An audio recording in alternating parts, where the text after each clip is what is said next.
2024. No, I'm going to tell the citizens I'm giving it to Hendry County.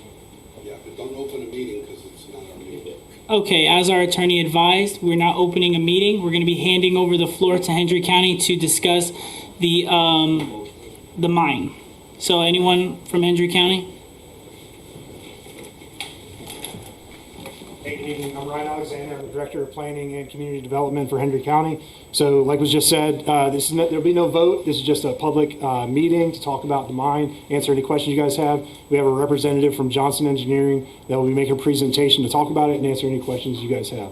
Again, there's no vote, and it's just a public hearing. This is a Hendry County community hearing that you happen to be using the building at the very same time that the Central County Board meets, and so there's been some confusion about that. So that's why the chair's not convening the meeting, because we're going to let you have your meeting first, and then after that we'll convene the board meeting. All right. Hey, Brian, do you have a business card? I do. Could you pass them to us, please? Thank you. I'll grab them. I'll make sure I get you after the meeting. Thanks, sir.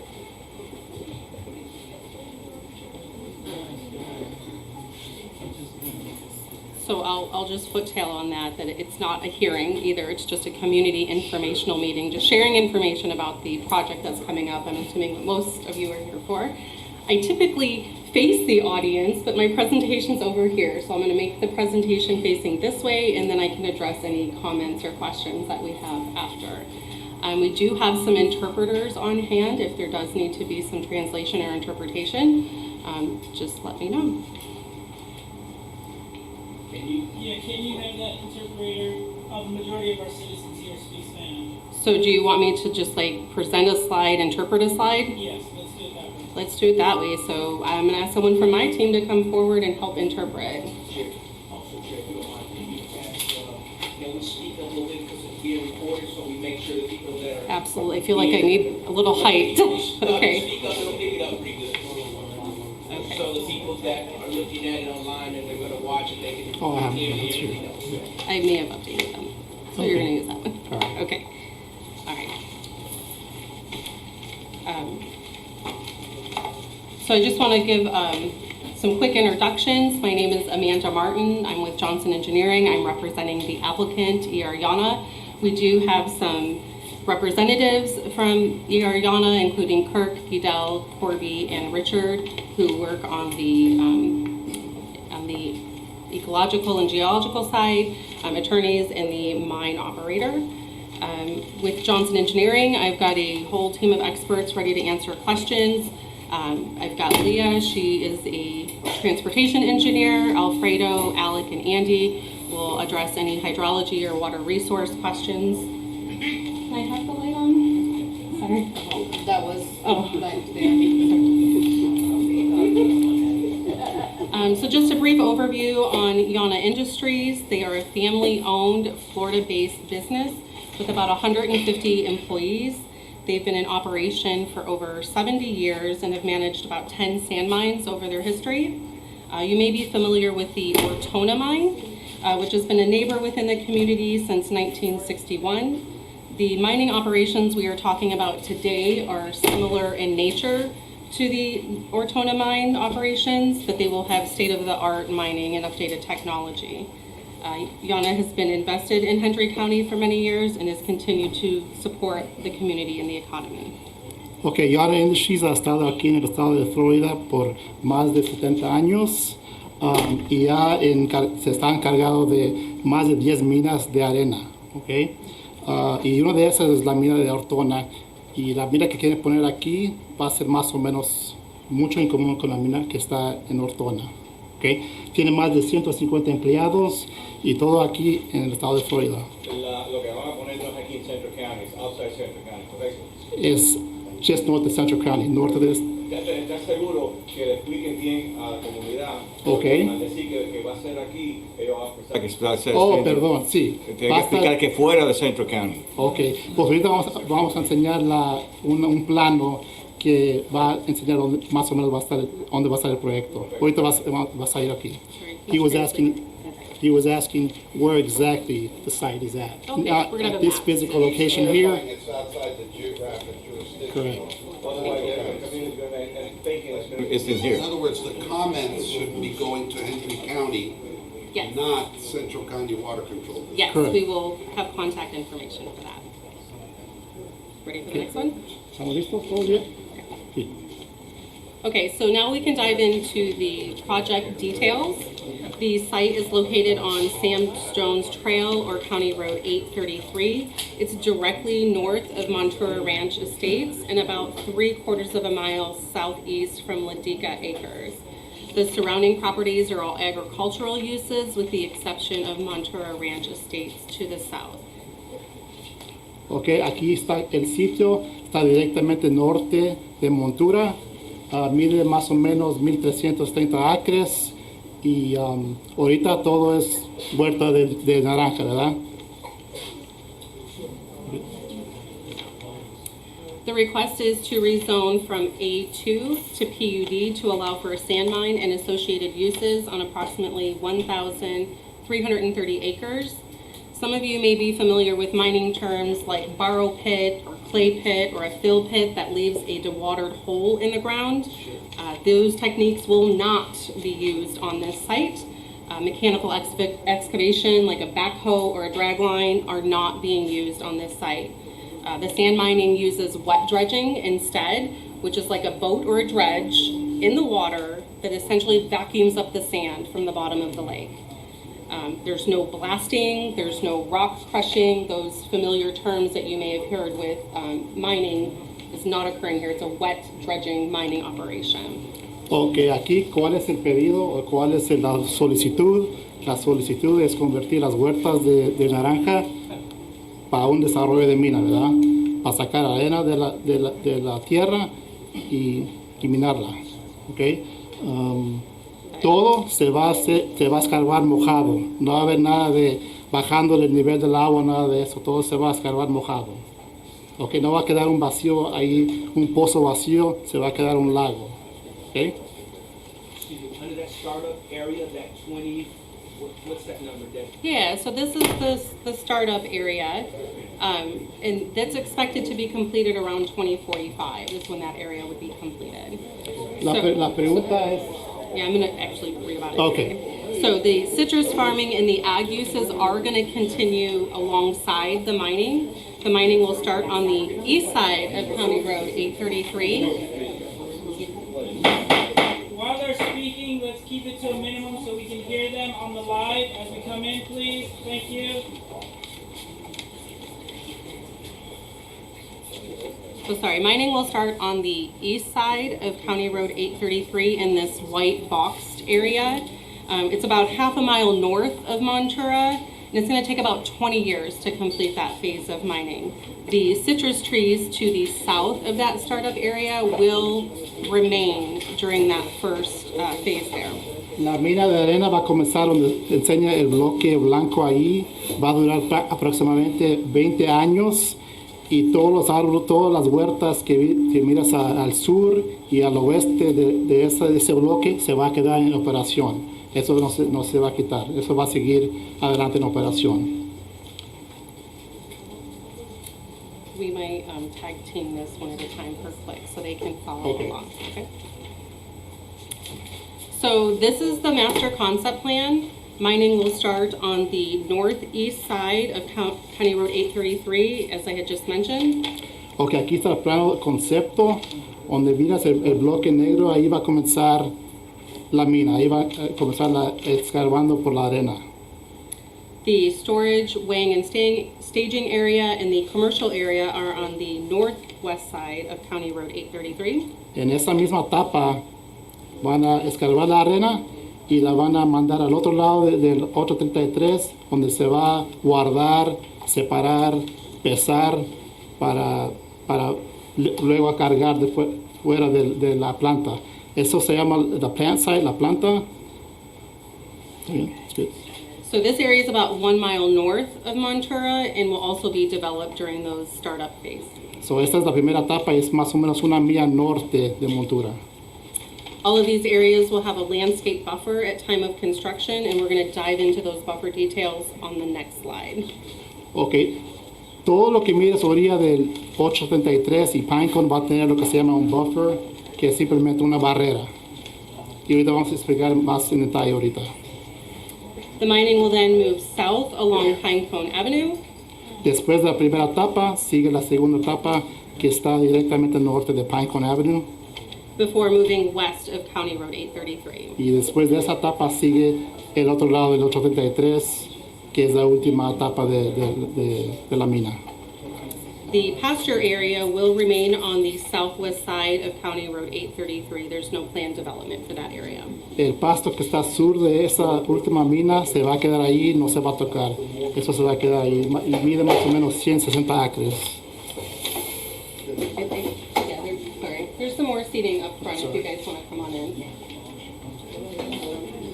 There's seats up here. Yep. You can come in. Excuse me.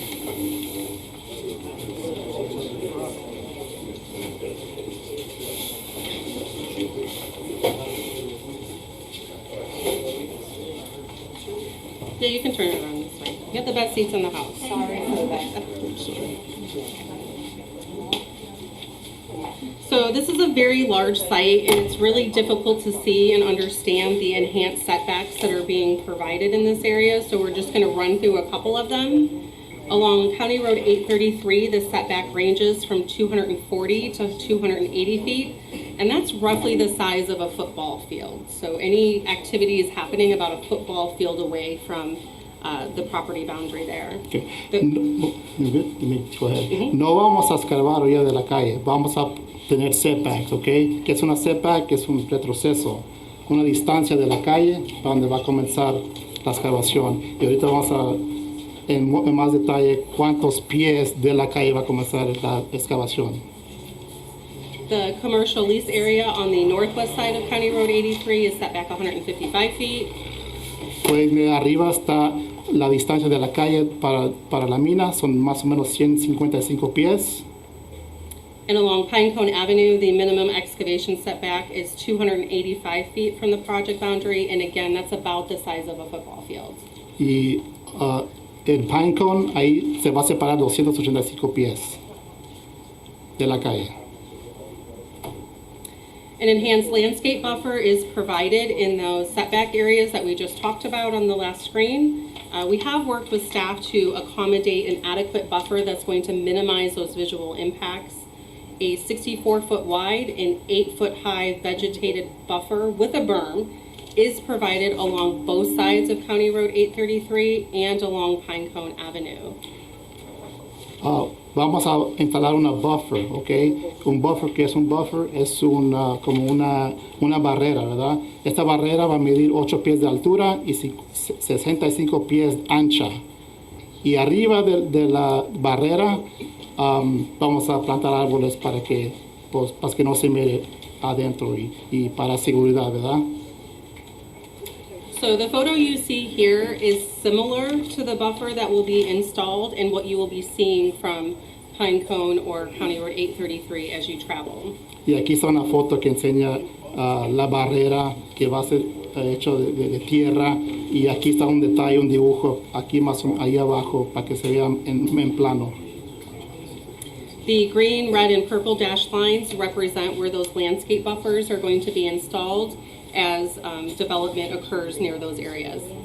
Todo lo que mires en rojo, en verde, todo lo que está arriba de la calle va a tener un buffer para seguridad y para no ver para adentro, ¿verdad?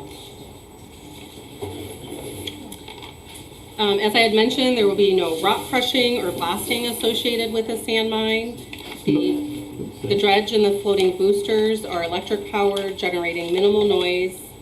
The loading and hauling activities occur about 1 mile away from Montura on the northwest side of County Road 833, and about 90% of that truck traffic is going to head north.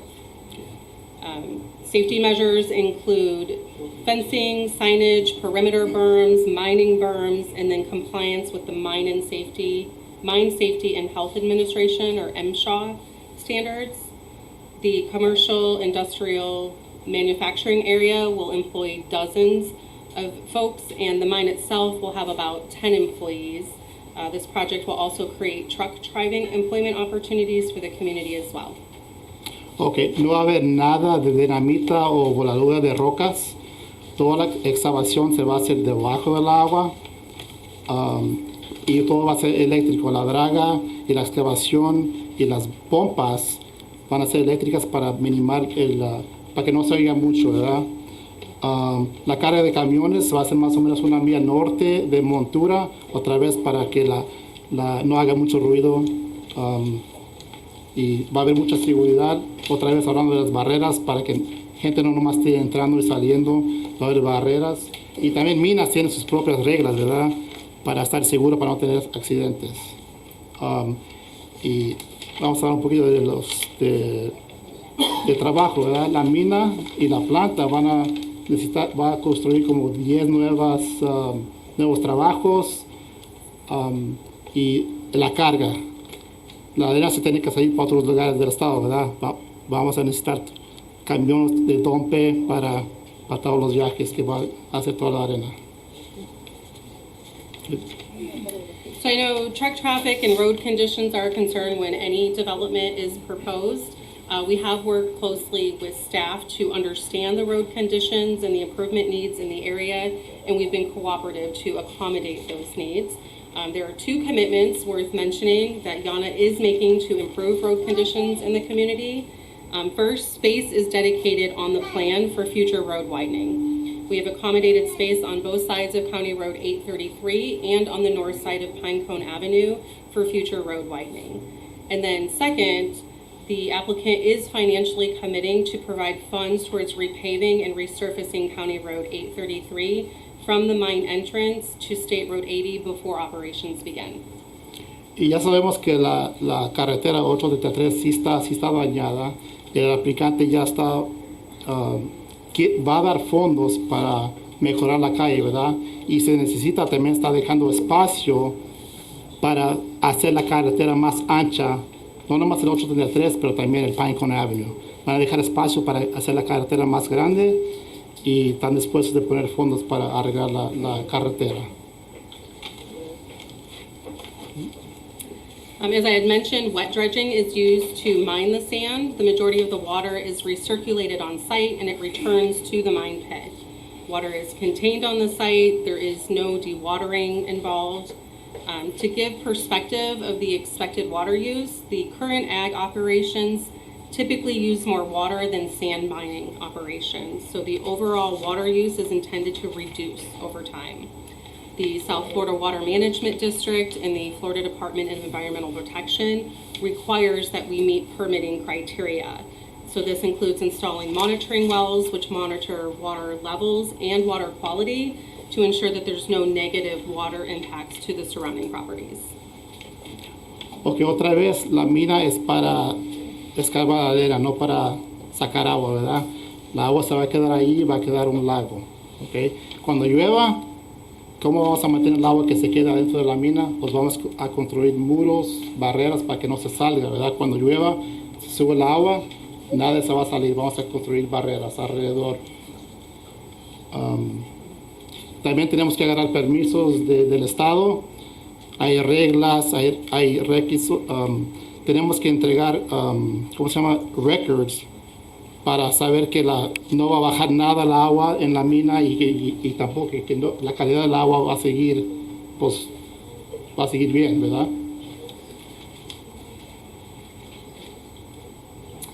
After mining is complete, providing reclamation efforts is also important. Again, we have worked with staff to make sure that the site has viable use options after the mining is done. We've designed an accommodated space on the plan to allow for lots similar in size to the neighboring Montour Ranch estate lot sizes. Displayed are examples of other reclaimed mining areas. The photo on the right shows a residential use abutting the mined lake area, and then the photo on the left shows no additional development and just the plantings around the mine lake after activities are complete. Que recuperación, perdón, cuando ya esté la mina ya acabada, va a quedar un lago. Vamos a dejar suficiente espacio para que no nomás quede un lago ahí, va a haber espacio para poner casas en el futuro.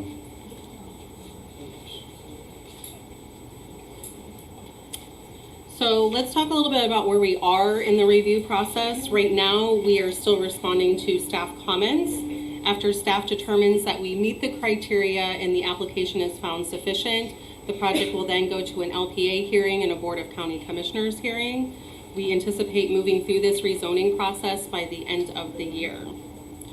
La aplicación para este proyecto todavía está en review, ¿ok? Todavía nos falta ir de frente del comisionado y pues esperemos que para el fin del año estemos mucho mejor que ahorita y a ver qué pasa ahora y en esa junta.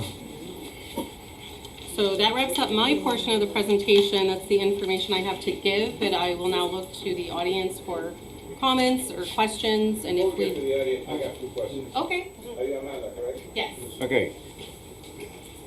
This is on behalf of the Central County and No. I'm sorry. This is on behalf of Roberto Moreno, Thank you. landowner of Central County. How is the traffic going to affect the Pinecone and on 833 and Pinecone? How's it going to affect that in the How is future? traffic impacted? That's always a big question. So the road does have capacity for the proposed traffic to go through there. About 90% of that traffic is going to leave the mine on County Road 833 and travel north.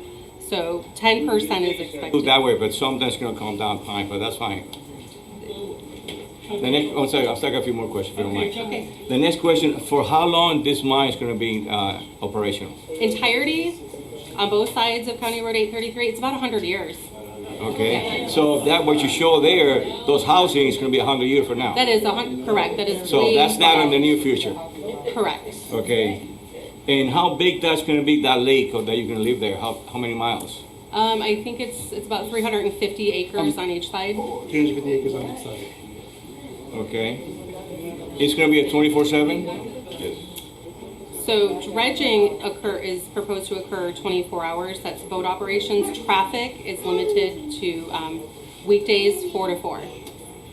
So it'll be 7 days. No operations on Sunday. I think it's just Monday through Saturday. Half a day on Saturday. And do you already acquire that land to do that? I'm sorry? You already bought that land to do it? You already own that land to do it? Is the land already purchased? Uh-huh. There's a lease agreement for the eastern side, and I believe the western side is purchased. And the question is, why that area? Because it has really great sand deposits. They actually tested a few other areas, and this area just has a lot of sand deposit. It's the right area to mine. They're not going to mine an area that's not going to be productive. Have you looked in other areas? I think as an industry, they look in all areas for sand, but sand is needed in the area for road projects, beach renourishment, those types of things. When you say near here, where is here? I mean, Central County, Lavelles, I mean, where do you think you remove that sand? In Florida, I'm going to defer to our, it's so busy out there, I don't know if I can get Kirk or Corby in here. Oh, Guidel can answer that. Thank you. I can answer that one. This is Guidel, he's the Ortona mine operator. 100 years. Sorry, there's another chair over here, yeah, if you can get more people. And there's a couple more chairs in here if you all want to come in.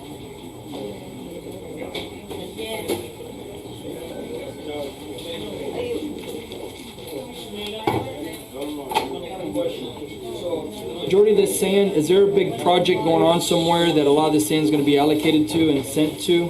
Because most of these big sand mines, there's usually something bigger coming around that they'd end up, supplying towards somebody. So is there something bigger going on outside of here or within the county? So I think that tails on his question, so let's get Kirk or Corby inside to answer that question of exactly where they're anticipating. My phone on me, or I give him a call. There we go. The anticipated market is the East Coast, so we would go north to 80 and then eastward to the coast. Will it affect the water table for our wells here? We have to take our turn. There's a lot of people here who want to speak. Everyone's going to get their time to speak. But right now we have to let everyone take their turn to speak. So you said you got somebody coming up? Oh, sorry, this is Kirk, he's representing the applicant. So he just said that most of the sand is anticipated to head north and then east. So for projects on the East Coast. My questions that I have for you guys, were you guys part of the project that was off of 80? I was not a part of the project that was off of 80.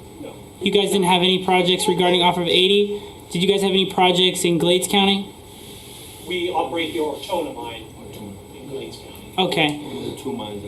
All right. There was a lot of feedback from the community there that wasn't so privy as them being our neighbor.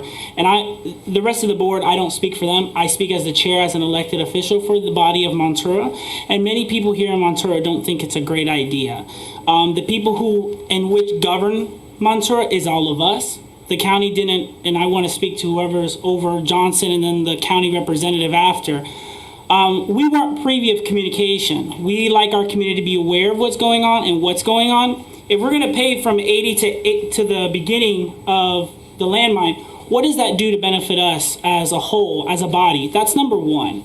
Number two, it seems like our taxes is going to change because the county is going to have to do some fluctuation. That's not fair to the body of Montura. And a raise of hands, everyone here that is a Montura resident, how has your taxes increased?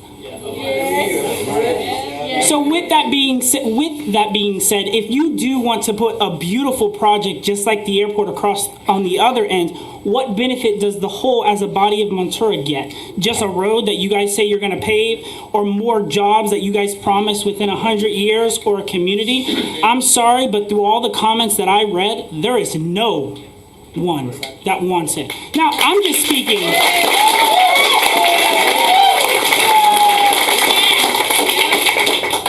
I'm speaking on behalf of my voters. If you want something like to happen, what is it going to benefit us? What is it going to do for our community? That's number one. Number two, and not just that being said, I don't see the project communicating workshops with the community of Montura. I hear them doing it with the county, oversighting anybody here, meaning all of the voters. Hey, can I address some of your Yes, questions? you can. Okay. Go ahead. So as far as communication is concerned, we're still in the review process. So staff has to find that our application is meeting criteria. So this isn't the first time that we've come with a project. We've been communicating with staff. They're making us aware of the needs of the community. We're adjusting our project. They don't, I'm sorry to cut you off. Hendrick County, they don't do nothing for Montura. All they do is they collect taxes. None of them do it. Can I finish, We all, please? and I'm going to finish. All we did was we just voted in a brand new county commissioner right there, Michael Atkinson, in hope that he's going to do something for us. So I'm just letting you know the county and Montura is on very thin ice. They do not like Hendrick County. So as you can continue. Okay, so the project does have to meet land development code standards. So we have to go through that process to make sure that our project meets codes. So this meeting is not a required meeting. I'm not required to come out to the community and explain my project. I am required to go before the planning board and the county of commissioners. So the applicant is reaching out, is hosting this meeting. We've agreed with staff that it's an important thing to do to reach out to the community. So you're not just hearing it last minute. We're not through the process. There's still time to take input and to understand your concerns better and make adjustments. We're not at the finish line. So this is a voluntary meeting.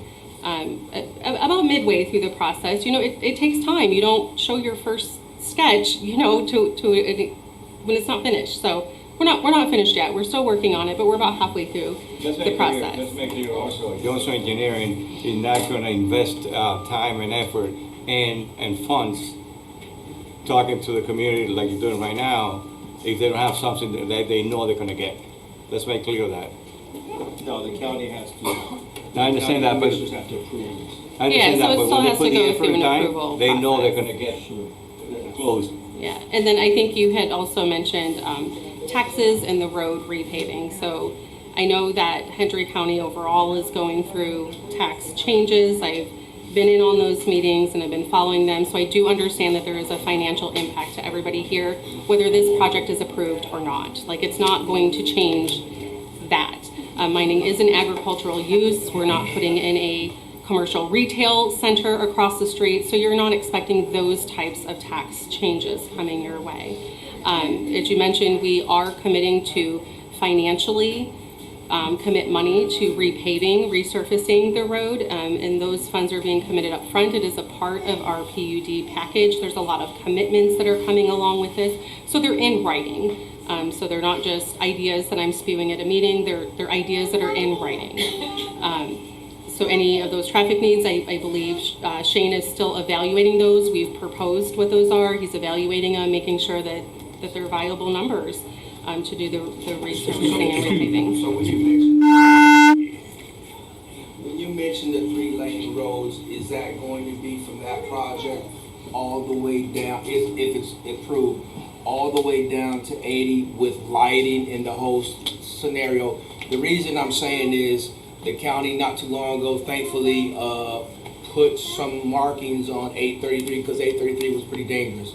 Our kids traveled through that road. A lot of us have to use that road to and from the commute. So there's not at times adequate lighting. There's not at times adequate where you can actually see the lines where you need to be in. So my question is, if approved by the county commissioners, is it going to be 3 lanes all the way down? Because the biggest challenge that I'm going to see going to Palmdale the other day, I think there's another operation off 29 somewhere. There's quite a bit of trucks lined up, ready to go. So like for instance, if you're coming from 80 this way, coming south, and you're having to turn into the Jonna Pit, there could be, say, 5 or 10 trucks. Well, hopefully they'll be in the middle lane because there'll be a 3rd lane, I'm assuming, and that will interrupt traffic. But is it going to be 3 lanes all the way down or for a certain amount? And will there be adequate lighting all the way down the road? So that's a great question. So Shane has requested extended setbacks. So we've provided what he has asked for. We are still working on that and negotiating. I think I just got an email from him today that he's evaluated what we recently submitted or asked for review on. Does that include lighting? I don't know that answer. Shane is working on numbers. Shane, do you know if that includes lighting? No, he don't have to answer right now, so that's fine. But it will, if it does get approved, so all of us will be on the same page, even with the county. We want to make sure, if it's approved by the county commissioners, that 3-lane road is going to be intact, in place, operational. Not the 2-lane operation, because that's dangerous. If it's approved, that is a dangerous operation, not just for us, the truckers and everybody else, because most operations, most truckers, and I see them, they're up at 2 and 3 in the morning moving dirt, right? They're moving, they're lining up, so that's pretty early. I understand they're trying to move up to the East Coast and coming back. I totally understand that, but there's a lot of our people going to work, and with 2 lanes, I can see fatalities happening. Okay. So I'm going to take that comment. I'm sorry, I have one more question that I need to address. Why instead of fixing the road and making 3 lanes from State Road 80 all the way to your property, why don't you make it all the way down to 832? Because the proportionate share of the traffic coming from the mine is heading north. It's not heading south.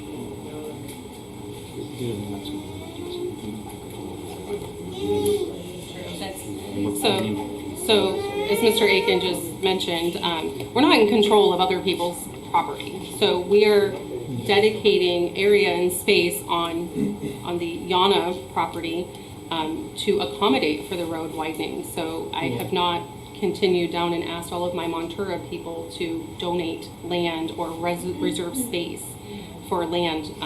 So that's why I can't go past my mind. But it's going to be a big inconvenience for the Montura residents having all those roads in the road from the Johnson property all the way down to the State Road 80. There's going to be a lot of inconvenience. There's going to be a lot of trucks in there. Okay, we're going to let her finish after you, Chris. Let her finish with her statement so our citizens can oppose to her what they don't want about the mine. Go ahead, Chris.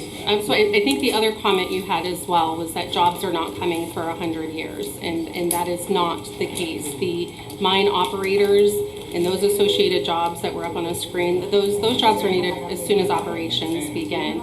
The trucking is anticipated to have some additional jobs to support the economy, and then when the industrial and not to cut you off, but how far do you think it'll take until we get to see those jobs?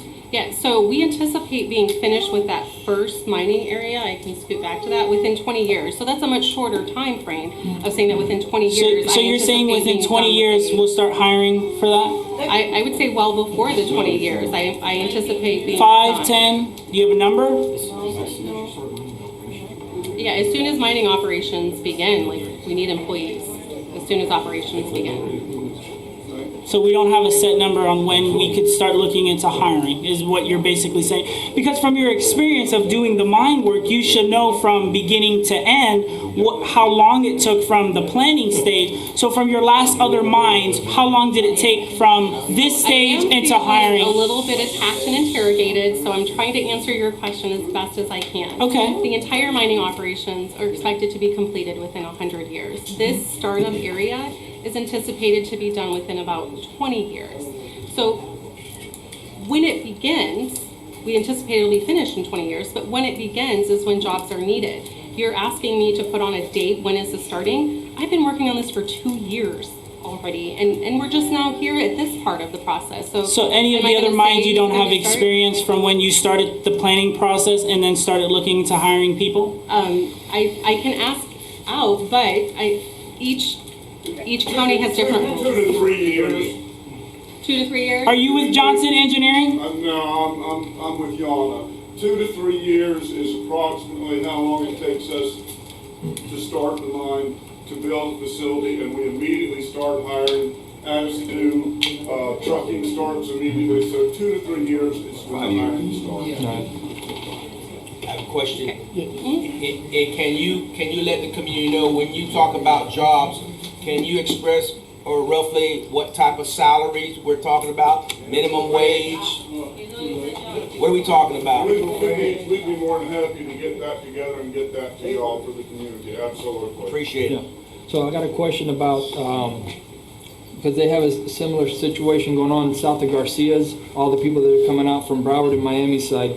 So whenever they pick up their loads of dirt and they go either north or south, either direction, they deposit a lot of sand and stuff off the trucks, and what it ends up doing, it burns up the sides of the roads and it floods out the roads. And then if the roads are in bad condition, it starts breaking up a lot of your pavements, a lot of your subgrade, then people hydroplane and crash.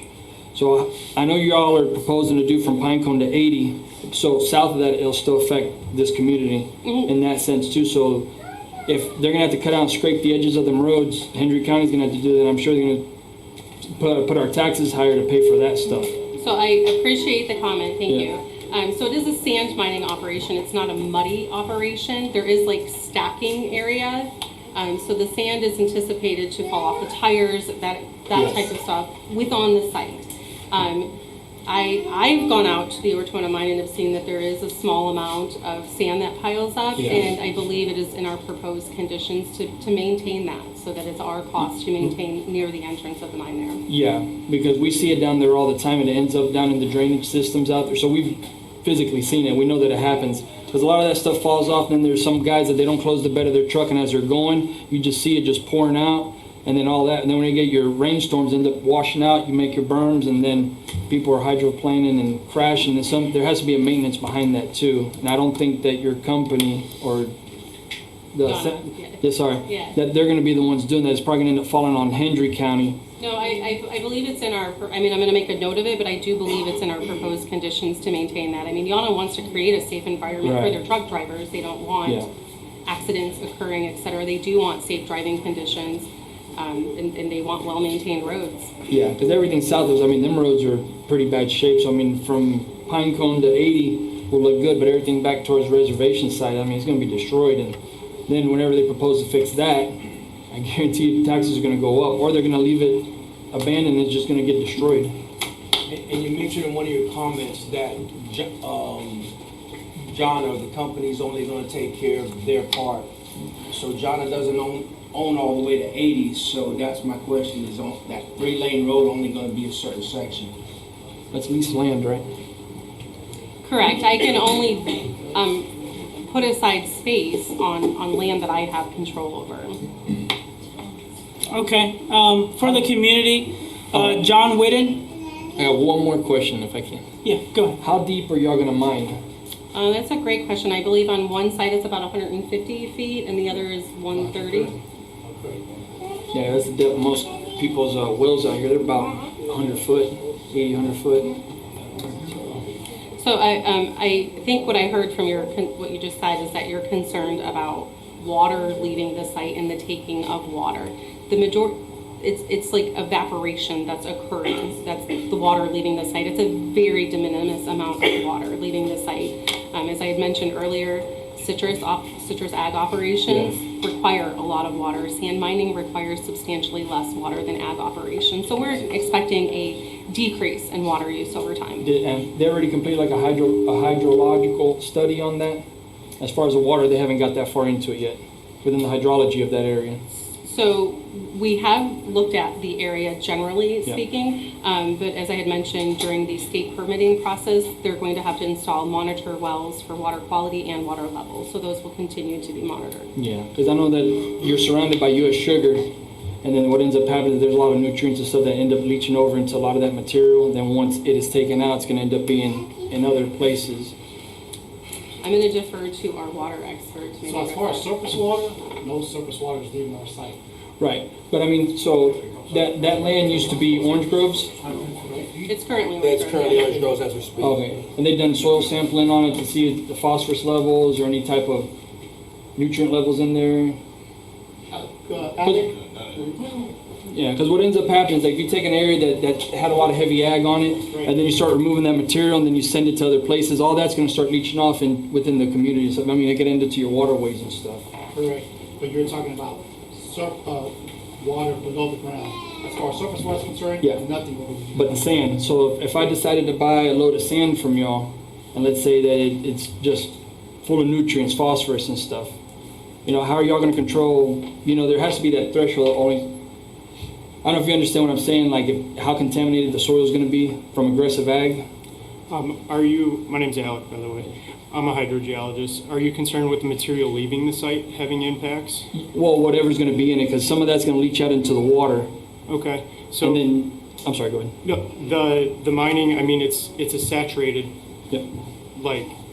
hydrogeological cross-section essentially. So whatever may be there, is existing, and it would actually be removing any entrained, I guess, I wouldn't call it like phosphorus you mentioned. So it would be actually removing that entrained unless it was in a dissolved state in the ground. So as part of the South Florida Water Management District and FDB permitting, we are required to monitor water quality throughout the lifetime. So this monitoring will occur in between the mine area as well as the Montreal estates, which will help ensure that no impacts occur to the wells. And soil sampling, or y'all wouldn't do any type of soil sampling really? I believe it was exploratory sampling.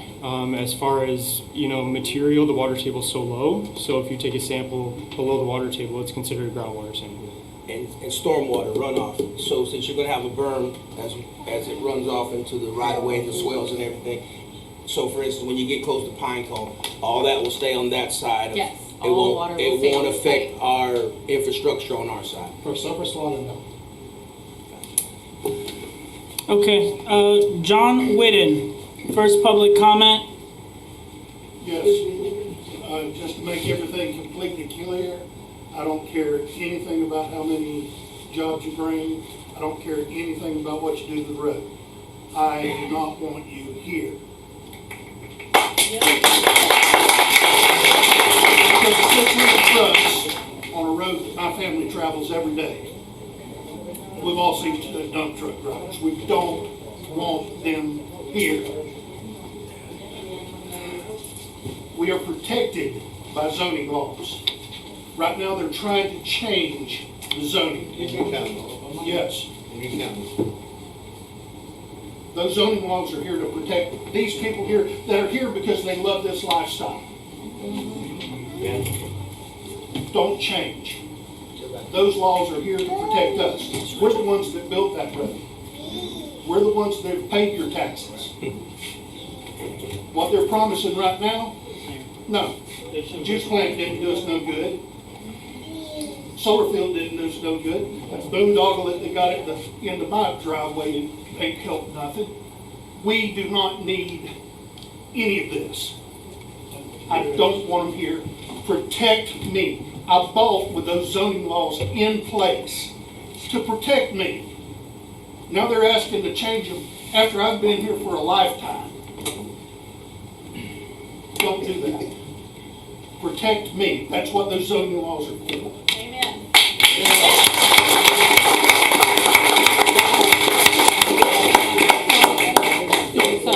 So thank you for your comment, and I hear what you've said. I just do want to clear up one thing. I think I've heard it a couple times online, et cetera, that there's 500 trucks coming through the area. That is not what we are anticipating. Our traffic study shows that we're anticipating 100 to 200 trucks, period. It's not 500.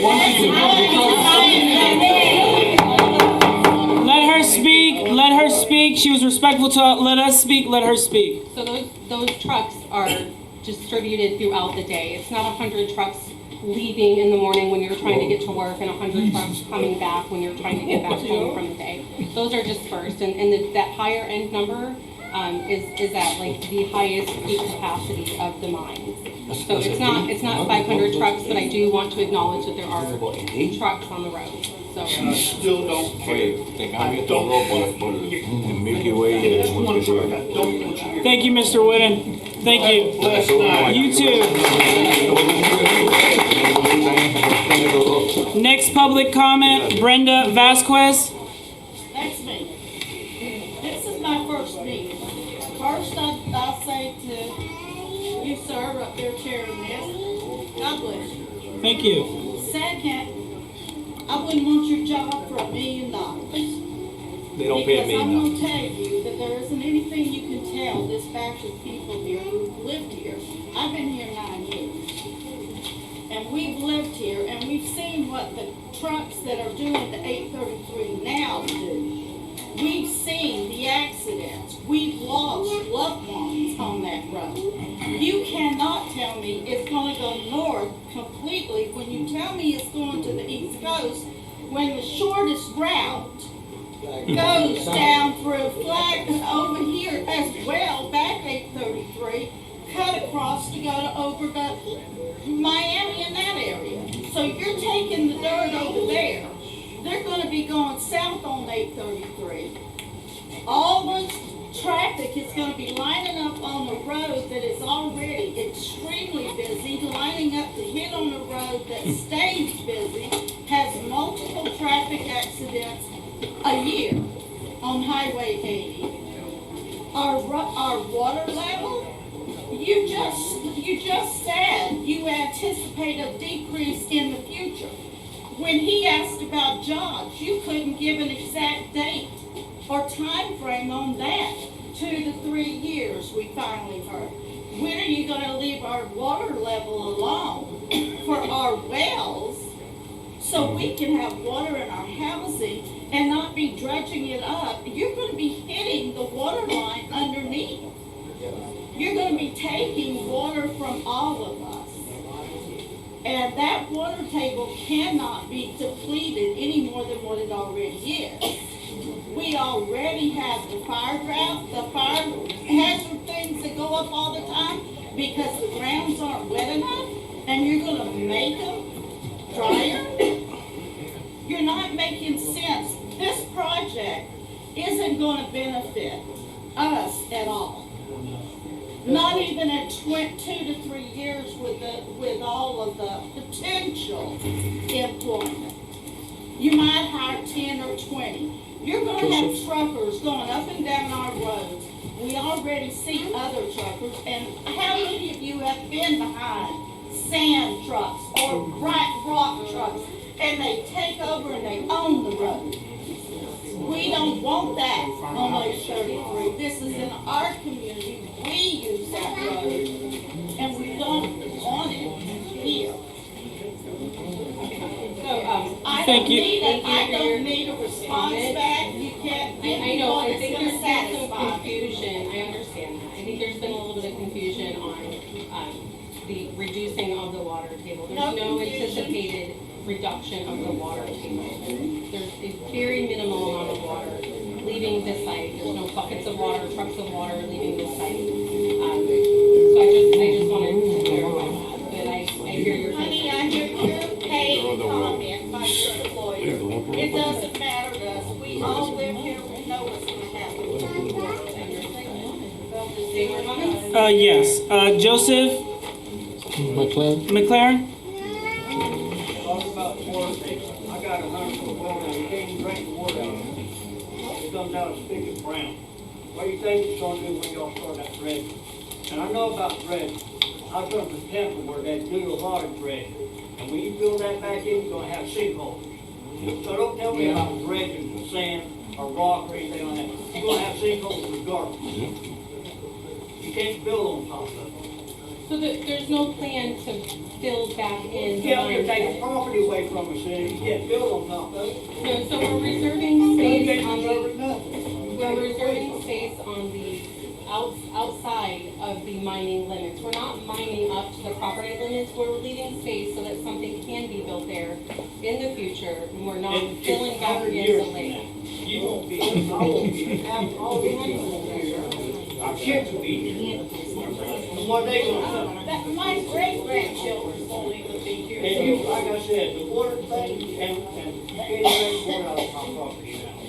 Thank you. So the site will have reclamation efforts. I had shown a picture of planting, like that's required, and finding if there's a What performance is area. the people gonna benefit from it out here, even in Henry County? What is Henry County gonna benefit from it?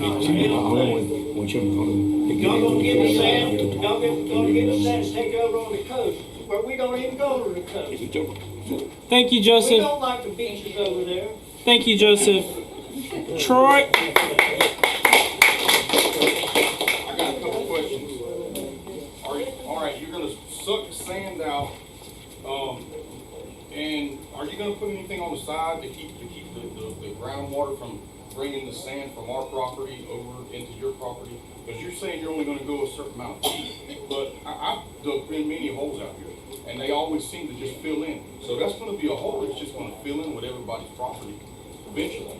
You know, kind of like over there in Belle Glade where all the muck is going away from the property. That's from the extensive farming and the taking of the sod. When you take the sod, you're taking the dirt. You don't put the dirt back, it's gonna eventually, all the land's trying to level itself out over time. We're on sand here. We are on sand. I have another question. What insurance policy are y'all gonna have in place when y'all pollute the groundwater? So when the people out here growing up with brain cancer 100 years from now, and because it's polluted just like the acreage after you done broke all that phosphorus and all that polluted property, how do we know if that chemical wasn't sprayed on them 100 years ago? Just like at the acreage over there in West Palm Beach. I mean, y'all got nothing. Y'all can't even answer how many jobs. You said 10 jobs. 10 jobs are gonna run this plant. How's that gonna fit anybody? So, You ain't giving me a job. You can't even say how much you're gonna pay. Thank you. So you guys, I really do want to answer your questions. And if I'm just being yelled at and berated, it's really hard to capture those comments. I'm not looking to argue with you. I'm looking to provide you information and answer your questions. I do understand this is your neighborhood. This is your home. This is where you live. This is where your family is. And we do want to be good neighbors, okay? So I do want to address your concerns. And when I hear a concern, I am writing them down to make sure that I can give adequate responses. And if I don't have a response today, then I need to do a better job and have better answers when I come back. And I appreciate the concerns being brought up. So let me try to address a couple of the concerns that you have brought up. First, you had mentioned everything's just sinking and moving in. So I'm going to let our hydrogeologist speak a little bit more on that, but I will start with when mining is completed in those phases, that littoral plantings come in. So the area is re-sloped, they replant it, they re-stabilize the area. So it's not just open, sandy lake beach. So that's one. Can you please let me address your concerns? You misunderstood the question. Yeah, I heard that it's going to keep sinking downwards and in, that there's I'm talking sinkholes. about the That, dirt underneath. I'm not talking about the surface dirt. I'm not talking about erosion that you can plant plants on. I'm talking about underneath where you can't plant plants. I'm talking about the natural flow of the water underneath the ground, the natural groundwater flow. It's flowing, and dirt is flowing, tree limbs, I see debris. so I'm going to have our, trees can flowing you under the address that ground. one, Alex, that he's concerned thank you, about? Troy. I think in the concern with, sloughing of the sidewalls of the excavation, I would imagine we're gonna slope and excavate from the pit at a slope that prohibits the caving of that material, or else it would, What degree is it? I believe it is 4-1 or 8-1. What degree is the right? slope? 2.5 to 1, correct? 3 to 1. 3 to 1. Is that after the littoral plantings or before? During. 3 to 1. So this new zoning, is it going to make our taxes go up? Hold on, ma'am. We have cards. Please fill them out. Next card is Sonia Perez. That'll be me. Let me tell you something. I've heard everything everybody has said here. I have heard what you've said. I'm not a college student, but I do understand what you're saying. But what you don't understand is you have not lived in this property. You have not been here as long as we have. He's dug, everybody's dug it right, everybody's made holes. You make a little hole, there's water. You try to fill it up. Septic tanks, they do a septic tank. If they don't hurry up and do it, it just comes right up because of the water. And I'm gonna tell you something. You're here to benefit you. We're here to benefit us. We don't want to do it. Nothing that you bring here is gonna benefit us. So nobody here is gonna agree with it. And if I have to go out in Montura house by house and explain to them what you're doing, I'll get signatures and I'll take it to the commissioners. I agree with him, and I agree with him with all this panel with all the questions. We don't want you here. You need to go find somewhere else and ruin somebody else's places, because you're not gonna ruin Montura. We have enough issues here to deal with that for you to come into our neighborhood and ruin it more than what we already have. Okay?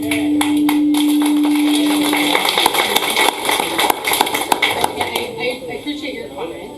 I personally come from a very small town in the foothills of Kentucky. That's where my family is, a very small town. So I understand the tight-knit community that you have here. This is the first time I've come into a different community, and I appreciate that you guys do have concerns.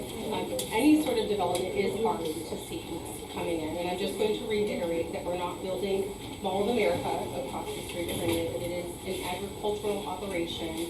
It's digging a lake, and I understand that nothing is going to appease you, and that no development is preferred in the area. But this is what we're proposing. So I understand, but you're not thinking about us. How about the kids? You're not Sonia. thinking about the impact that you're doing to us. Thank you, Sonia. We're going to go to the next one. Gladys. Hi, good evening all. You might feel like you understand the community, but the reason that we are being so protective and to some extent a tad aggressive somehow is because aside from the things that we have gotten to ourselves and the things that we have made happen, Henry or any other person that have come here have helped us at all. Like they already tried to resign us, they already tried to put restrictions, and the taxes go up like crazy. So everybody is in a very upset state of mind. So you are coming to that state of mind right now.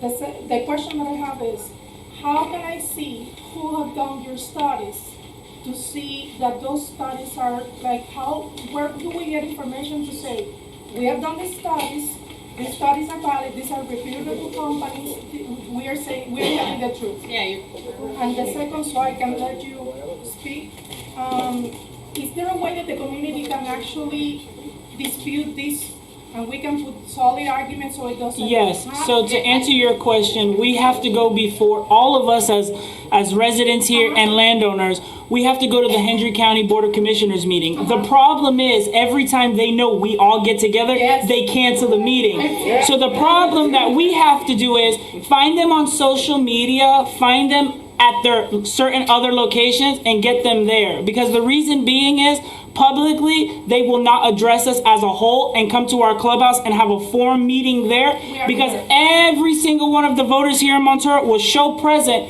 and they wouldn't know what to say. It happened before and they shut the meeting down.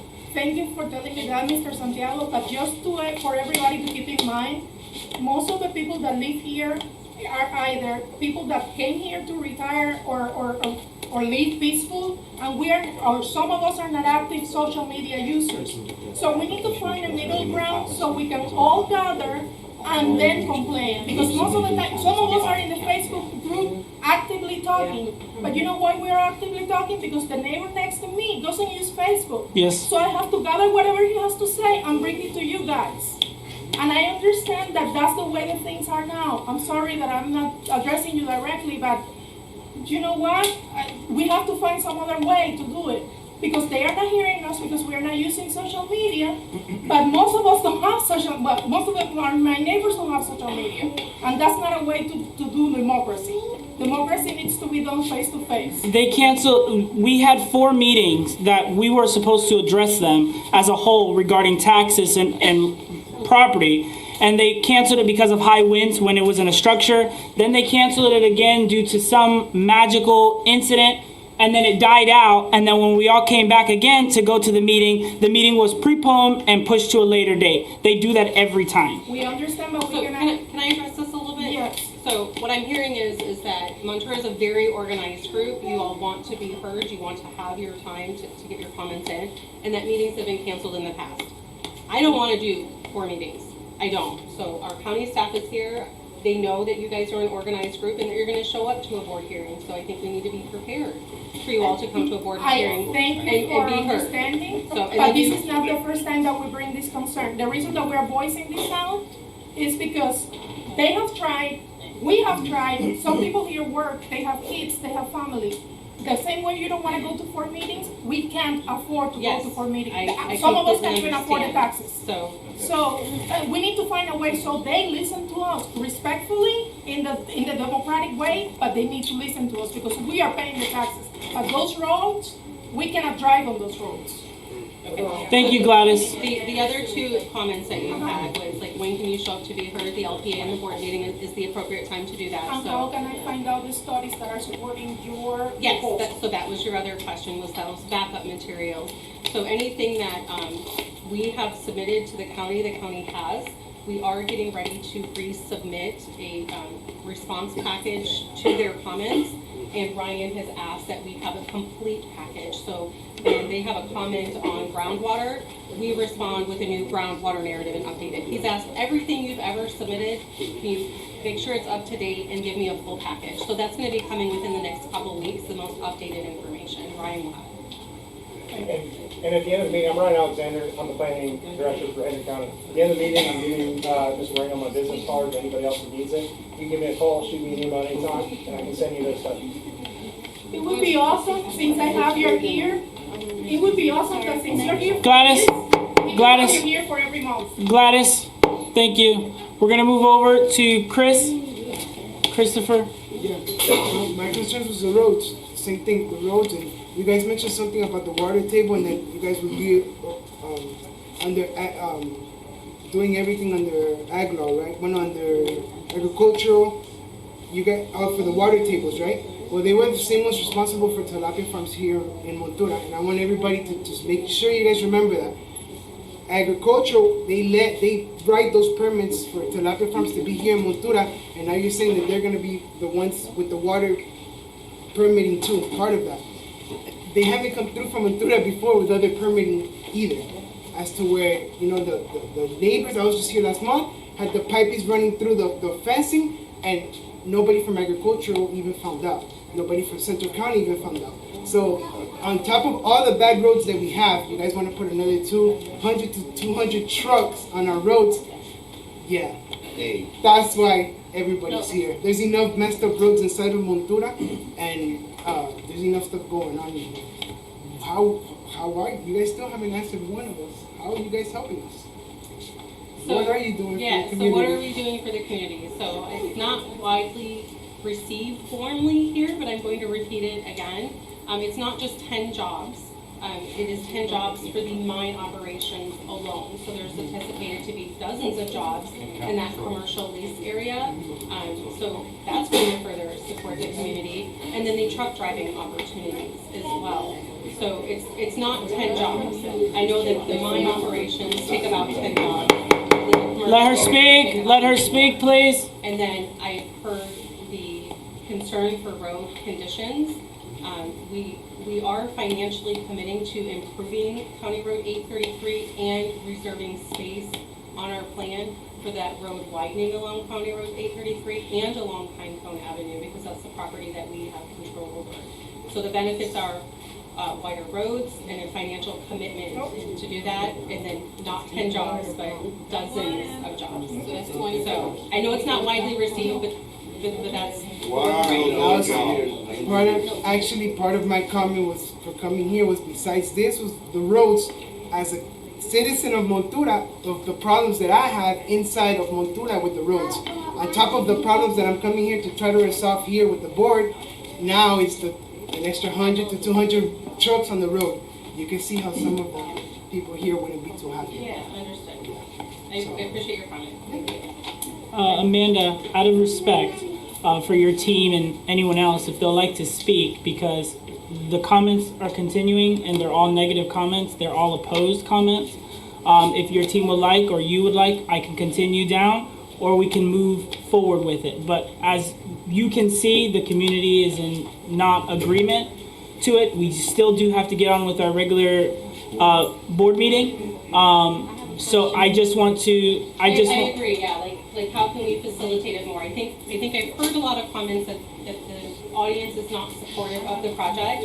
If there's anything else that's not clarified, I would like to address those comments. And if I could, and by the way, my name is Richard. I'm here with Amanda today. So look, we understand, we've heard a lot of your comments, and I understand there's a lot of people that are opposed to it. Haven't heard anybody say anything different, but and thank you for telling us that. A lot of what we're trying to do is, if you have questions, answer those questions, right? And board, I understand you have other things you have to do. So to the extent we can specifically answer questions, clarify things, something that we haven't before, that's something that we're trying our best to do.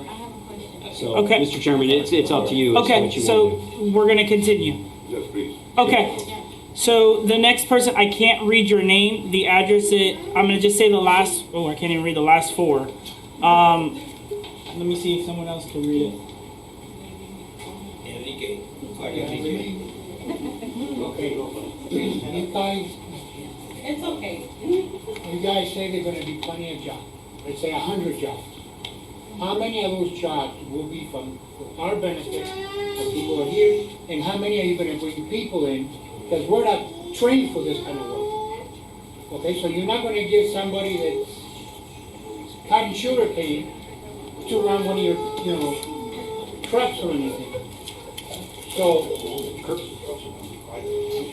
Here we go, Fidel can answer. Fidel, can you we are introduce who trying- you are? Yeah, I'm Fidel Gallo.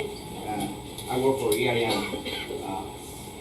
manager in Orsona San. Your question is really good question. We are trying to bring people from this area, actually Montura. We are hiring people from Montura already. We are not trying to get people from other places, because that's not fair for new place for Montura, and it's not fair for us either. Training people, we got people from zero experience, no experience at all. Everybody that goes into the mine has zero experience. We hire those people, we train those people, and they are capable to do a good job in about 1 year. I've been 20 years in the Orsona San mine. I can tell you that everybody there has been zero experience when they start. We got people already, we are hiring people already from Montura Ranch in Orsona. and my other question is as far as the water. We use that drinking water. Nope. You guys drain the sand, the water's gonna run right into it again. We're gonna lose our level. What can you do to, I think we So, need a little bit more of an yeah, explanation on a let water. me try to. Any way you can give us information? Sure, let me try to be as clear as I can on the water, and then maybe one of the engineers can speak on that if I say it incorrectly. But here's how this works, right? So it's wet mining, right? It doesn't reduce the water table because we're not taking any water out, all right? No, but you're taking the sand. Correct. And the water will drain from other places. Well, except that there is, when you do the wet mining, and happy to have the hydrogeologist help here, but they're not taking any water out, all right? And there's no water the only water that's lost from the mine is, my understanding, is evaporation. And so the actual water that's used or taken out is because of evaporation, all right? It's also far less than what the current citrus operations use. The other thing that we're required to do as part of our permitting with the state of Florida and the Water Management District is to install water monitoring wells that will be proximate and around the area to monitor the water table levels, not just within the mine, but outside the mine. Areas outside, right? And those wells, we have to make sure that we maintain the water levels there so that we don't affect your wells, so that you don't wind up having your wells go dry. We also have to monitor not only for water levels, but for water quality. So the gentleman in the back here asked about pollution. We have to monitor for that as well, and we have to stay within all the acceptable standards so that we cannot pollute your water, we cannot pollute our water, and we can't reduce your water level. Where are you going to, let's say the level drops on the outside of the water. Where are you going to get the water to replace it? So, you want to answer that?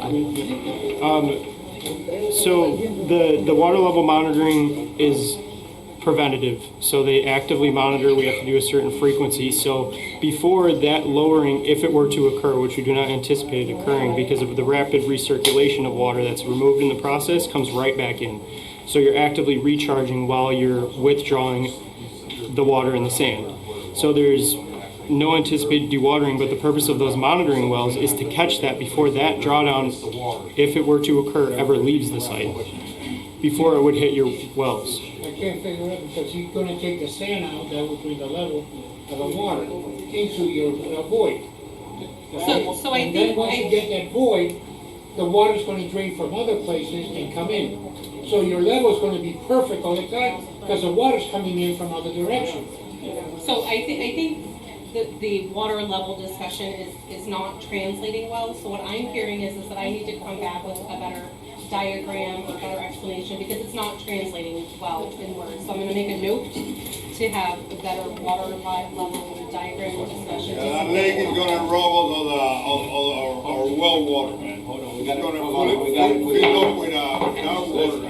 So thank you. I do want to address that and made a note to come back with the better ways to convey that information. And can we be notified when you're going to go to Henry County so we meet? Yeah, so Will you be there? I've already provided Brian with the proposals of So property owners within property owners within 1,000 feet will be notified of the board. So you'll receive a notification in the mail 1,000 feet around? of around our project boundary. So your barge, so your barge, what's the lowest that the water level could be before it becomes inoperable? So, and then what are you gonna do if the water table does get lower than what the barge could operate? Are y'all gonna have any wells to replenish your water to get it up for operations to keep going on? Because what ends up happening is that if you go 150 feet down, everything else surrounding wants to go to the lowest point, and then so it's.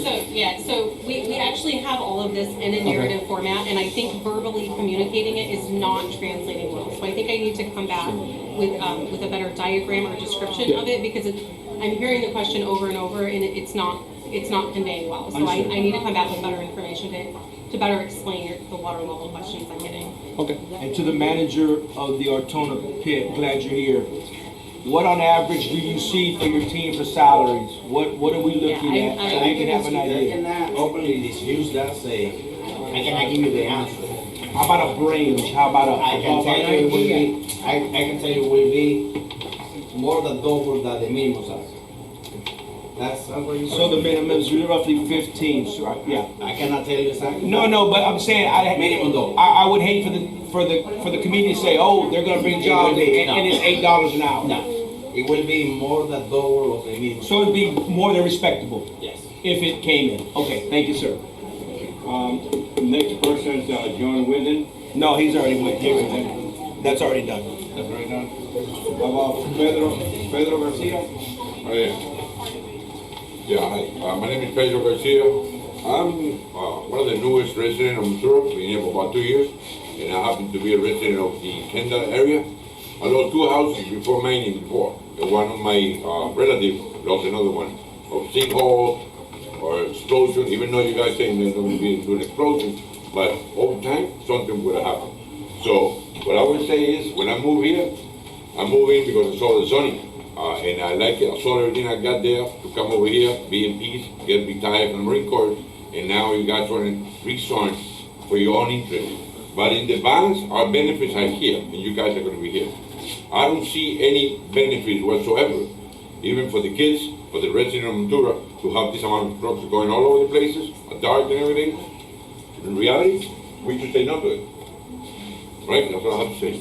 Thank you, sir. So thank you. Ryan, Shadow. So, could you clarify the startup area? Does that mean through 2045, you'll be only digging in that area? Yeah, so I'm going to walk over here to be a little bit more descriptive. Thank you. So they're actually going to be mining in per citrus blocks. So they're actually going to start in this area here, and then they just move block by block is how the mining occurs, and they expect to be finished in this general area in about 20 years. This will take about another 20 years to get through this area as well before the over here. So while she's at that block, can you explain to the community, so for instance, let's say for instance, the commissioners, boom, approved it, does it take another 6 months to happen, another year, and then another 2 years of prepping, and then boom, they start mining? I think I heard from Ariana that's about 2 years. Understood. And so you're saying that through 2045, it would be confined to that area, or do you still have the ability to extend outside the area and as So we don't mine sand faster than it's needed. They are definitely experts in sand mining. They're only mining what's needed, what they can store. They're not looking to pull a bunch out, have sand sitting above the ground. It's not production. But I do want to clarify. So we're going to be mining in this area here. We're going to start here and then move easterly in the startup area. But they will also have the tailings and storage area. The loading occurs over here, and then the commercial area happens here. So that's the activity that you're going to see starting to happen together. Okay, and one more quick question. Can you share the slide deck with us? Yeah, you're more than welcome to take a photo as well if there's anything specific you'd like. I missed the first 10 slides, but I'll look back, but I'll just want you to post it somewhere or share with the board, maybe it's noted. Okay, so all of my communication, I have to meet all the requirements of Henry County, so all of my communication goes through Shay. What's the best way to share? So I'll get to the board and I'll get the information you guys are asking for. I'll make sure it gets to the board, slideshow, they can send it to me and I can send it to them. Okay, cool. I'm going to make a note of that really quick. You want to grab your card maybe before we leave? Yes, sir. Okay. I want one too. Absolutely. Thank you. Is that all of your questions? Thank you very much. Next one is Colette Martinez. Hi, good evening. My first question, I know you said an average of 100 trucks per day on that road. Do you know what 100 trucks per day do to that type of road? 100 to 200. 100 to 200. Okay, so let's just say the minimum of 100. What damage, because I know it damages it, does it do? And how often would you commit in writing, guarantee, that you would be resurfacing if you were to come in? Okay, so I'll take a stab at that. If I need you, Leah, I'll call you up. But the 100 trucks are distributed throughout the day. Yeah, and the road does have capacity. Each road has a capacity of how many trucks can fit on the road, feasibly, et cetera. So it is within the capacity. And then in regards to how much are we financially, that is still being worked out. We have proposed enough to initially repave and resurface the road, and I think up to two additional resurfacings before reevaluating it again. Like the mine will be paying their proportionate share for the road. And then is there a guarantee, I mean, like this definitive guarantee that the trucks will not travel south on 833 or travel on Pinecone?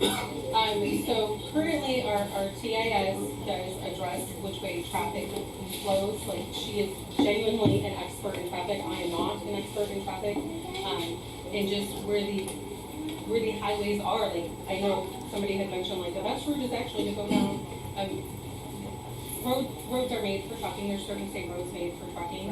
In the most feasible path, 90% of our traffic is anticipated to head north. So not all of our traffic, but about 90% of our traffic is anticipated to head north on that area that we do have control over widening that area. Okay, and then my last one, and this is only because I was down in Dade County in Hialeah area behind Palmetto Hospital when they had used a rock.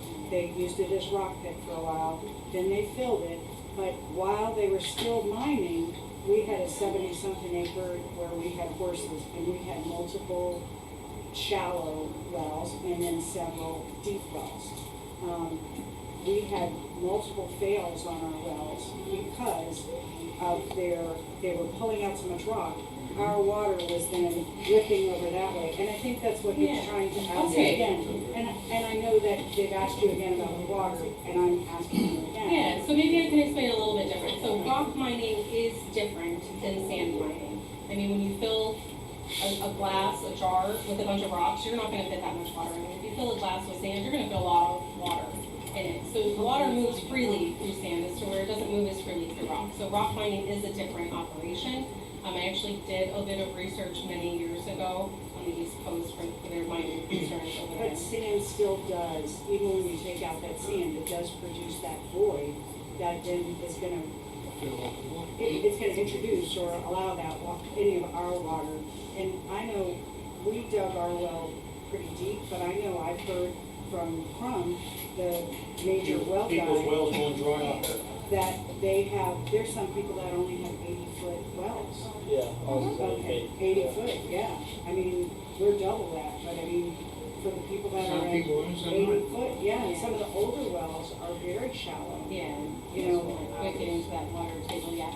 So again, I appreciate your question. I think I need to come back with a better diagram and visual way to explain how this water table works.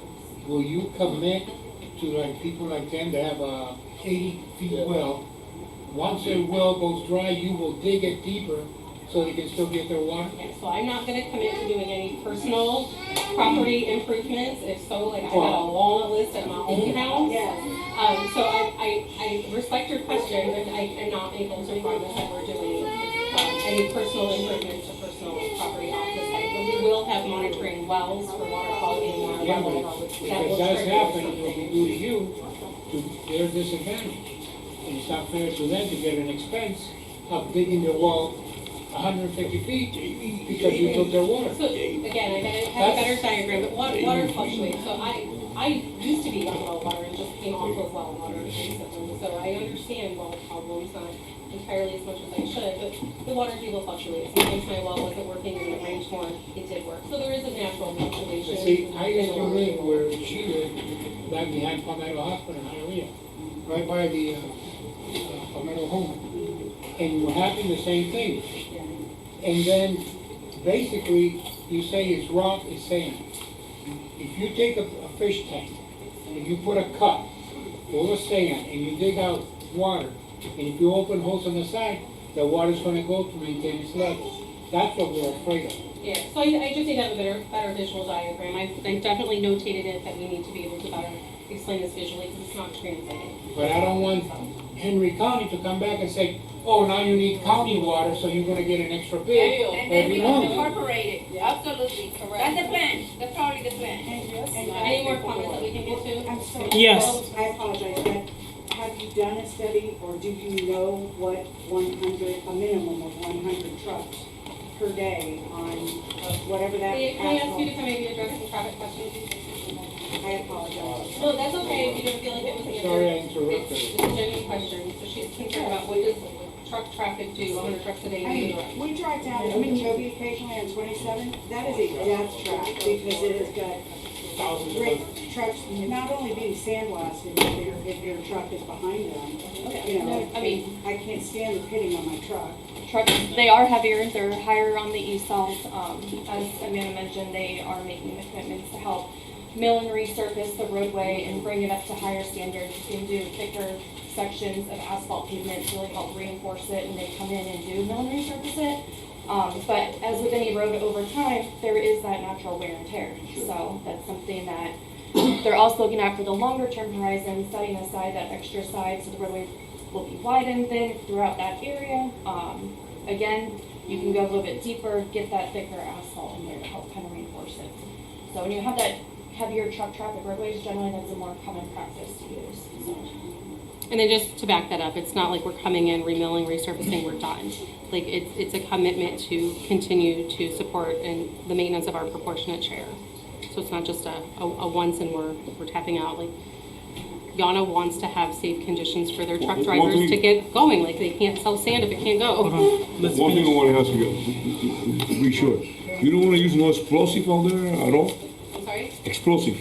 No, there's no blasting. Because I heard, I heard from some residents that you were going to be using dynamite or explosive. Yeah, I heard somebody mention that. I think it was like in relation to a different area they had lived in. But this sand mining operation is not using any blasting. There's no explosives. It's a boat in the water vacuuming up sand. Okay, let's continue. Martinez. Martinez. They may have left. Okay. We have Natasha. Natasha, go ahead. Okay, I live on Pinecone. That's where I live, and I have kids. But that's not it. You showed a slide of a lake. You're telling us that our land taxes ain't going up. How much do we pay for them people to come around Matura and spray? How much? $30 per lot. $30 per lot. Can you give that to us? So I want to understand your question. So I hear that somebody's coming and spraying and it's costing you $30 a lot. On our land taxes. We get that on our land taxes. For mosquitoes. For mosquitoes. Okay, mosquitoes, when you get that lake, I'm gonna have a lot more mosquitoes than what I have now. How are you gonna prevent that? Or the company, not you, because I know you were a worker. No. Okay, the company. How's the company gonna prevent that so our land taxes or my land taxes don't go up? Because I'm a single mom. Me too. So it's hard. So I think the answer to your question is that Yana, the owner of the mine, will have to pay their taxes for the spraying that needs to be done there. They have to pay their share. You don't have to pay their taxes for their property to do the spraying. They have to pay that. Okay, but when are you gonna do that? When are you gonna do that lake? I'm sorry? The lake. You showed a slide of a lake. Yes, there. Okay, when is that lake gonna be done? When you're done mining? No, that lake is done as mining is going on. Right. Okay, and then when you leave, are you gonna cover that lake? No, right? Correct. Okay, so when you leave that and you leave that lake there, are you still gonna pay? So No, there will be a because you're property leaving. owner who's still paying taxes. Yeah. all the time. Okay, no, you don't understand what she's asking. Yeah, I don't think so either. So there, yeah, so I understand your question, and that's a Hendry County question, because they're gonna increase the taxes and they're gonna pay their land value taxes for the mosquitoes. But I understand what you're saying. Once they leave, the mosquito larvae, if the water's not treated for that, it is going to spread and follow this way. Yeah, so that's a Hendry County question that we have to, as a whole, address it with Hendry County. But yes, as them being a new customer, there will be a lot of water. So the question I think you were trying to ask is, are they going to treat their water or do something to prevent or help control the mosquitoes? That's basically what you're asking. That, and how's the safety for the kids on so- that road? Yeah, so let's talk about safety. So there is going to be a berm. It's really hard. I feel like I didn't translate it as well. Like you saw the picture of the Yeah, berm. but I don't mean the berm. I mean the trucks. Oh, truck If there's even like one, I live on Pinecone. The trucks go up and down. The semis, U.S. Sugar, go up and down that road. On top of that, though, you're gonna add your trucks, even if it's 1 or 2, 3, 5. Let's say 5 trucks a day. It's gonna go up and down Pinecone Ave. I have a 13-year-old daughter that exercises on that road. How you can't keep that whole safe? You can't do it. How are you gonna? Yeah. So I mean, speed control is something that we all have to adhere to, right? But we are reserving additional setback space for the widening of to have more space along Pinecone to create a safer position. And just to make clear too, we're also not having an access, correct, onto Pinecone from the mine. There won't be an access from the mining area from the pit onto Pinecone. Right. That's only on 833. I understand your question is, okay, what happens if they turn off of 833 down Pinecone? Right, or even on Pinecone, a truck get lost. They don't know where they're going. They're gonna go down that road. I mean, there's all types of scenarios that we could all talk about and come up with. Oh, no, like how are you, you know what I mean? How are you gonna keep that, like how can you prevent that? So I'm not preventing all traffic from going south. I'm not promising that no traffic is heading south. I'm saying the majority of traffic, 90% of the traffic generated from the site is anticipated to go north. So what I'm hearing is that your concern is the safety along the road. So I think not having access is a great way to control safety around there, that you're not having trucks pull out along that area, creating a potential unsafe condition. And then I think you had also asked, like, where is that extra space coming from along Pinecone? So I've actually, the blue outline is the project boundary. And so it's it's north of the blue line. Show me Pinecone. Yeah, no problem, right here. So this is County Road 833, and this is Pinecone here. So these purple parcels are the currently developed parcels along Pinecone, and we are saying that north of Pinecone, I'm being exaggerating for visual purposes, but north of Pinecone is where that space is being reserved and those extra setbacks are, so that when we're finished, that there's a mine pit here, this is where the lake is occurring, there's road space for the lighting of Pinecone, there's a burn here. But are you gonna do all the way Pinecone? Right here, I can't control somebody else's property. You're not gonna give me your property to build a burn, so I have control over my property. Right, on that side. But from the trucks, let's say, like you said, 10% of the trucks that are gonna go up and down that road, are you gonna widen that road as well, like you're doing 833? This portion, there's space being reserved there. But are you gonna do it all the way? I can only do it for what property I can control. That's all I can offer is the property that I control. In other words, you're gonna do the 2 lots there that they're gonna use. From point A to point B of their property. Okay, next, Oh, and you said that we're gonna get the paper, right? I'll get the paper. You live within 1,000 I feet live of on the Pinecone. Yeah, so when the board meeting comes up, you should receive a letter in the mail letting you know of the day and the time of that. Okay. Thank you. the county can. Next person, Yadiel Ruiz. And Ryan Long.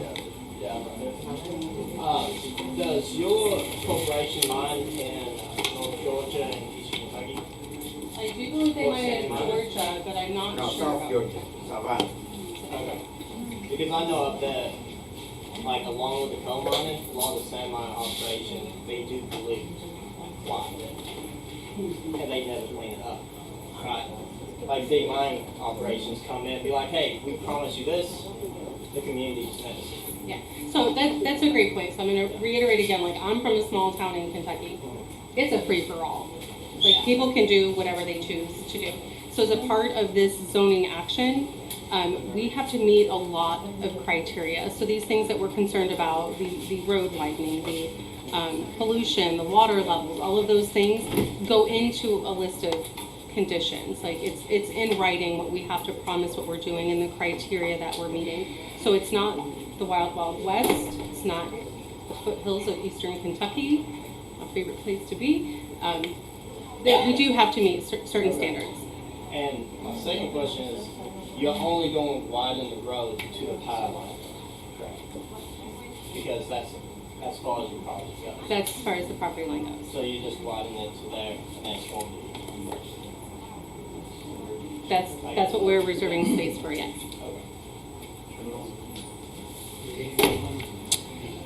Okay. Thank you. Next person, John Robinson. My question is probably so you're gonna be putting test wells around the area to measure water level and quality. Is there a certain drop or rise that you expect from this this operation? No, we expect no drop because the recirculation of water will essentially, once the sand slurry is removed with water in it, there's a recirculation that comes right in for water. So those test wells, we have to monitor them for water levels and water quality per the FDEP requirements, as well as the South Florida Water Management requirement. Okay, and as far as the water quality goes, due to past operations, mining operations in the area, has there been any negative impact on the water quality? And if so, what was that negative impact? For other mines in the area? Well, based on the history of that, had any changes in water quality? Bill, are you familiar What might be with that? expected? The water quality is nothing. Yeah. We monitor what, we monitor the quality of the water, even on the wells. We monitor the water quality even on the wells that are in the property, and they don't affect nothing. Yeah, really. We monitor pH, we monitor turbidity, and parasite or all those stuff. We don't have that. I'm not familiar with it. Yeah, there's Hydraulic some side, monitoring is done on a understand, regular but I basis. can tell you this, when we have wells in the property, and they don't drop. They still the same level. They don't drop. As far as contaminants being introduced into the groundwater. All right, is there any circumstances that could arise that could change the mining operation to, instead of wet dredging, going to a different method of extracting the sand? That's a great question. So Yonder does not mine rock. They're not equipped to mine rock. They mine sand. I mean, the only way that you would mine the sand would be wet dredging or drag dredging? So they don't use a drag line either. It is wet dredging only. And there would be no reason to change that. I do not see a foreseeable reason why they would change that. This is the operation that works for them. This is the area that they specialize in. It is wet dredging and sand mining. So fracking would be out of the question. They are Fracking not is for totally different mine. And we are committing to no blasting and no rock crushing. We are committing to that.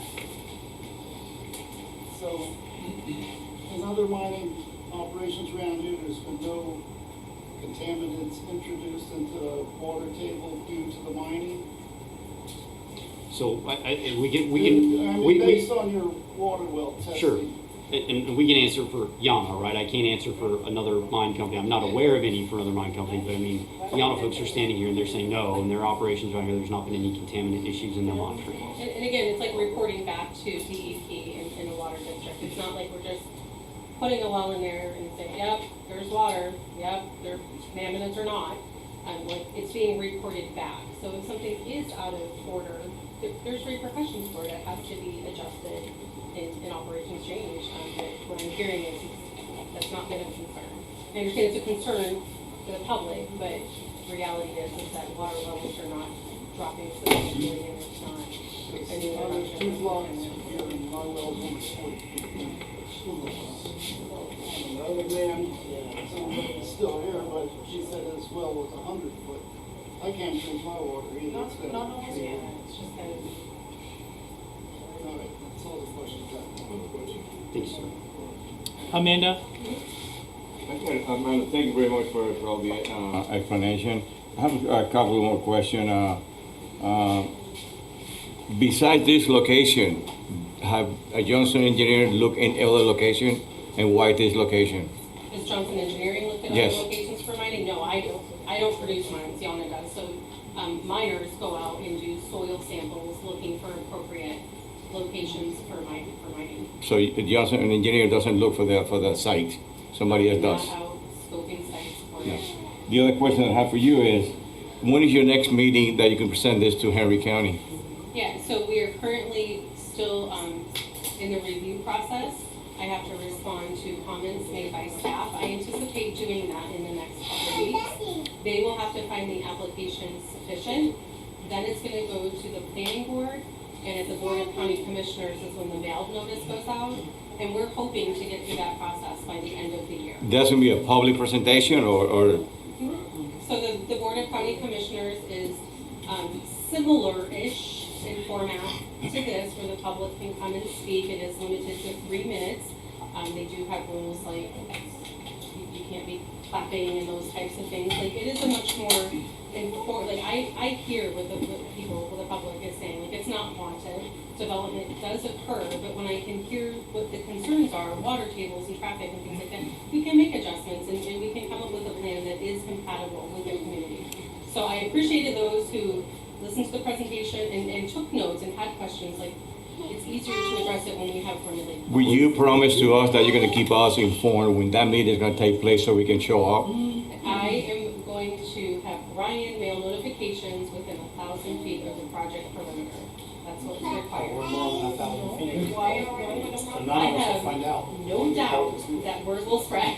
I'm anticipating all of these people showing But do you up. understand my question? I wanna make sure that Jones Engineering send an email as soon as you know from Brian or Henry County Commissioner the day of that meeting, because myself as a landowner, I wanna be there too.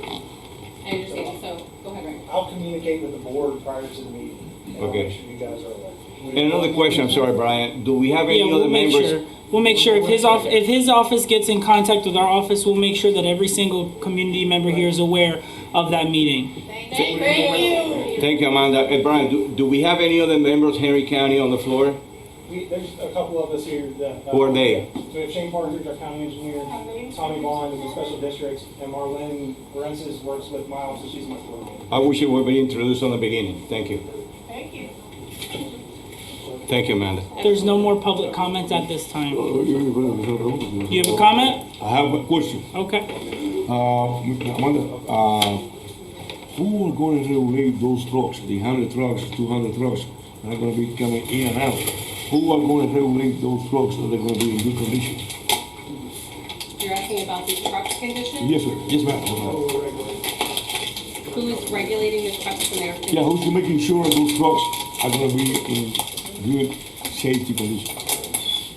So the loading and hauling happens on the east side, the west side of County Road 833. No, what I'm saying is that those trucks are going to be in good shape. I mean, Yeah, so I don't, you know. I mean, the best answer I can give you is, I mean, DOT, to the extent they regulate that kind of thing, that's how it gets regulated. And there's no way in a zoning action to regulate the condition of a truck that may be coming to get a load.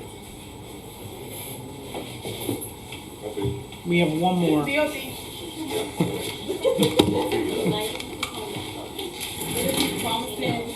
Is this gonna actually change our zoning when y'all do this project? It's gonna change the zoning for our taxes to go up, or to also make it where like everybody else was saying the water? If the water pressure is down and there's no more water, is Henry County gonna make it where we're gonna have to be paying the water bill? Because I know it has done changed other people, even in parts of LaBelle, where they have water wells, but now they have to actually pay a fee, you know, like water bill. We don't want to contribute to that. We want to keep where our wells is still maintained properly and we're able to get that groundwater. Some people love the salt water. We have to put salt in our water to make sure that our body is taken care of. So is that promising to y'all that we're not going to be able to be paying all these bills, extra bills? You know, this is what y'all want to do, not what we want to do. Why should we have to pay extra taxes? You know, it's going to be tripling on our taxes because they zone and the water. Okay. All right, so let me handle that. So, all right, so as far as your taxes are concerned, the rezoning doesn't affect your property at all. The rezoning only is pertinent to the property that you see outlined in blue Yeah, there, you guys right? are saying that, but it's Well- a whole in Montura. So when it's rezoning, it's gonna actually bring No. those other people's taxes up as well. No, because it's not, the rezoning doesn't affect Montura in the sense that it does not rezone any property within Montura and therefore will not affect Montura's taxes. Now, will it affect the tax bill for the property that Yana owns? Yes, it will. Will it affect your tax bill? No, not in that way. As far as you asked a question about, the water wells, and we talked about that at length, and I hate to rehammer on that. You asked a question about hooking up to county water, requiring you to do that. Mr. Parker is here. I don't know if he can comment. I'm not sure that there's even any way that could happen because I don't know that there's water available, but Shane, can I you? can answer. Shane Parker, County Engineer for Henry County. Henry County does not own any water facilities in Montura Ranch or surrounding area. The only water Henry County owns is in Port LaBelle and we have a system at Airways Airport, and that's it. The reference to about the city of LaBelle, that's where the city of LaBelle, they're redoing the lines in town, that's the city, and they have a water plant. Henry County has no water plants over here, or wastewater plants, so we have no immediate attention to constructing a wastewater facility to extend potable water lines or wastewater lines in this area. Yeah, but if a water quality. I couldn't hear anything, I'm sorry. Water, what do they dump in?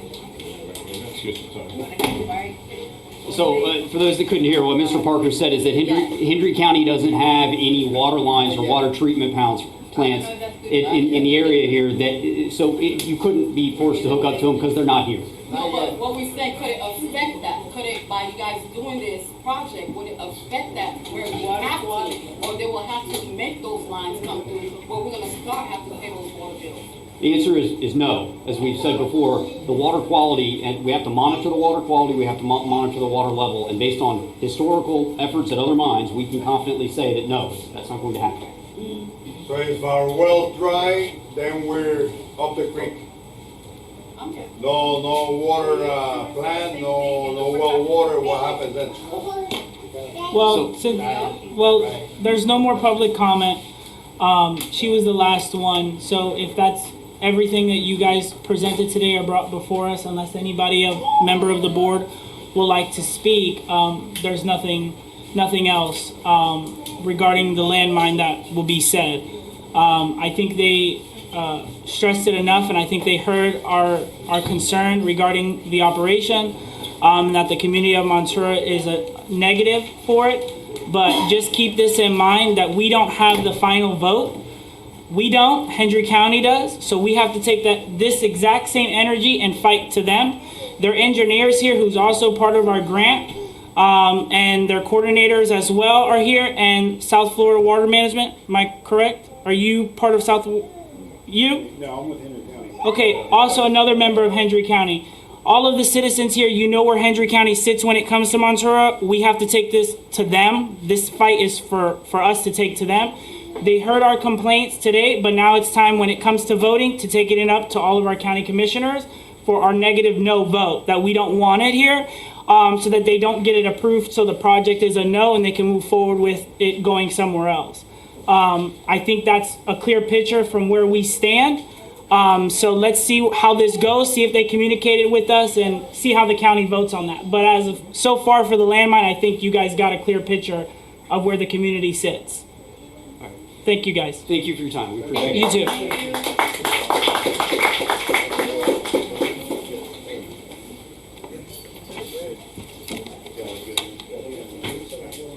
We have another meeting that's going to come on. I'd really like for everybody from Montura to stay. If you can. Yeah, they're from the county. Yeah, they're going to. Yes. Yeah, because we have our Central County meeting now. They kind of came in and it wasn't supposed to be planned like that. They kind of went out that way. We moved it here. So this is like our first meeting we came to because we actually found out. We always thought you guys were the clubhouse.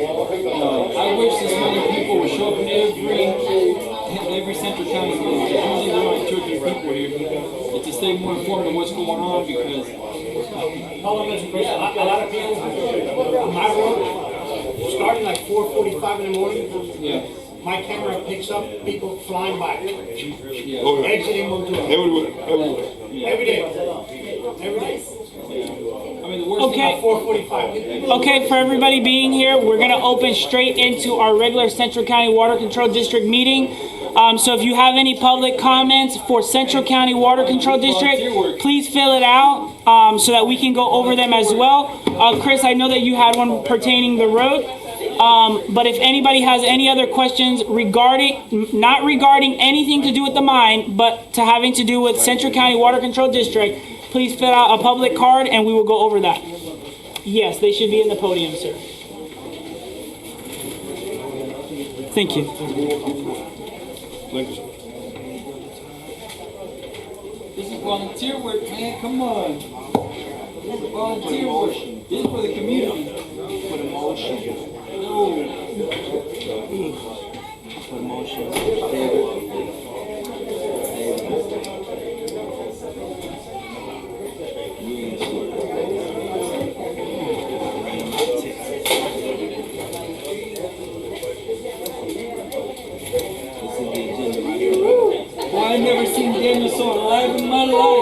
I do. like that. And now there's 100 people here either. I don't. Yeah. I can't stand it. Man, boy, I tell you what, they were light up here. I ain't see something like this about life. I got the connection. Not 1979. Hey, don't let 1979 Hey, I have to say that in the regular meeting, I have to say that. No, don't say that.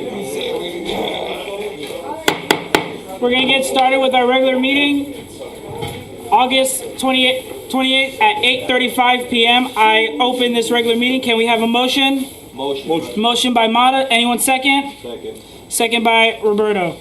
As we move into our regular meeting, I need an approval for additions and substitutions of the agenda. Approved. Can I get a motion? Motion by Santana. Can I get a second? Second by Chris. We already went over our regular budget meeting. Do we need to approve that? Because I think we already did that. Final. We need to vote on the final? Yeah, for the resolution. Okay. Okay, perfect. Do you want to go over it or you just want us to? Okay. Thank you, John. Can I have a motion to approve the regular budget meeting minutes? Motion.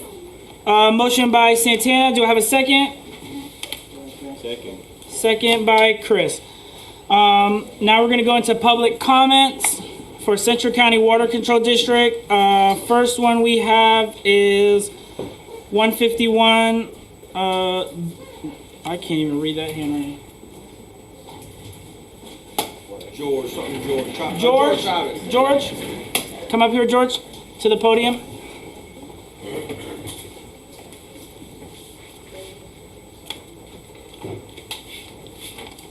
Good, everybody. Three things I write down. The road, on my road is too bad. We can drive on it. You know, I see on the lake, everybody want to run over there. Every day, like 10 or 20 people right there to look at the lake, and then you can drive. This is, you're making reference, sorry, George, 151 Pine Lake? Yes. The one going to Pine Lake? Yes. So that would be Corral, or is it Corral? Yeah. That way? The coral, yeah. Yeah. Too bad. And the other questions about the tax. And this year they raised like $1,000 over it. It's a mad tax, and everybody they have some complaint about it. I hear every friend of mine say, you know, why they raise tax like that? I can speak on that, Chair, if you want me to. Go ahead. So in reference to that, that's a good question. So everybody probably has already sent their trim notices for the fiscal year, right? The taxes.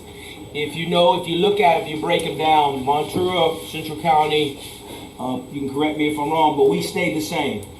The millage rate, I believe, maybe went down a little bit, maybe, or still at 7.1. Yeah, we still pay the right tax and don't have it. Yeah, but so hold on. So it's supposed to go to 0.95?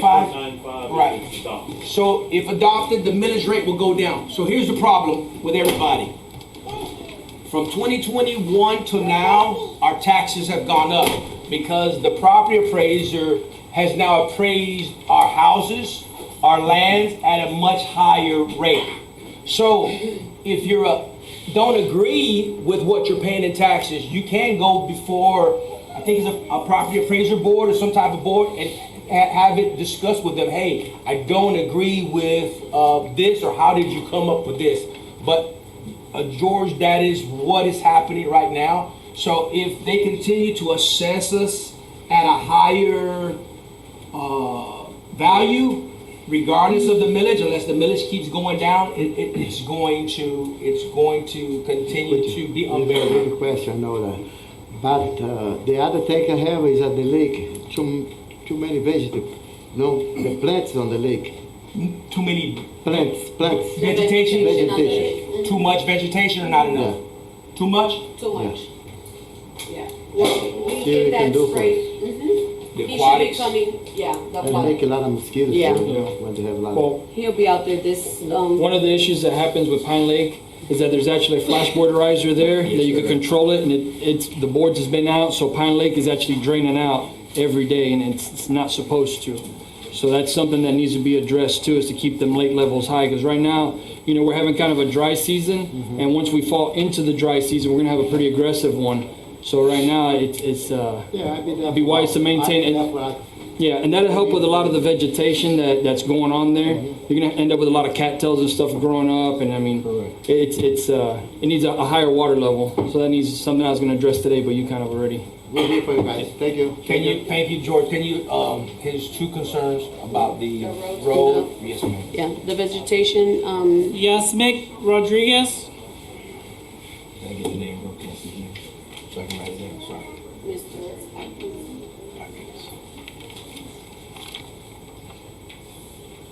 I didn't fill out a paper, but I'm Michael Atkinson. I was elected last Tuesday to represent Montura on the county commission. I have a commitment to the residents of Montura for your best interest. I know you've been lacking representation for a long time. So I'm here. I won't get sworn in until November, but I will be at the meetings, and you know, I can give you my number. You can call me. We can talk about it. You know, I'm here to make Hendry County better. Thank you. So, and that's for everybody. Y'all have to do your part so we can do our part, but we have to be involved for you to be able to do your part. I'm committed to looking at taxes and making sure we're doing the most with our money. A new tax isn't the answer. So I'm here for the next 4 years to serve you, and you know, I'll be around. So I just wanted to address, I won't be in, you know, till November. Yes, sir. But I will be involved. I'll be talking with the county engineer. Sure. Making sure I voice my opinion on this and mine. Sure. Because our roads are already horrible. You know. Yes. So we don't have the money. Yeah. And if they would have come down 833 coming from LaBelle, they seen 3 miles that is some of the worst in the county. So, you know, that's a big part of safety. We got bad roads that put strain on fire, EMS, everything else. So our sheriff, you know, they have to travel. And every time you hit a pothole, you can jerk right off the road. So, like I said, I'm committed to Montura and all of District 5 that's been neglected for a long time. So, thank you. Thank you. Garcia. Pedro Garcia. My name is Pedro Garcia. I'm from 825 South Cali Farm. My question is, I've been here almost 2 years, and I've been getting different versions of what's going on with the mailboxes. I don't seem to get any accurate answer from anybody, from Rebecca or... So I just wanted to know who may be able to have some type of... Yeah, it was a pass the puck kind of thing for 4 years, because I used to work it personally, and it got to the point where it was brought before the board. Our legal attorney told us we don't have no legal jurisdiction to upgrade it or purchase with the tax money of Montura to build a new facility, that we have to take it up to the state. So we did give it to one of our congressmen in the state and in Congress to try to address the issue. I don't know what verdict was heard or what verdict was made pertaining to mailboxes, but the mailbox has always been, for Montura, left in the clouds, and no one wants to take responsibility. You see, this is the thing. Now I'm getting different versions. You're telling me that it has been taken to the state. I've been told by a representative of the Central County that it's through Washington. Yeah. So is it national or is it state? No, it is national. Yeah, it is national now. And to my understanding, it should be federal because it's post office involved. Yeah. But then again, I've been also told that I have to take that question to the post office, which I did, and they don't want to know anything about it. So where we are? Because right now I'm paying. And not to mention I have to go to Clears to get my mail. Yes, sir. So if you don't mind, I will share with you. So I met with a representative from Scott Griffin. Tommy Griffin. He is the representative for our area that we reported to. And that meeting was in May. From the post office? No, hold on a second. No, sir. This is from the elected official. Congressional, right. Oh, okay. So he was going to take our meeting that he met with myself and Becky to Washington and give us back a report. Becky can attest to this as well as John. I've emailed this gentleman 3 or 4 times. He has told us we'll get back with you. So I think, if I'm not mistaken, Becky, I asked for our attorney to put on a letterhead. Listen, it's been since April of 18 of this year. We've been patiently waiting for a response from Washington. So again, I'm not sure where we're at, but he says he's waiting on a response from Washington. That's in August 13th of this month. So that's where we're at. It's supposedly in Washington. I can shed some light. Thank you. Good question, though. It is a good question. The current situation is unacceptable. So the post office facilities, what we've tried to do is reach out to the post office. The United States Post Office has post office facilities. The mailboxes, when they were in decent condition, even had a seal from the United States government. Post office. So we've tried with the U.S. Post Office, and they've told us, well, we don't do that, you do it.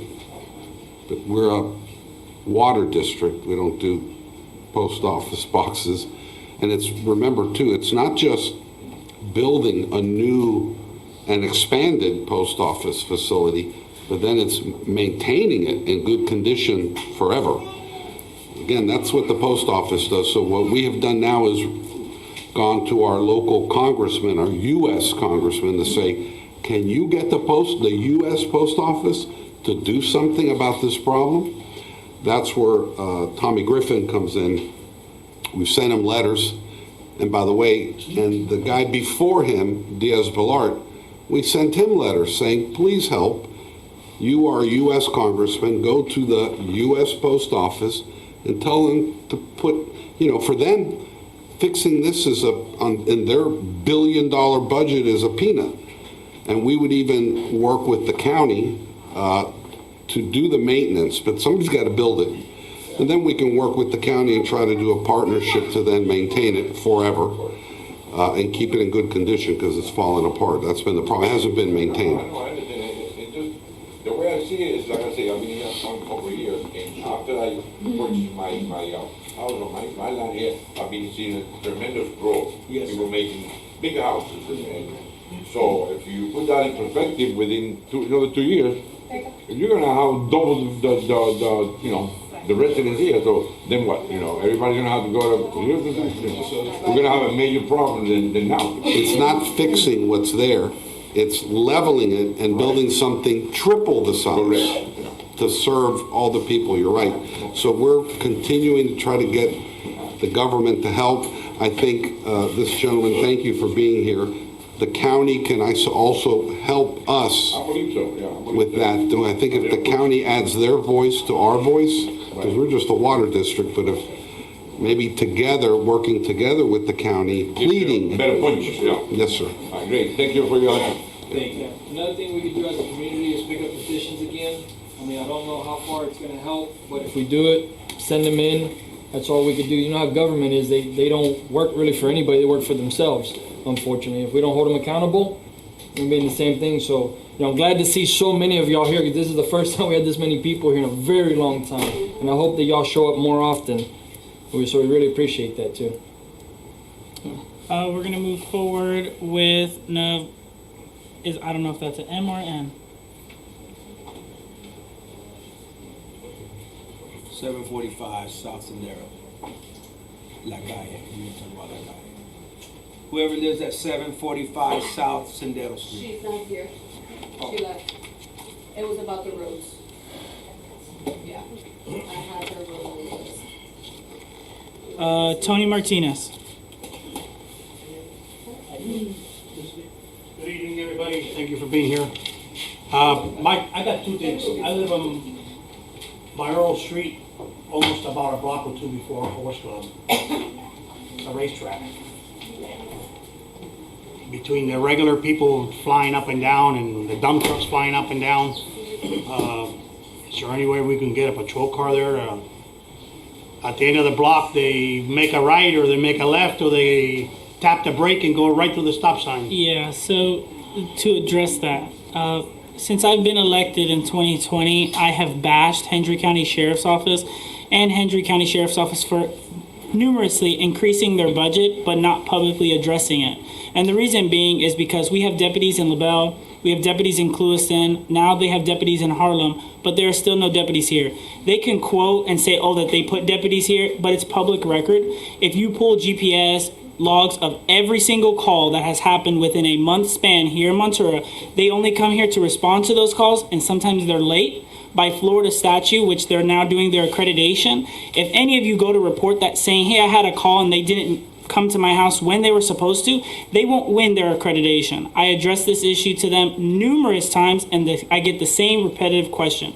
We do have deputies out there. They are patrolling and they are watching your roads. It's bullshit.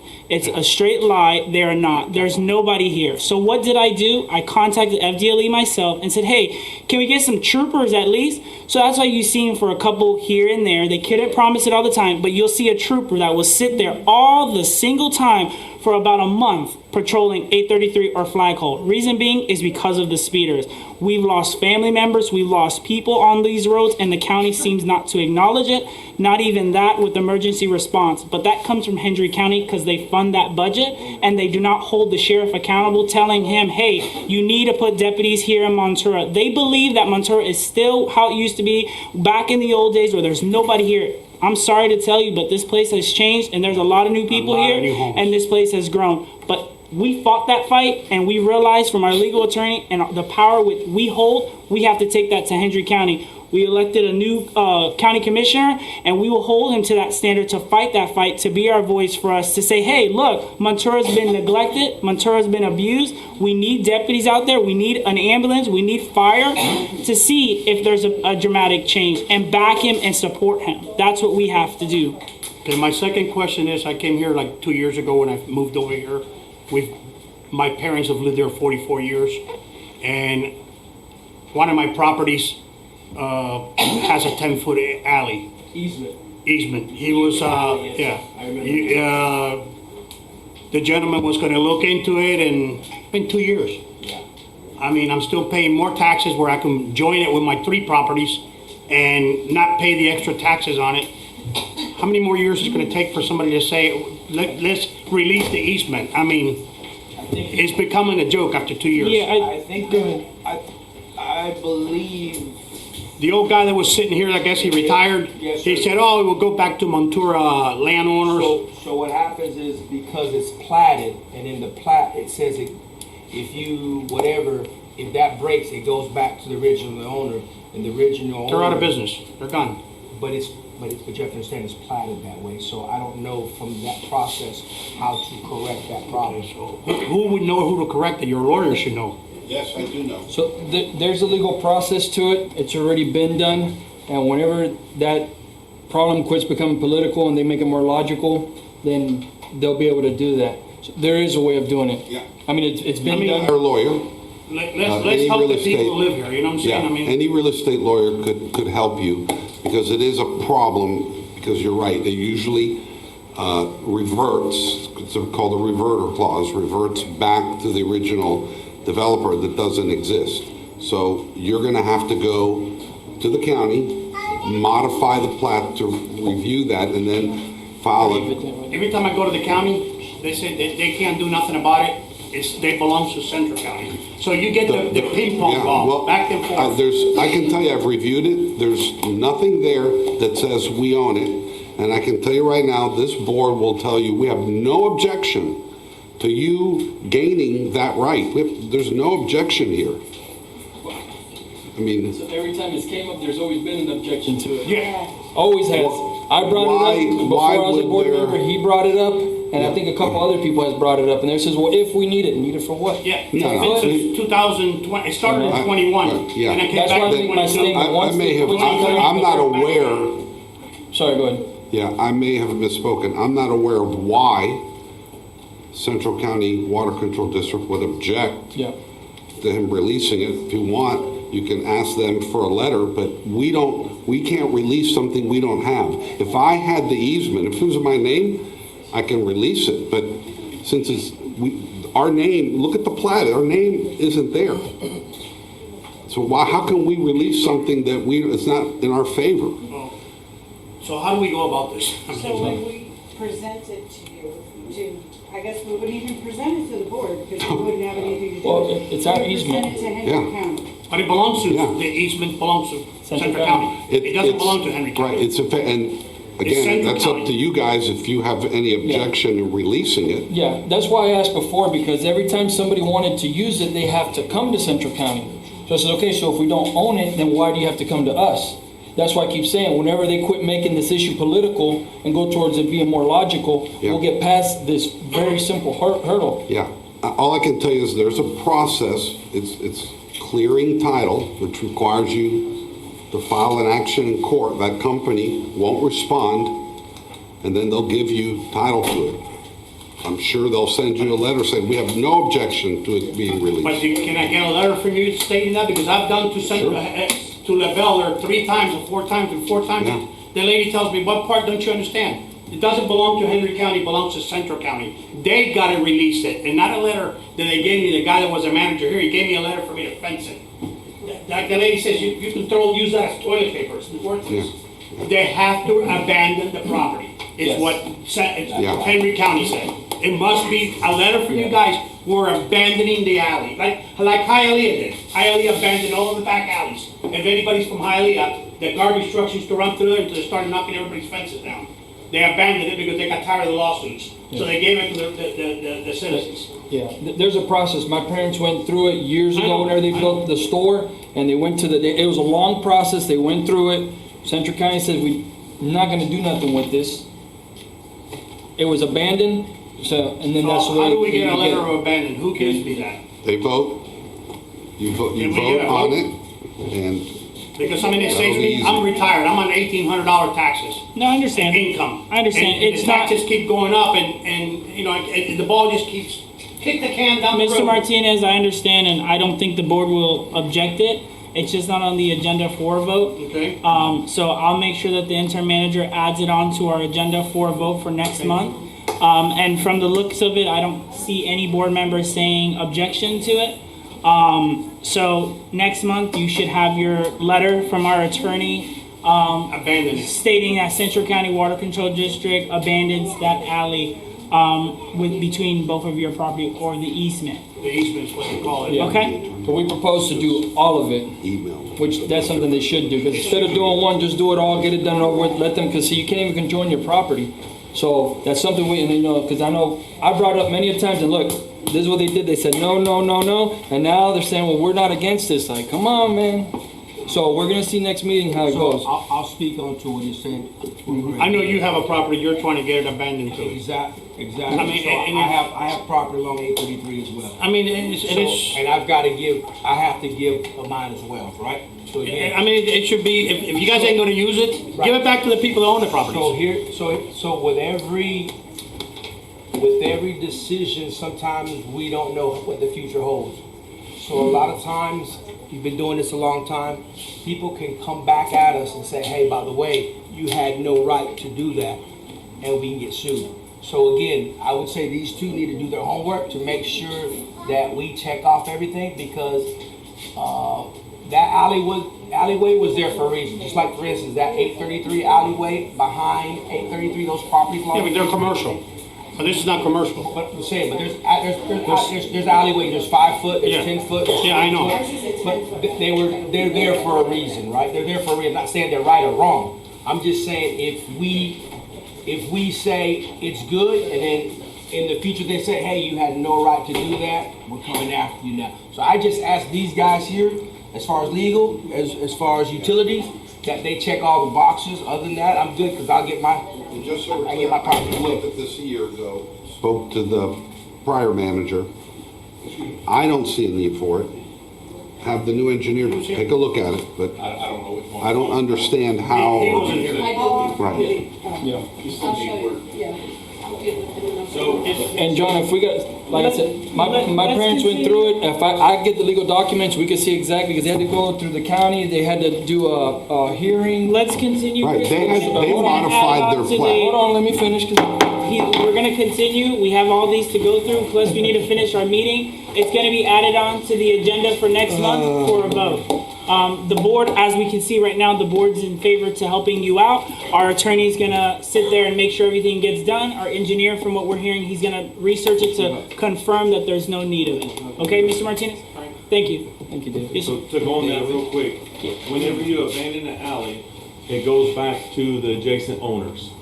So it doesn't go back to the original owner, it goes back to both sides. If you own both, it's split. Rule. Here, there's a reverter clause, that's the problem. You're right, if there's no reverter clause, then, and if there is a abandoned alleyway or right-of-way between two properties, the general rule is it's cut in half and each property owner gets half of it. But in this case, that there's a reverter clause in this, says it goes back to the original developer, Pan American. That's what makes it kind of weird, yeah.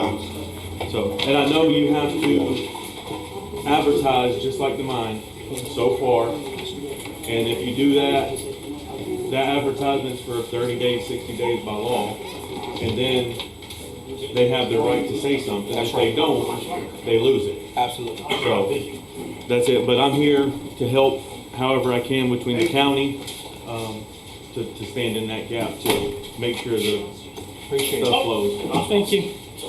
Blanca? Hi, good evening. I'm new here to Monturas. I just moved in actually a month ago. I just bought. And the first week I moved in, I had a very, very bad experience. They want to make me get out of here quick. Your emergency people. I had an emergency. I called 911. It took 1 hour. 1 hour for somebody to get out there. And supposedly they were a volunteer. This volunteer did a great job. I'm not blaming the volunteer, but was not equipped. I had to supply the oxygens. I had to supply Band-Aids when, I don't want to say names because doesn't know actually what happened because was out, was bleeding. Asked me for paper because I didn't even have cotton balls to put on it. She was actually bleeding. You know how long it took to get to the emergency room? 2 hours. They told me she wasn't gonna make it because she was waiting for 2 hours to get some help. Now my concern is, what happens when I call again? What happens when anybody, a little kid, falls, gets hurt, it's unconscious? What happens to him? He's supposed to die because we can't get help out here, but yet we pay taxes, we pay everything. What happens? That's a fight that I've been fighting for years since I've been elected. Hendry County, when they take our taxes away for emergency services, I like to parenthesize it, they say that, oh, Montura has everything it needs to self-sustain itself. That is a lie. Last year, on April 9th, I take a lot of medicine, and I'll publicly share that with everyone. I blacked out. It took them 45 minutes to respond to get me to the hospital. That was the first time I said, wait, I've never heard that before. I had a family member that called because she heard gunshots in her yard. When the police got there, it wasn't Hendry County Sheriff's Office. It was Clewiston Police Department sitting in front of her yard. I contacted everybody around her block. I said, when you call 911, who's shown up? Oh, Clewiston. Clewiston came. I said, oh, wow. I had one of my cousins had a sugar attack and almost had a heart attack, blacked out. We called 911, 45 minutes go by, nothing. I said, we gotta go. He's gonna die. We flew all the way to the hospital. We never got a call back. When we called back, oh, we missed your call, but we'll make sure we address the issue with the Hendry County Sheriff's Office dispatch team. We don't know what happened. We had another lady who, she had a heart attack. They never showed up. They never showed up, not one time. It happened again, she had a heart attack. This time they showed up an hour. They said, oh, we just got the call. The volunteer fire department did the best they could. When I addressed this to Hendry County, each individual, not in a meeting, I addressed them to them personally.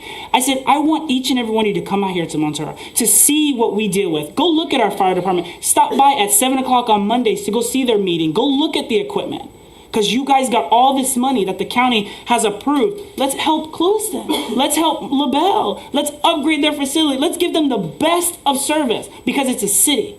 But what about us out here? We've grown, but they neglect us. And let me finish. And one of the biggest things is all of us as voters and constituents, we have to take this fight to them. Because when we as a board, we try everything in our power to give the resources to our citizens. We asked our attorney, can we turn into a multi-purpose district and oversee the fire department? Because there's a lot of special fire districts. We were told no, we couldn't do that. That it's gonna be a lengthy 4-year process. Well, some of us don't have 4 years to wait to get these services. It's a fight that we have as a whole have to take it to the county to fight because they're going to keep doing what they say they want to do and keep increasing taxes and not giving us the services we need. We're lucky to have a new county commissioner. He's very promising. He's kept his word so far, and I believe he's going to be our voice up there to fight that fight for us. We had another county commissioner, didn't do nothing for us, disappeared out of thin air. He's been here since before being elected, showed up to every meeting, has shown up to multiple events. We need to fight that fight with him and back him as our new incoming elected official for that. But 100%, they don't care about us. Well, I'm here. Anybody that wants to have my name, telephone number, address, to do anything that I can, because I went through this scare and I never want to go through this again. And no, the worst thing about it is after I was going through all this trauma, the person that was in the ambulance, which I'm not going to mention names, I'm not going to mention who, because I don't want to get nobody in trouble. They asked me if she was on DNR, and I said yes, but at this moment, I'm ripping it, she's not. When they got her in, I said, please, I was nervous, I didn't have a ride, so I couldn't get to the hospital. And I said, please, take me. Let me ride in there with her and take me to the hospital. I have no means of transportation.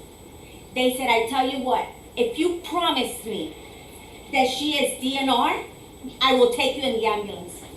And I had to promise that you could go ahead and kill my mom back there because I needed a ride to get to the hospital. That is inhumane.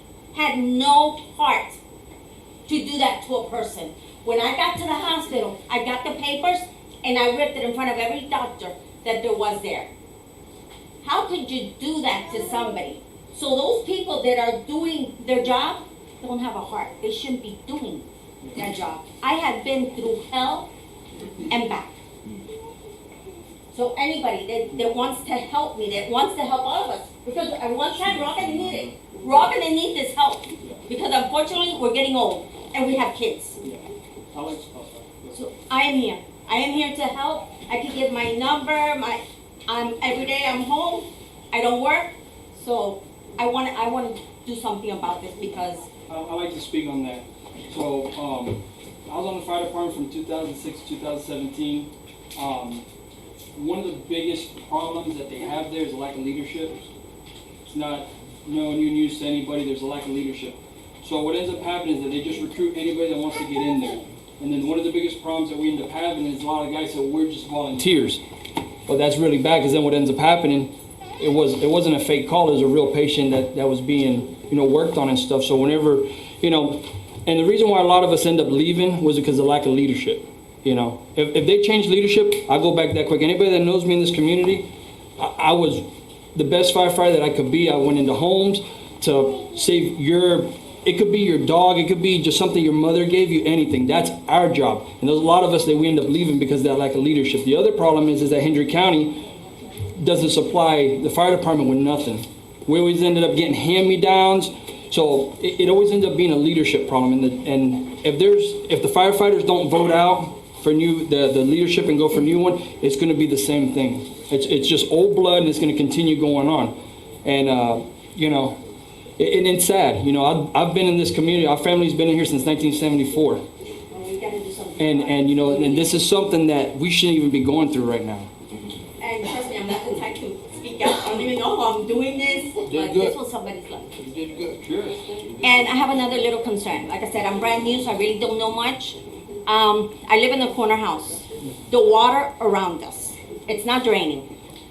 The grass is this high. You can't even tell that there's a ditch there. Mosquitoes are eating us alive. I mean, they're huge. They're eating us alive.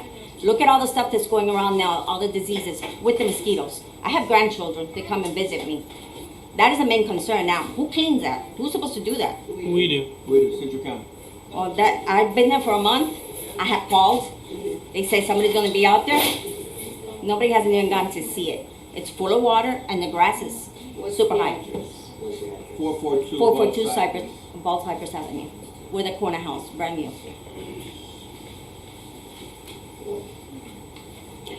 And excuse me, Christopher, can I have your number in case I have another emergency? No, yes, ma'am. You know, something that I think that'd be great for the community to do, because the thing is, you never ask government to help you do anything, because they're gonna give you the least bit, unless somebody that really wants to help gets in. You know, this community needs to start, I'm trying to think what the group is now, but everybody gets together, so whenever there's emergencies, people volunteer to help each other, so you live off of Bald Cypress. So before hurricane comes, you check in with your neighbors, say, okay, this guy's gonna be here. So what ends up happening, I'm gonna kind of go back what happens with the fire department, how the community helps the fire department. Whenever power lines go down, we never wanted people to mess with power lines, but if you write down on Bald Cypress, since that's your area, say, okay, on this street, we have a power line here, here, and here. That gets reported back to the fire department. Fire department gives it back to Glades Electric, and it cuts down on a lot of that. But you never want to touch another stuff. If there's a medical emergency, you know, if you know that your neighbor's going to stay for the hurricane and the house is destroyed, well, then you'll have a team of people that can help. Some people could cook. Some people could, take just basic first aid, search and rescue. And that's something that the community would have to do. That'd be something really good. So hopefully that's something that we could get going within the community members. Sir, I'm willing to do whatever it takes because I went through a big scare. Oh, it's called a CERT team. It's a community emergency response team, CERT. Yeah. Okay. And that'll be something, personally, we'll get all together with everybody here, as private individuals, and we'll try to put something together to help the community out in a very big way. I'm in. Yes, let me know. Sure. I'm in. What's that? A quick reaction. Well, thank you for listening. Yeah, it could be. Yeah. Ryan Long.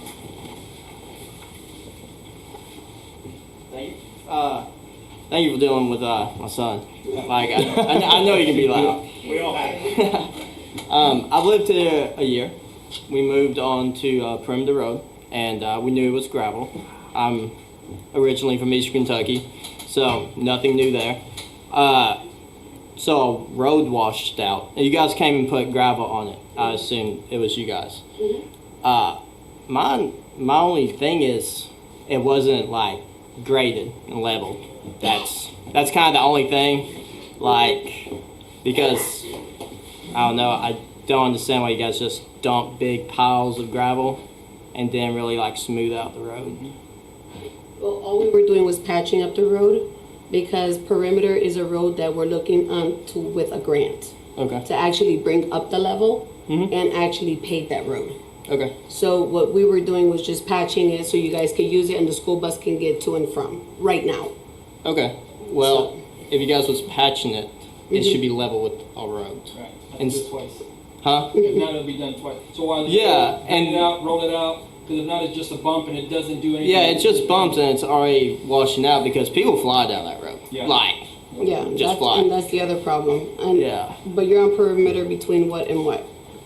Oh, I have no idea. I can't say half the names. What's your address? 457. Okay. I'm one of 3 homes actually has a driveway out onto Perimeter. Oh, Yeah. so you He's on Perimeter. No, He's on I Perimeter. actually live on Perimeter. He's on Perimeter. Yeah. Yeah. Yeah. And Between Mayoral y Quebrada. I love you guys patched it. I just kind of like it to be level. I don't have the equipment, or I would go do it myself.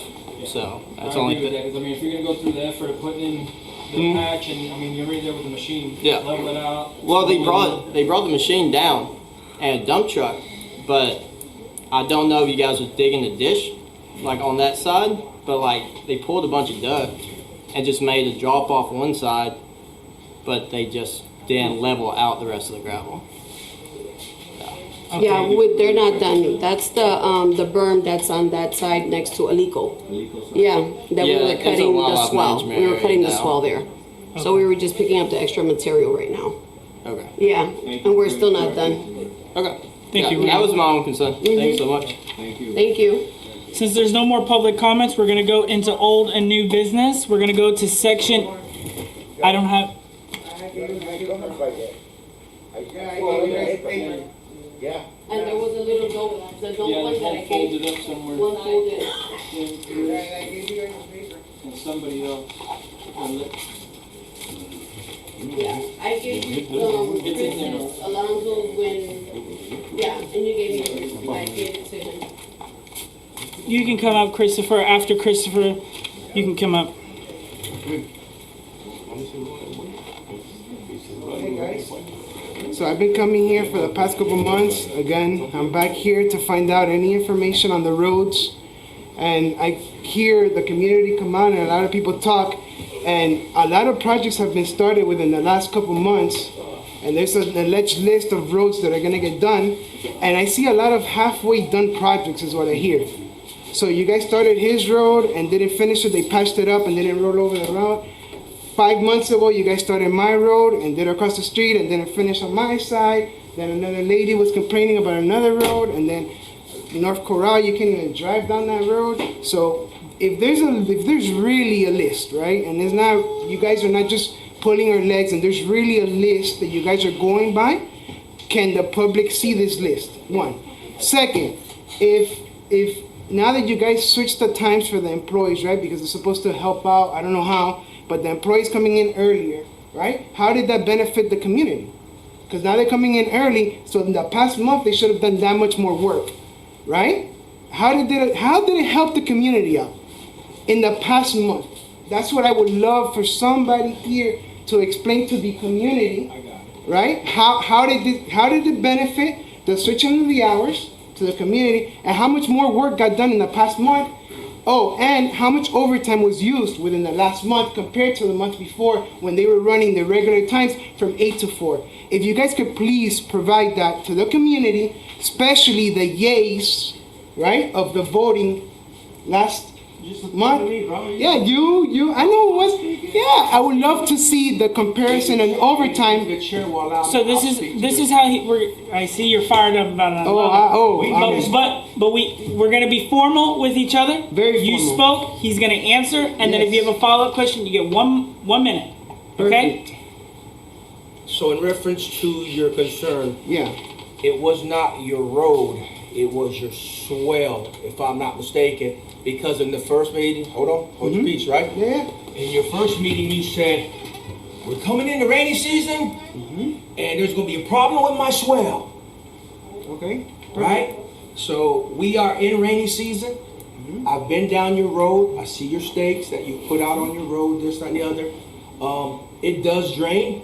Unfortunately, it needs to be addressed like many others, right? And that's been something that we have harped on.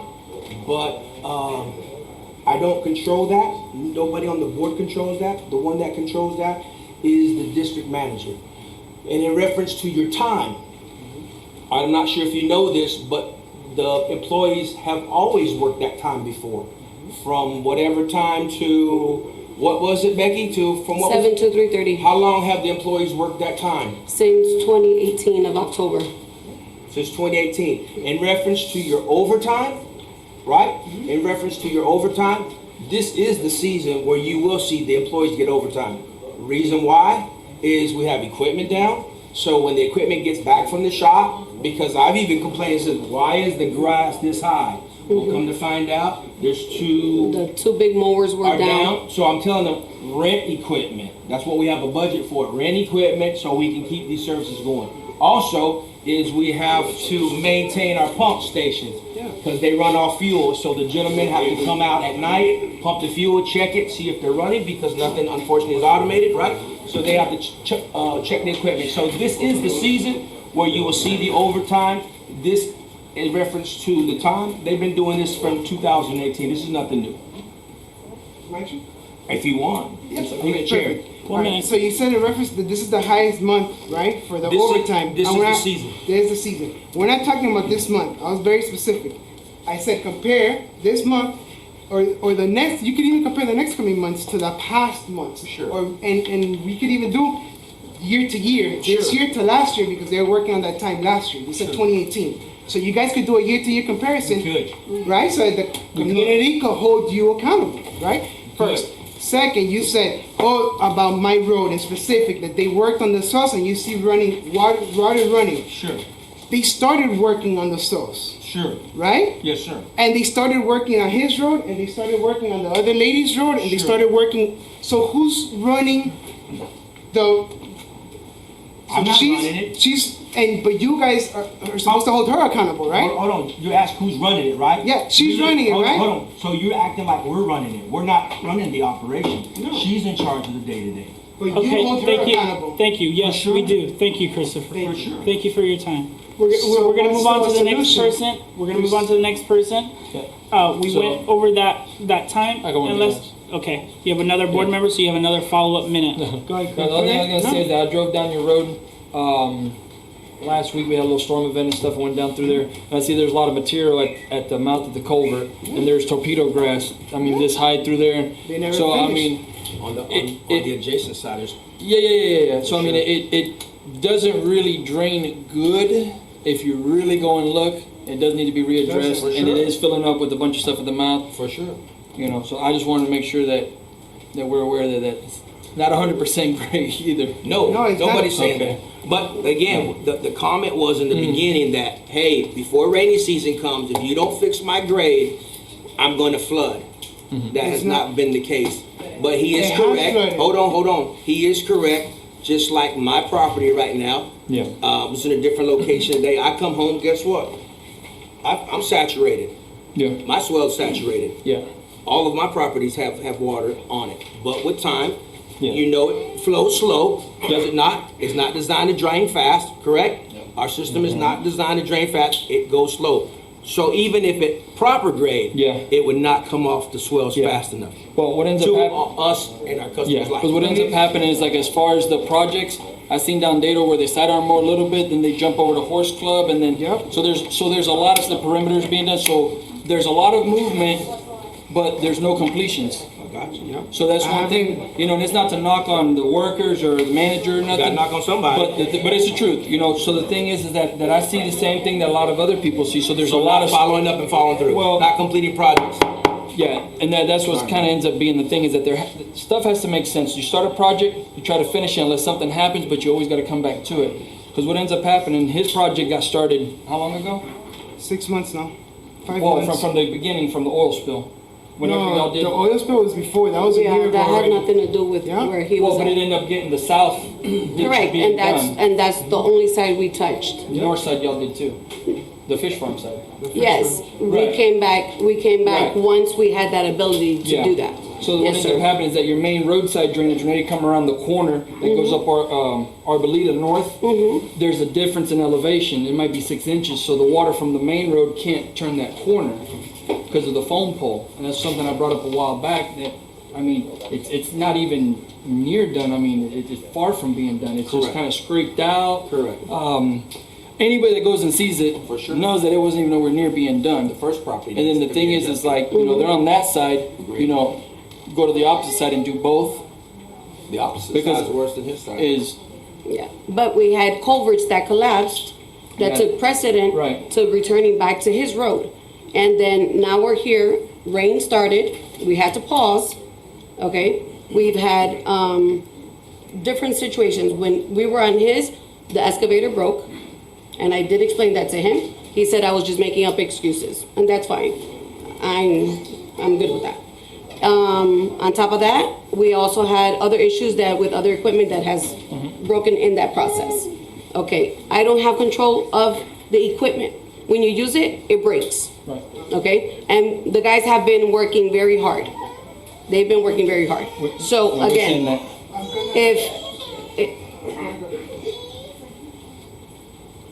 like I explained, the project at hand for the swells, you have to take time and make sure that the elevation is correct. and you have to make sure that it's not raining. And lately, it's been it's during the day, midday, we've had different spells. On top of that, we've had different storms that have come through. We didn't have a direct storm, but we've had rain hit us at different times. So on that aspect, you can't do anything there. Okay? The roads, why did we jump from one road to another? Because there were certain roads that were in super, super bad condition, even with the water, and we've been cutting the roads to drain the water, to at least get it passive and safe for our community that needed to be done. So on perimeter, why did we jump to perimeter? School was coming through. We know that's a horrible road. We've been using repurposed material that we pulled just to build a base on that. That's not even nowhere near to what Mr. Dobbs gave us on that project. Right. Okay, and that's something that, again, we had to do the swell towards Alico Road to kind of just drain the water and keep it to where it's safe so everybody and the buses can come up and down. Again, his road is still, the swell is still draining on his side. It's not perfect, and it's not going to be perfect, and there's a lot of different roads that are the same way. Right. It's not an excuse, but again, there's whatever comes up first, and it is a legit emergency, is what I'm going to attend to. That is our responsibility. So again, he is still safe. There's others that are not safe. And that's what we are targeting. Right. I did go down our list of roads, and yes, the list is there. You're more than welcome, and I can email it to you if you want to. You brought up a good point about you guys getting done stuff for people to get them safe, which is 100% with them. No. What I'm asking is, what things have gotten done in between within the last 5 months compared to what you guys have halfway started a whole bunch of projects? The community is telling you you're halfway, but thank you. Again, a solution would be nice from you guys for any kind of word. So to my point is prioritizing out projects. If you have all this stuff going on, you don't start a lot of new stuff unless it prioritizes it. If there's equipment down, I will use whatever equipment we have to continue to work on our day-to-day. So if I can't continue in that project, I'm not gonna have the guy standing there. There's plenty of other things that we can target in our community to use the different equipments that we have. So that's why I do what I do. So again, I have projects that I want to finish, but if it breaks down, I have to hold. Now what are we gonna do? We're gonna shift it. And that's all it's gonna do. If anybody has a specific question they want answered, they're more than welcome to call the office, and I will be more than happy to explain it to them. I'll even walk them through it. You understand? They can come here and they can look that we're not lying about what we're doing. So again, the only way to do it is by proving it. So what we've been doing, I shift the guys. Well, we can't continue on Canal 13, which is the one that we've been targeting, because the excavator's down. You can see it, it's been sitting there. Okay, so what do? Take that group of guys, let's go. We're gonna work on perimeter because we have to drain that because we hold a lot of water. It is almost 1.5 feet, under. So guess what? We're gonna do what we can do right now, and that's where you guys are gonna target. I can't go down Mr. Alonso's road to start the swell because I have to change out the culverts going down, so that's gonna take at least 4 or 5 guys that, you know what, there's other roads that I really need to target that are horrible. So again, what other projects are there that they're stating that are not done? Because we started the boom mowing. I have somebody doing that, and I have the guys picking up the debris right behind it. I've seen it. On Dato, it is the thing, because if anybody on this board rides around a lot, I know ride you almost do. every weekend around this place. And I know you do. I'm not blind. That's why I want to put a TV there so I get my laptop and you can see all this stuff. Yes, you yes, know. and I agree I'm with you. on top of this stuff all the time. And so I this agree. Is I know you're getting a little, but that's okay. No, I'm just the same way you have the right, I have the right. I go down perimeter, there's holes like this, and then you're working on a ditch, right? Yes, but there was no material. The material ran out, and again, now the material came back, and they're going back to fixing it. So that's all I'm stating. I'm just moving things around to make sure everybody is working accordingly in our community to the areas that are targeted right I've now. seen y'all jump around a lot because I'm not listening. Jasmine, let me finish, please. Okay. It's like the gentleman that he had that big pothole I mean, it was massive. I don't think there's one bigger. And then you said, well, we're gonna finish that road. That was the last road and we ran out of millings. Y'all didn't get back to that till like months later. The guy called me and says, his name's Renee. He called you, I don't know how many times, and then I asked you, I said, Becca, you said this is the last road that y'all did whenever Minio was here, and y'all ran out of millings. Y'all didn't get to that guy, and then you did all these other ones. There's one house all the way at the end, and you did that whole road, and I said, how in the hell are you gonna do this? I mean, there wasn't even a trailer there, and then you got a landowner with a home there that you won't even fix a hole. That's what really burns me up whenever I see that type of stuff. You go down these roads that there's millings, there's two houses at the end, and most of the time there's just a driveway. Okay. And then you see the other ones, and it's, I'm not blind, everybody sees what goes on. Okay, thank you. We're gonna move forward. Yes, sir? Good evening, everybody. I'm new here. I'm just moved to Montoya like 3 years ago. Me and my wife and my kids. I love this place. I just have a question. I try to understand what this means here. About this says right here, dirt sells income. What does that mean? I think anybody can Dirt explain. sales. So basically, there's materials that we have, there's dirt that we have, they have dug as we clean, and it's available if you want to purchase it for $100. Okay. And it comes back into Central County, and we use it towards. My question is on Sure. top. This is because in December last year, Mhm. they offered me this dirt. Okay. And every time I come over here, they say, we don't have them.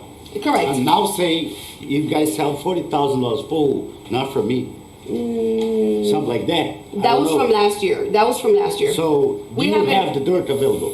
We pull it. It's not that it sits here. Okay. As we go cleaning it, whoever's the last person that came in and purchased it, we have an ongoing list, and it was from 2022. Okay. And you can, again, the last person, that's who we call. And if your name is on there, we're gonna call you next, okay? That's how we go. But We you don't know jump. when. Again, as we're cleaning and we're doing, is how we're calling.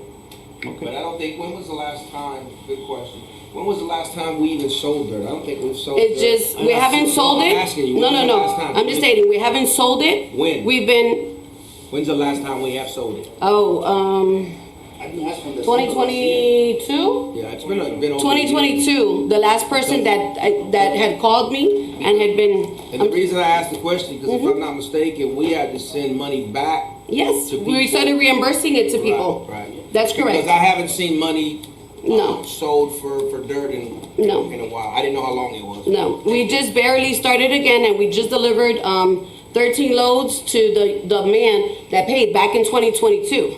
Because we're cleaning up perimeter and we're picking up all that extra dirt that's all along that side that we're cutting up. So we have moved some field. Is that what you're Yes, saying? yes. I didn't know that. We just started. We just started that. And that was with the young man that was talking about, Mr. Ryan. Okay. That he saw that we were bringing dirt back up, but it's sand. So we can't leave it on the road. We have to pick it up. So instead of picking it up, we started delivering it to the person that had already paid. And he did not want his reimbursement. He wanted the material. So we just started that, only because we're cleaning up perimeter. Okay, just one more quick Sure. question about, I have a land on Coral Street, near to the lake, and do you guys have On Pine any? Lake. Towards Pine Lake? Yeah, just in the front of the lake. Okay. On the Coral Street, and do you guys have any plan to fix that road? Because that thing is disgusting. You're on Hunting Club, right? 635. Oh, you're on Abusa. No, me. You're in there, North inside Park. there, okay. Yeah, South Park. And I know I'm not just a person live right there, I mean have a land right there, but everybody, like my friend just talking this before me, everybody go over there to the lake. And sometimes I try to get to the road, I have to go all the way to do 833 and come back to get to my land because that thing is so disgusting. Do you guys have Yeah. any plan to fix that road? Well, we fixed it. We fixed it. The problem is that they keep riding through it. I don't think so you guys fix it because I have that land for about since 2018. I never saw nobody put one little dirt on that Coral Street. Yeah. And I live on that road, I be on my land every time, and I never see you guys put one single rock on the road since 2018. That we can verify because Yep. we keep records so that we can verify. Yes. Okay. Thank you. Thank you. We're gonna move forward into A, discuss and vote on Hendry County planner and presentation. No, that's done. Done. That's Okay, we're gonna go to B, discuss and vote on update on S. Let me say the pronoun. It's been a long night. Go ahead, Primero. So, and I'm gonna make, speaking of long nights, it's a little after 9:30, we probably need to talk about what you want to do with the agenda. One of the more important decisions you'll probably ever make is on the district manager position. That's gonna take at least an hour or two to go through the applications and discuss the process and vote on interviews and things of that nature. I'm going to recommend that that item be deferred and be the first item at the next meeting because it is the most important item on the agenda. So where are we at now before you switch it? Pardon me? Where are we at now, John? Check your, so. I don't have access to email, it's on me. Oh, okay, well, we've been emailing you all the applications. I've come up with a short list of 12. 10 people that have applied in addition to Ms. Hernandez and Mr. Moreno. I have their applications here, but it would be several hundred pages to print them all. I mean, we can do it if you wish. I had emailed it to all of you so that you could just look at it online. But if you have an email problem, we can print these out for you. How many's on the short list? 12. 12. Oh, 12. And I sent you, well, if those of you who have checked your email, I sent you a little graph. Yeah. Yeah, with the, thank you. So I have a little graph with all the names, but anyways, I'd like to go over with it. I want to go one by one to discuss with you what we found, the qualifications, sure, how, if they match, how they match, and then you decide how many people you want to interview. Because keep in mind, and then discussing the interview process too, how you want to do it.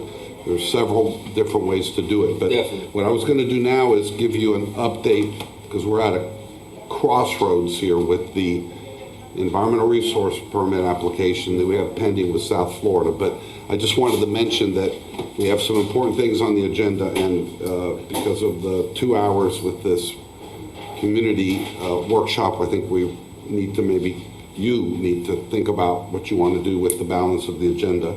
But I'm going to go ahead and talk to you real quickly about the ERP. So on September 18th, district staff will be here to conduct a site inspection.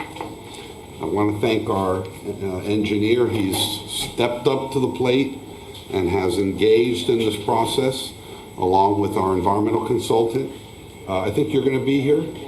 Our environmental consultant's going to be here. District staff are going to be here, and they're going to do 3 things. September 18th, 9:30 a.m. They're going to field verify the wetland delineation. In other words, our consultant drew lines on a map, which I've showed you several months ago, saying, okay, these are wetlands and these are uplands. So the staff is going to come out and verify it and flag it. Then they're going to discuss, then based on that, they're going to talk about mitigation. And as you know, we have proposed doing what's called on-site or permittee responsible mitigation, which is essentially what we've proposed is saying, here's some areas that we're going to protect. I think it's about 7 acres. And we're going to allow it, we're going to regrade it and allow it to revegetate naturally. Because if you have to plant, think 6 figures, $100,000 plus. And if you have to provide mitigation off-site from a bank, sure, it's about $200,000 a credit, and a credit does not equal an acre. You can have several credits for 1 acre of impact. So now think $250,000 to $500,000 impact. So we're real important to sell the concept of on-site mitigation. The district's also going to want us to put a conservation easement over the on-site mitigation. So conservation easement means the only thing you'll be able to do is look at it and walk over it daintily. That's it, forever and ever. It's recorded in the property records. Also, the legislature passed new regulations, new government regulations regarding operation and maintenance of these areas, and they have greatly expanded the responsibilities for operation and maintenance. And this is affecting not just us. If you're a homeowner association, a property owner association, you now have to create financial assurances. So let's say we have the on-site mitigation area. We're going to have to create a trust fund or a bond that throws off enough money to maintain the area in perpetuity, i.e. forever. And these are all outlined in a letter that we received from the district. So there's a lot going on. I'm working with the engineer, with the environmental consultant. We're going to also, once they agree on the wetland lines and once they agree on the preserve, we're going to have to survey it, lift the legal description, drop it in a conservation easement, and record it in the public record. So I just wanted, and again, we're hoping, because it says, I'll read you the actual words. It says, the applicant, that's us, has proposed on-site wetland mitigation. So they want us to provide reasonable assurances that the on-site mitigation will offset the impacts to wetland functions. That's the impacts from the ATV usage. And I think that's it, talking about a mitigation. So we're going to learn a lot by the day is over on the 18th, and I'll keep you posted, but we'll try to figure out where we pivot right or pivot left. And Steve, I don't know if there's anything you want to add to that. Well, the only thing I would add is I have been out with this reviewer. I'm doing the Glades County Elementary School, and he's the guy that came out, and he seems to be reasonable and logical. Not, some of these guys are aggressive, and that doesn't seem to be him. So that's a good thing. Yeah, for what it's worth, I think they're trying to work with us, and they understand that we're a government agency with limited resources, so we're going to keep hoping that they don't come down too hard on the hammer with us. And so far, it appears they're trying to work with us. We'll learn a lot on September 18th. So that's just an update. No vote is required, but this is something that's going to involve hundreds of thousands of dollars. I know we budgeted about 100 for this fiscal year. We're going to do our best to try to do everything. Since 1979, I've been coming to the reservoir, enjoying myself in there, and we've been doing that for all this time. And they never bother us. They never bother us. They never mention nothing about the wetlands. And we used to go in there with trucks. I mean, 4-wheelers. Yes. You know what I'm saying? Yes. And they never mention nothing about the wetlands. And now they're after us about the wetlands for the ATVs. Yes. Things. Thank you, Santana. Do you need a vote? No vote, Okay. just an update. Now, the next item, Mr. Chairman, is also legally, we've got to do it tonight, and it's basically today, by law, what you've been presented with is the final budget. Yeah, we passed it.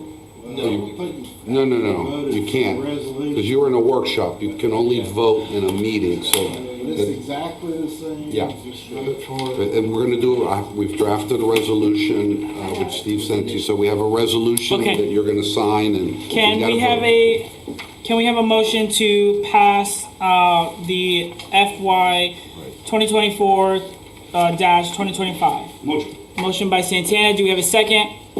Second by Roberto. All in favor? Aye. It passes. You're welcome. We're going to move to D, discuss and vote on CCWCD properties on property appraisal to correct name. Self? Yeah. So one of the things that, I don't know if you look in your binder, Central County has a lot of the properties under Central CODR district, and just to correct, and it just so then we could correct everything. So whenever you look up Central County Water Control District property, it all falls under one name instead of 2 or 3 different names. And the other thing that we had to talk about was, John, what properties was it that we was gonna get rid of? It should be right in the front pocket, John. Yeah. Yeah, behind the budget, it should be in there. This? Yes.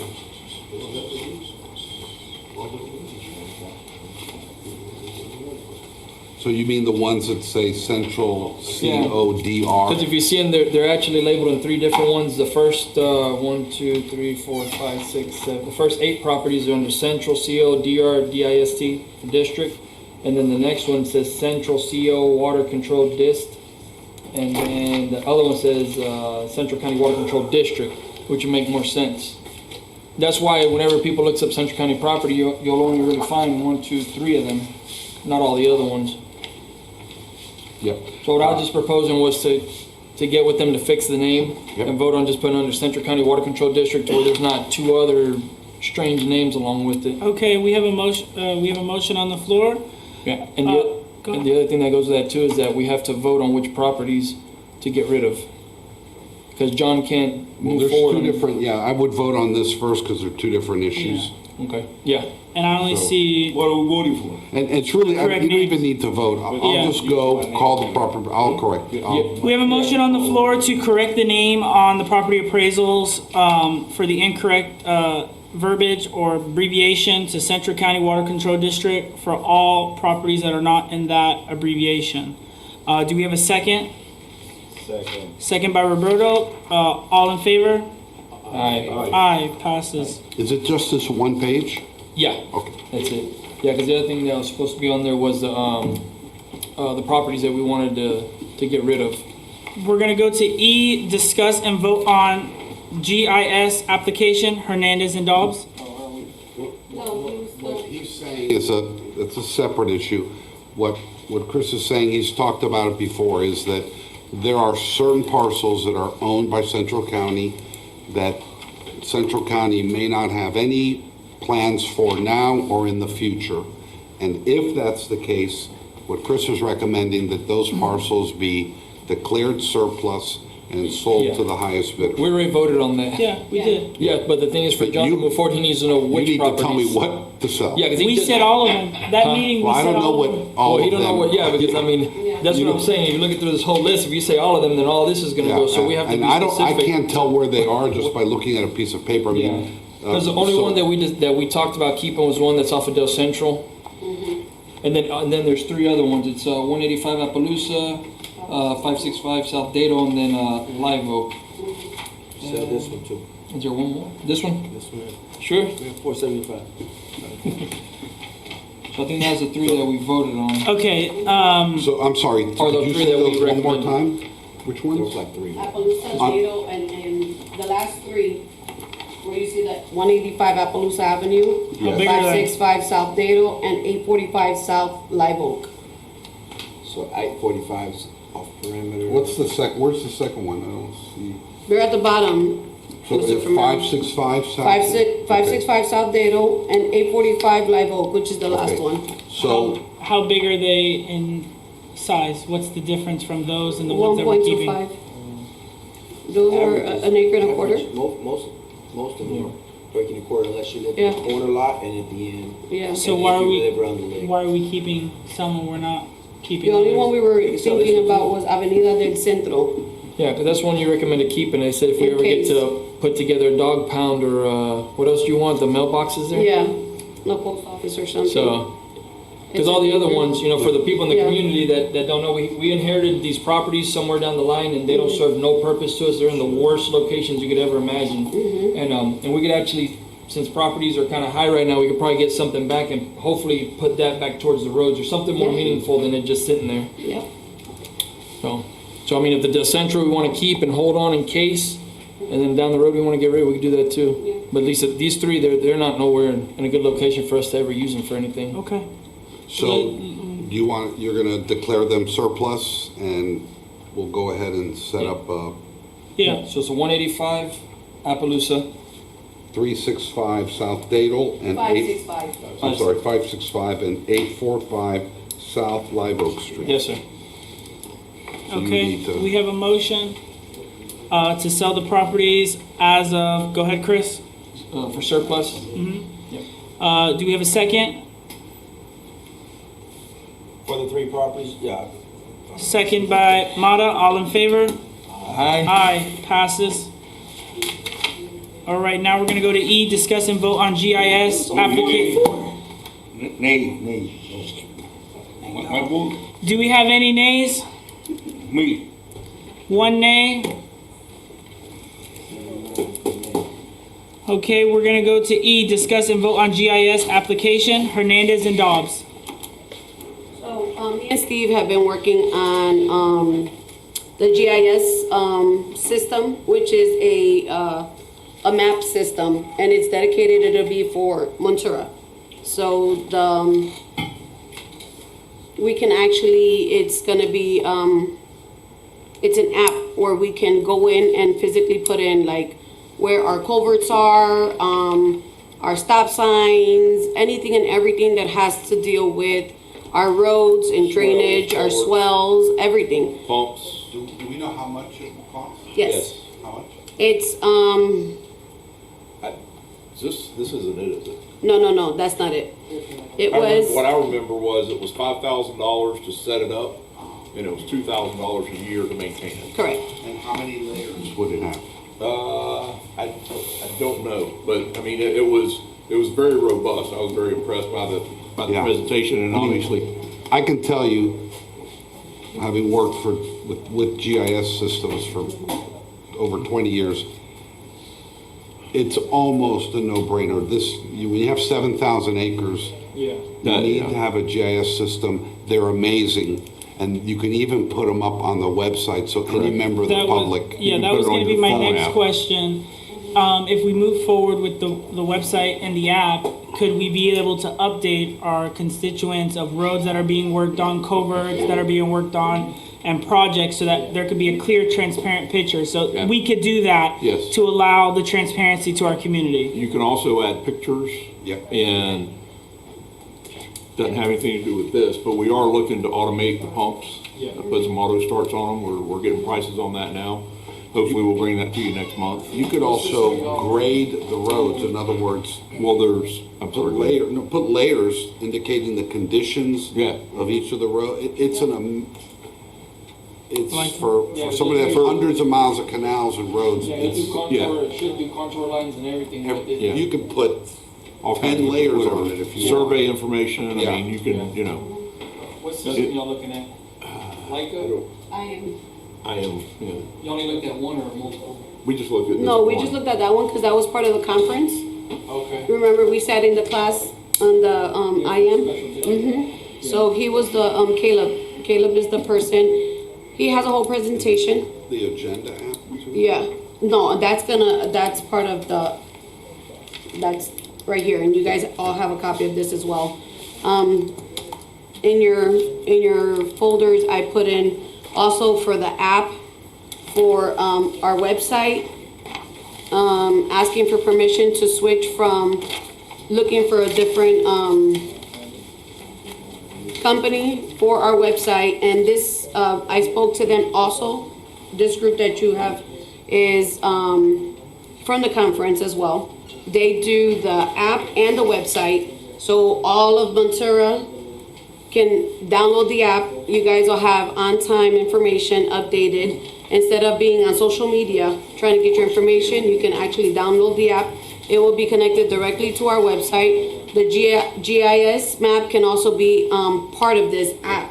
And you guys can click in there and you can have all the updated information. So like the property appraisal, but for Montura, basically. Where Correct. we could click, okay. Yeah. Does anybody have to have a or get licensed? Because what ends up having to do GIS, some people does, and some will be for legal, that it could actually be used legally, and then some of it just be used for internally. He told us anybody can have access to it. Correct. So if you've got an app on your phone or whatever, everybody can have access to it. Yeah. Now, I think we can get permissions for different users, like a power user can, access everything, and then. Yeah, one is view only versus Correct. being able to manipulate it. It Correct. would be a view only, because we're a public agency. Right. It's publicly So, available. what I'm asking is is Central County employees gonna be out with a Leica system or something like that, taking elevations with it? That's another layer. Yeah. They're just talking about setting up the system. Right. You can add a topo layer, you can add 18 Yeah, layers of well, information. that's what I was asking, because if they're gonna go out and shoot, like, so if they're gonna get into doing pipes and stuff, you know, if they go into to like a Leica Yeah. system, that's what I was Yeah. asking, you know, because then there's a legal thing, if you're gonna use it for legal, if it's a legal survey, if it's an internal survey, that you do not It won't need. be a legal survey. No. So, okay, so there's not gonna be no license involved that people No, has? no. Well, that's what I was asking, I'm just trying to figure out how far involved you're gonna go through with GIS, because it could become very sophisticated Sure, or very sure, just. no, I understand what you're saying, yeah. Yeah. So my only issue is we have a very sophisticated GIS at Dillon Public Works, and we have dedicated people to it Right. to input all this information. So how are we going to input all of our how are we going to put all our information and dedicate? Because your GIS is a rocket ship probably, just like the one the But that's district what I'm has. saying. But we're not gonna have that many layers. No, I think what Mata's saying is if we do approve the system, to make sure that when the information is being updated, it's being updated correctly, not just being put in there, you know. So I'm gonna give you a for instance. We have a good GIS working, right? We have Mr. Alonso. He has. We can see his road when it's been worked on. All that stuff. We can see the culverts that were done. All that requires somebody inputting information. It does not just magically appear. No, of course. And it's not going to But- happen for this much money. Right. She's doing that now, Um, but on paper, instead she'll be doing it on But Mr. Dobbs, she has a day-to-day operation I that that we have a lot on her to do right now. She can't do that in GIS. There's no way. So what we were Capture gonna, all that. There's no so way. coming back to that question, is to train the employees. They do their dailies. And their dailies will also represent what's on the GIS, because that's the road that they're gonna be working on. They're gonna be installing, they're gonna put the information of what they've done. The road, it's gonna be that one layer. It's almost like following through, because their dailies should match what they did on the GIS, if that's what they worked on. So, are you gonna be able to see where, okay, so if y'all install a pipe, is it gonna tell you where the invert of the pipe is or anything, or is it just saying you put a pipe in 18 by 30? You can make it that extensive. That's what I'm trying to figure, because it could be, You can make it that because that's the same thing Yeah, you're trying to figure out. Exactly. For this much. Okay, Years down the road Yeah. and a lot more money. But is the system, So here's the problem, Mr. Dobbs. You have every staff member doing it, just like for instance us, there's certain people that have access, because if you touch it and remove it, it's gone. no, right. So I think, when yeah, you no. have too many people touching it, Yeah. and by the way, I just deleted I 5 think years of I think what of Mata's information. suggesting is we create a GIS position that would just You would have to if you wanted to oversee be that. unless you wanted it just to be barren. If you wanted to No. be barren to say, hey, we have pipes along this road, that's fine. But in the 2024, if it's not giving you real information, they're gonna be like, it ain't worth the app you have it on.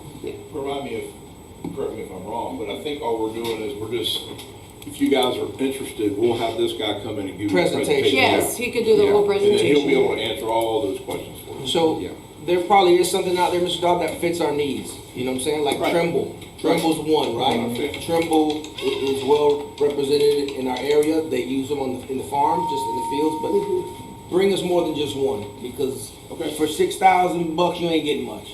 Okay, so do we have a motion on the floor to approve?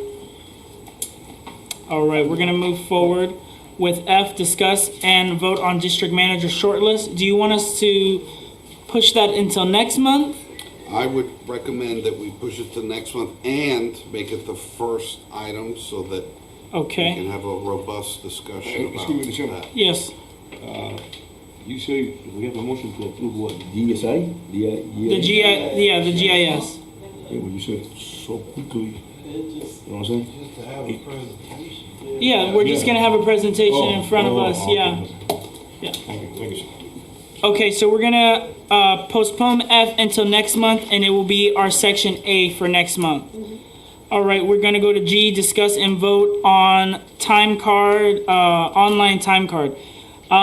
So there's a system that my team has moved off into. It's called Busy. That team tracks their location of when they clock in, when they clock out, when they go to lunch. It also tracks their daily logs. What they do on paper, it's all on this app. And basically we can be what's called overviewers. We can't make corrections. We can't edit it. We can pull files and reports and data logs. And what that would do is, because I did this with my on-site maintenance team, we sent them for a whole month to work on cutting grass. And what we did was they have to take photos of before and after of the project, if there's an incident, and the GPS tracks them on what equipment they're on, how long they're on the equipment, and it'll show you within that geo map exactly what they're doing in that area. It also helps you track down on overtime, because you can see how long someone's been in one spot, because every 5 to 10 minutes it'll repin them. And if they haven't moved from that designated spot, either if they're not doing road work or they're mowing, whatever it may be, it will show. This is something that I think we should implement and get away from the time cards, and everything will be digital. They can't punch in unless their fencing is here in the office. No one else can log in on their device, because it'll ring a flag to all the viewers. Let's say we're all viewers. It'll say someone logged into another device, not authorized by them. So they have to be physically here in the office to clock in on their phone. And if they try to clock out outside of their geofence at the end of the day, it'll pin them wherever they logged out, and we can address that issue as a board to the day-to-day operations. This is just something that helps us overview what happens day to day. Instead of having to come into the office, we can pull the file and say, for instance, Daniel was cutting grass on this road. Typically we'll have an estimate, because it'll pull the data. Last month, it only took him 30 minutes to cut both sides of the road. This time it took him an hour. What was the difference in change? So it allows us to question it. And also, with our community members, if they have any questions or concerns regarding an issue, we can require someone from the office to go to these issues, like Christopher's and many other members, to say, hey, there was a problem with the culvert.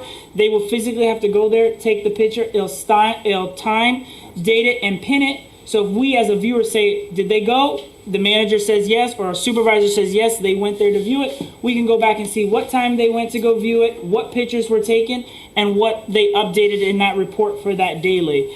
I think this is something that we should implement. It takes a lot of the they say away from any of our management staff, and it gives it back to the employee to prove themselves that they're actually doing their work, and the manager can manage accordingly if we need to remove or hire a new employee. Because from my overview, there's a lot of work being done from what I'm hearing, and our manager is very diligent in tracking that, but we only go off of the day-to-days, and sometimes the day-to-day could say, hey, I worked on this and this, and then you go back and look, that's not the case. How much, Chair? Save some breath. How much? For the service, so they do a bulk price if we buy it for the annual. If we buy it for annual, it is $9. It is $8 to $9 a user, and if we do it monthly, it's $11 a user. So we're looking at approximately, with all 15, we're looking at a couple thousand every year, but it details every single thing I said, and that's their pro service. They do have 3 different trims, but their pro service offers all of this and more. I'm just the top of it. I got a couple of questions. Those employees that we have on staff, are they electronic savvy? Well, we paid for their cell phones. I know that we've paid for their cell phones. Actual work on It's very self-explanatory. Yeah, my father, who's 46 years old, and I have a worker. He's 61. He tells me all the time. He's like, "Hey, can you explain it?" We did an open class where I explained it to everybody, how to use it, how to clock in, how to take pictures. You can expand the words, shrink the words. It's all up to what we want to do, but it's very communicative, and a lot of government agencies do use it so that they can overview without commentating. Hey, can you email me this? Hey, can you send me this? You log in with your login, and you'll pull up every single thing that is public record to us as the board and the community. Hours of when they clocked in, when they clocked out, what jobs they're working at. This is all public knowledge already, but it's in the palm of your hand. What's going to happen? We have just one me, doesn't gather all of that. What's going to happen with that employee then? That you can't deal with. Like, let's say I cannot comprehend after a whole class or training. What's going to happen with that employee? Well, you're right. What do you think should happen? What do I think should happen? That's Moreno. No, I'm asking. I mean, what's going to happen with me if I can't comprehend that?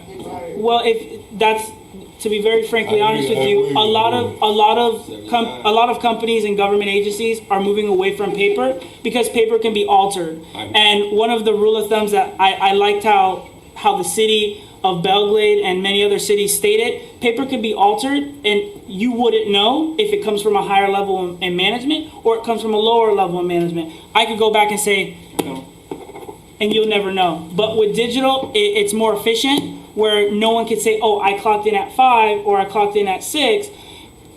The rule of thumb is everyone will learn. It may be hard at first of teaching them how to do it, but eventually they'll get the process, or they'll say, hey, can you help me do this? And that would be the attentive. I haven't heard any of my colleagues or any other people that I know that have implemented this system either in their government office or their business, that they had any employee that's not so technically savvy after a training and a walkthrough, not understanding how to use the process. I have two friends of mine, 62 and 65. They retire because they cannot handle an iPad. I mean, they tried many ways, shape to get that going, and they got to the point and said, guess what, I'm gonna retire. So we gotta think ahead, okay? It's not discriminating, it's just the type of employee that we have working to make sure, we don't get into that dilemma, okay, that we put that in place and to get rid of it. Let me express myself and say my opinion on that. I have to say this because I left Cuba because of the communist system. They always checking on you. I want to check everything you do, and they want to do what time you do this or what. I don't like it. I like the American system. We're free. Okay? We have good employees here. They do a good job. They do it under terrible conditions sometimes. They do it between the snakes, they do it between the gators. Why do we have to do a check on them? We trust them. They are good employees. They are good. I don't care about anybody says. They are good employees. I know them. I know all of them. We have to trust them. Okay? So we're going to be doing that like a Gestapo here in the United States. We're going to be doing like a communist Cuba here in Venezuela. Let me check what time you do this or what time you went to the restaurant. I don't like that. They're doing a good job. I mean, your mama is here. Hey, Mrs. Hernandez, you see the employees that we have. Don't they do a good job? They do. Don't you know the time they came in? At the time they go out? Yes. At the time they go to lunch, because I patrol with Sherry for 4 years now, okay? As a volunteer. I care for the community. And I see them working all the time, So why we have to use a Gestapo system or a communist system to be checking on them every time they're going to be doing something, She's the manager, she checks on them. And I see her going in the truck, in the pickup truck, and supervising them. Also your assistant, Kenya. And so we know what they are. They're here. They're going to run a place. They're doing the job. They're doing the job. Why we have to use a Gestapo system, a communist system on that? That's the way I see it. Let me show you a good example. Montura ranch is changing, okay, and we're changing for the better and the best. That's what happened electronic. Everybody's going to electronic. And we have to think with people, we cannot catch up with that. So let me tell you one thing. I'm 66. I was a state correction officer. I have a big lot. I look in it. Now I'm in the jailhouse. Everything is computer. Don't you think I go crazy out there sometimes? Thanks God, the good correction officers there, they help me out, even to do my time card, because everything is computer. You know what I'm saying? So we have people here that are like me. We have people here that are like me. They are not computer smart, and they're going to be having a hard time in the system. Question for you, Chair. When you said clock in, I can understand. How do you, and again, I don't understand the system, so I'm just asking, how do you track where they're at and what they're doing? And So, I didn't understand that part. Yes, so there's a policy that's drafted by the board or the company that once they sign up on this app, it says when you're working, your location is our property. How do they know you're there? How do they know where we're, The phone. So their device that they use tracks them. It pins them every 5 to 10 minutes. So that's a company phone then? No. So it's on their phone, and we already pay for their phone. We pay for their phone service because we didn't do the radios in 2020. So we allowed. We still pay, we still pay, we still pay, and per law, if we pay anything, it's for our use during their hours. Correct. So while they're working here, we can require them to download an app because we're paying for their for them to use it for their service. So during work hours, the app would be there. We could put a geofence for all of Montura, a geofence for the clubhouse, and a geofence for Central County and the reservoir. So if they're here, we could say that it's required that all Central County clubhouse employees have to geofence in the clubhouse, and all Central County shop workers have to geofence here. It's like they're going to the time card, but it's all done on their phone. Instead of them saying, oh, hey, Bob, can you clock me in? And Daryl is still driving down the road 5 to 10 minutes. He just stole 10 minutes of time. So that's what we eliminate, number one. And then number two, when a lot of these big projects or red ticket items are happening, we can make it a project item. Central County manager can say, hey, this is a red ticket item project. Us as overviews can say the project started today, and 3 weeks later, the project's still going. Every day it's gonna ask each employee who's working that project to send an updated photo, write their report of what they did, and while they're working there, it's pinning them what they're doing. So the deal with the phones, since Central County's paying a portion of it, then, because there's a public records request law. So then if they're conducting... We don't need anything from their phone, the app will pull it from the app. Well, that's one part of it. The other thing is like, if there's information being exchanged through them, stuff that has to do with the district, does that mean that the community could come in and ask for certain things off their phone? Since it is, because they own the phone, but Central County pays for part of it, so then it becomes public records. That's a great question. John, we went through that class. Yeah, so anything on the app that pertains to Central County is all of ours to view. It won't link anything to the phone. Now, if they're having a regular conversation on the phone pertaining work, we have no control of overseeing that because we already pay for it now. So that's like if we're working there at Central County now, they're still paying for our phones. They're paying for our phones. So if we have a conversation about a road, as of right now, as we speak, is that public record. But the app is within itself. Right. So nothing from the app will leave the phone. Yeah. Well, I was just trying to catch two things at once. I understand what you're saying about that, but you got to remember too that even though they own the phone, Central County pays for it, and there is county work being conducted on it, it does become subjected. It could to public records request too, right? Well, that's today. So if somebody's sending a public records request and says, I want all the text messages between the guys while they're at work, they could get it. Yeah. So this is what I'm saying. That's probably something we need to address at some point, because I mean, it could cause problems down the road. It was brought up in 2020 to get away from us paying from the phones and providing them either with walkie-talkies or the AT&T phones that are basically walkie-talkies and phones. And if you buy them in bulk, it's cheaper. And giving them to the workers that we have here. So just, and I don't know anything about the one you're talking about, but I do represent some trucking companies. All the trucks have GPS on them, so that any point in time, they know where a truck is. And the employee has to sign a little waiver that they know, they don't have to ask permission, but that they know they're being monitored. And that's very common today.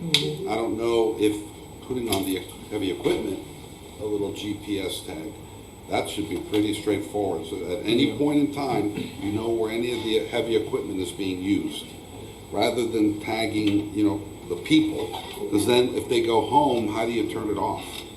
Oh yeah, so it says it's right there in their fine print that once they click clock out, it no longer tracks them. Okay. Because that's invasive of their privacy, and they're not on working hours. Yeah. So that was all the questions I asked pertaining that as well on public records, that if someone requests saying, hey, what is Bob doing down the road on Monday through Friday during Central County time, you can pull every single thing from when he clocked in until he clocked out on Friday. It'll show all his location, it'll show all his projects he worked on from beginning to end. And I think it's very, very beneficial for the district, especially with the transparent issue that we have. It's very clear to the public that they can request it, hey, I seen the grader down this road. Can I pull the form? Sure, why not? Click of a button. They have the whole week or month from whenever the system starts where that grader was at on that road. Yeah. So whenever they're on call, they're running. So they're running pumps They check the pumps and then they go home and they're still on call. They still stay clocked in. Normally when they're running pumps, they're here. They don't even go home. Okay. The guys are here. They're here. They're running back and forth. They don't go home. And that will also help as well. If they are going back and forth, we could see if they are going to the pumps and checking the pumps.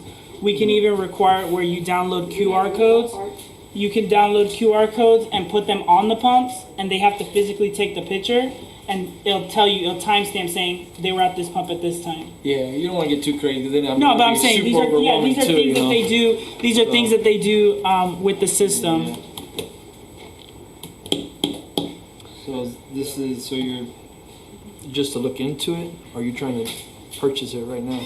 No, I want to look into implementing it as soon as possible due to a lot of the transparency complaints that I had regarding road work, projects that are happening within the community. People just want to have an updated log because requesting files here or coming here to pull up daily becomes very time consuming compared to us just going on us as a viewer and saying, okay, let's see what they did today.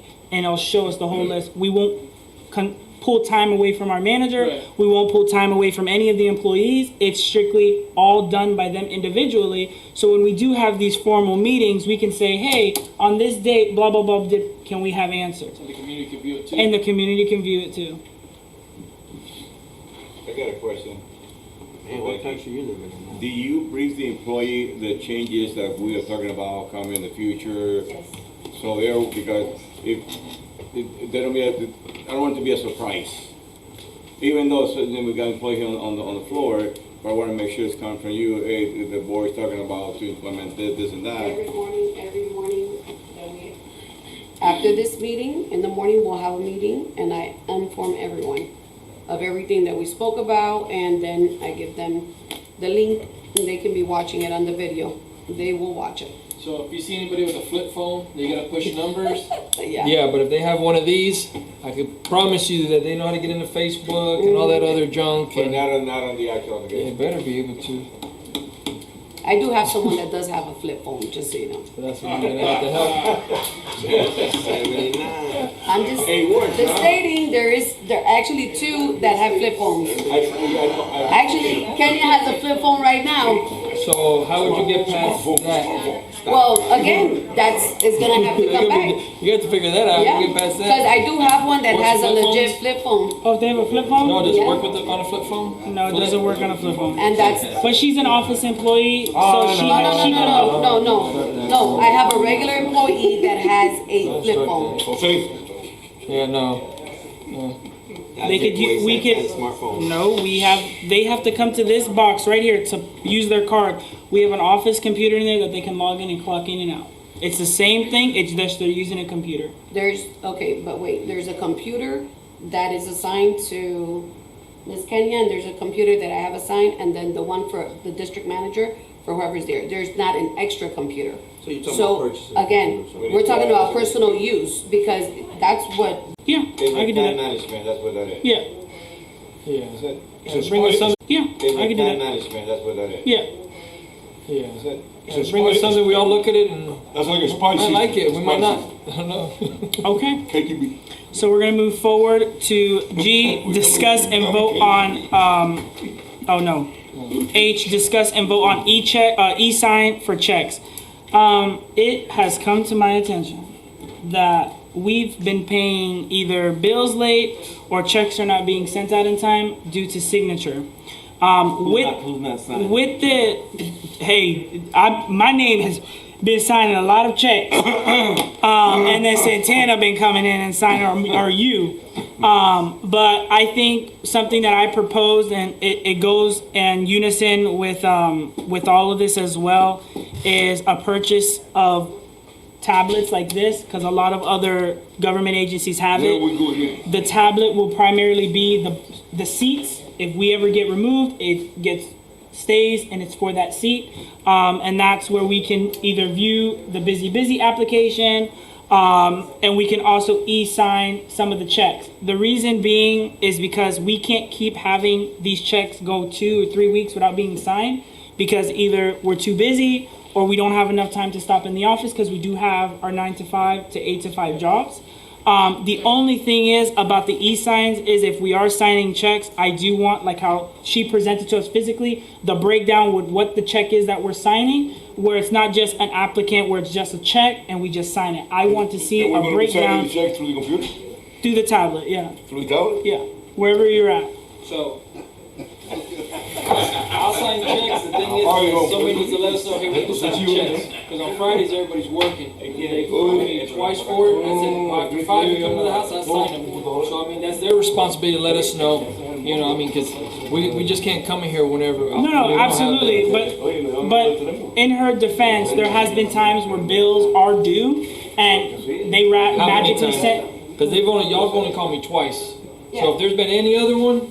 No, we've had a couple weeks where checks haven't been signed on time. Twice. But yeah, this is something that will help us modernize and get rid of a lot of this paper as well. A lot of the agenda and all of this will also be on there for us to come in and view instead of it being, hey, where are we at? I don't have this. Do you have this?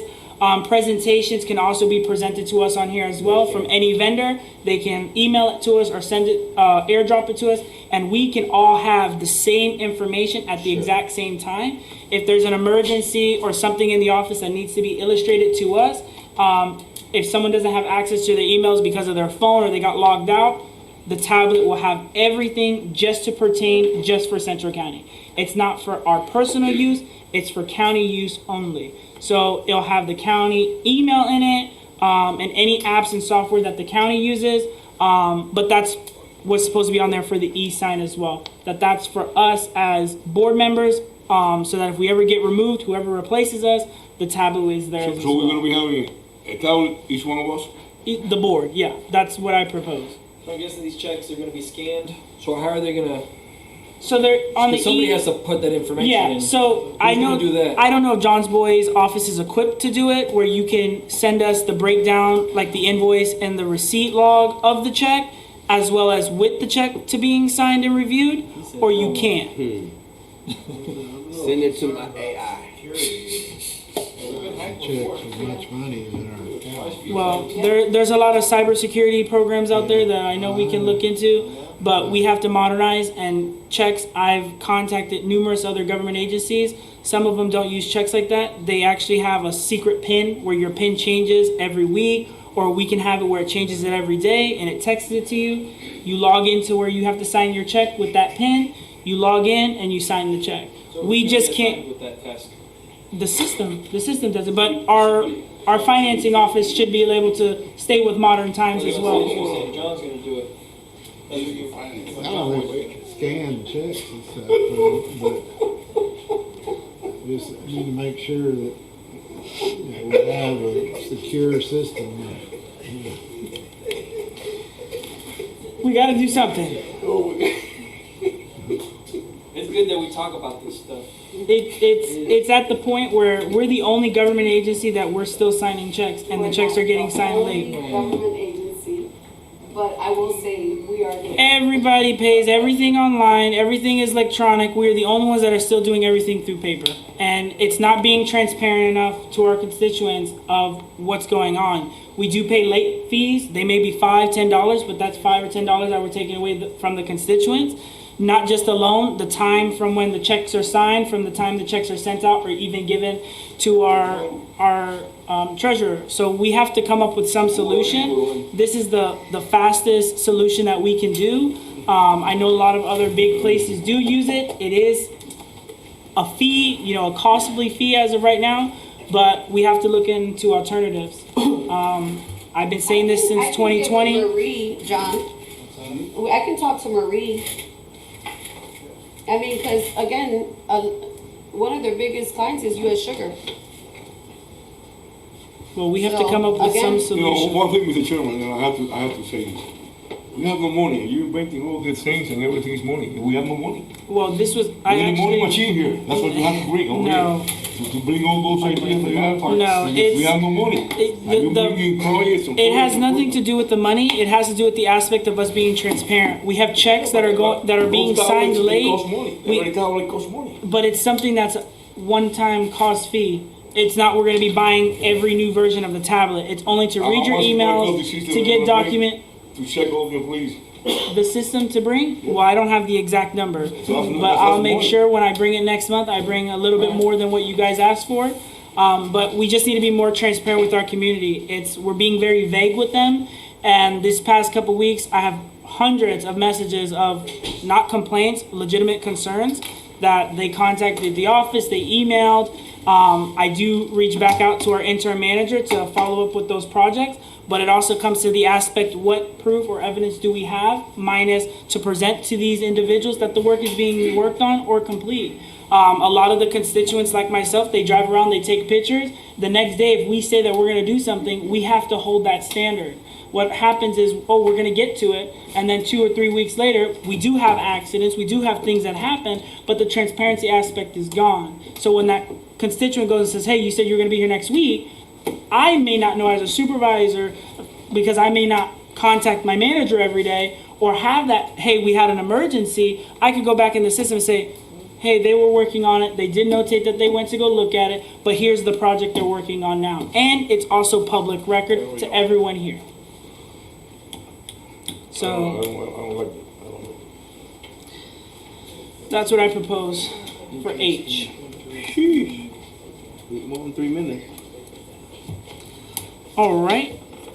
We'll go into I. Discuss and vote on resurfacing asphalt roads. Hernandez. Yeah, that was just following up on the two proposals. I had one coming in, I didn't get it yet, so we'll just scratch that one off for now, all right? Because again, Hacienda and Hunt from 833 on Hunting Club, that's horrible, and Horse Club, same two. But I was trying to get that one extra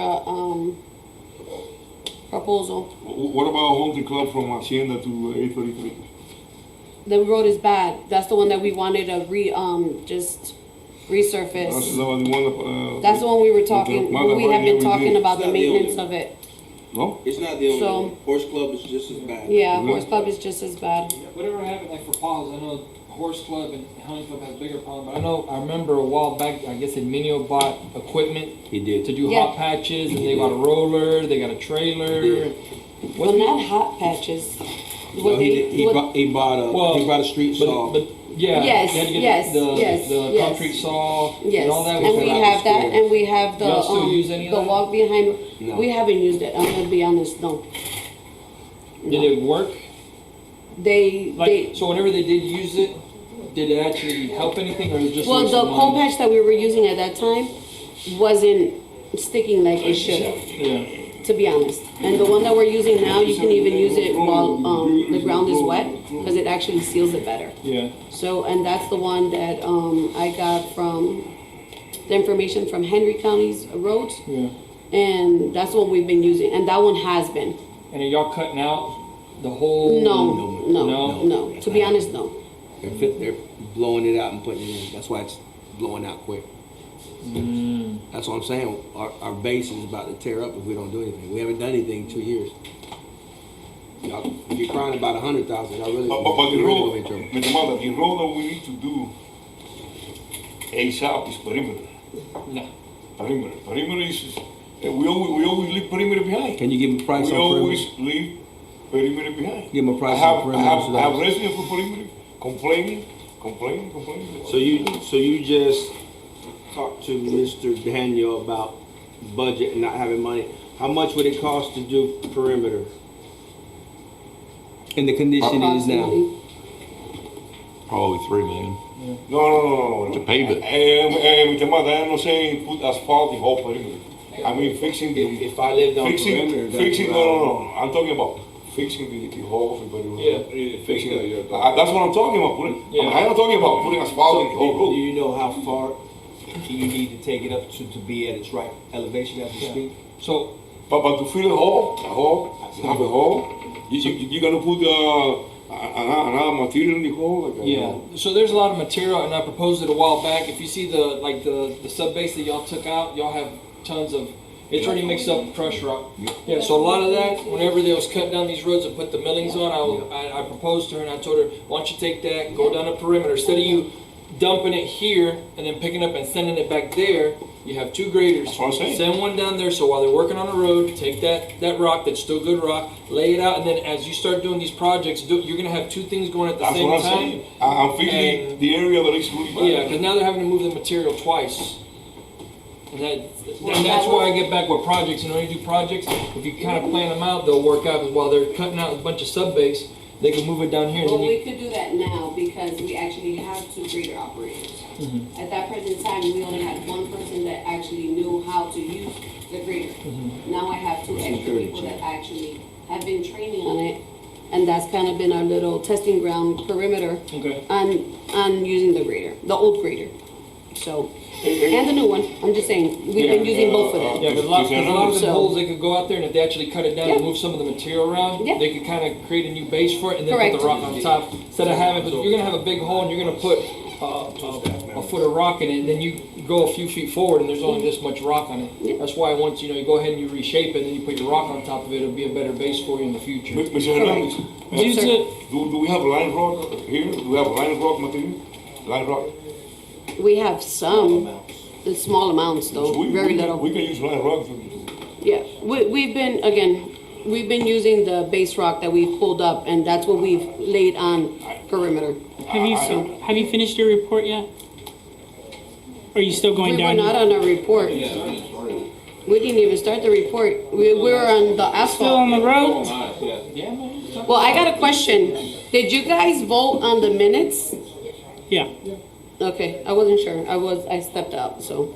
Okay, so this is to resurf the roads. Do we have a motion? No. I was just going over it.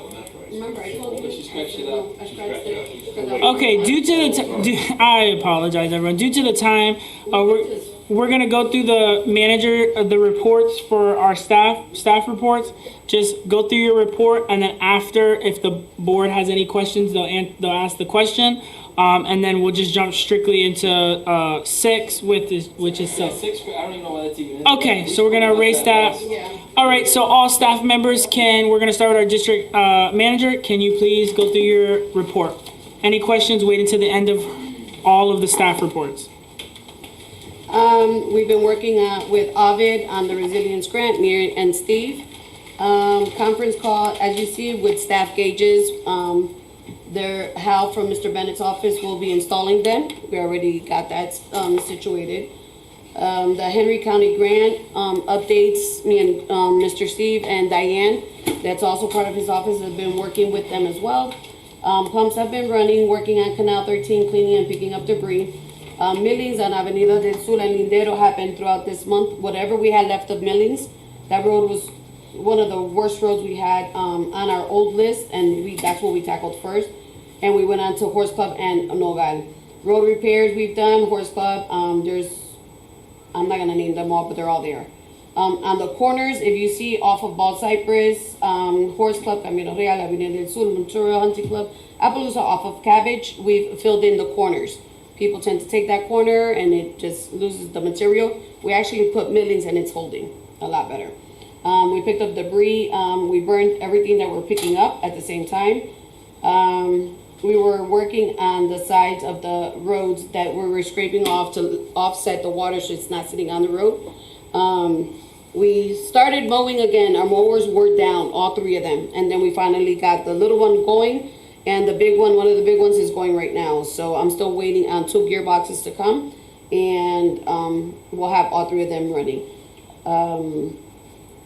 Permits, I did not put the total on there, and the site in the inspections. I'll get that to you guys. I can email that to you. Potholes, which we know they're getting worse. A hunting club, of course, we're using coal patch throughout. We've been picking up trash on Siboney and actually it's Elk and Siboney. When that follows through, they dumped a whole bunch of roofing material back there, and they've been picking up other trash. That's the other thing. When there's trash thrown in the middle of the road, we have to stop our day-to-day to go pick up the trash that people are throwing.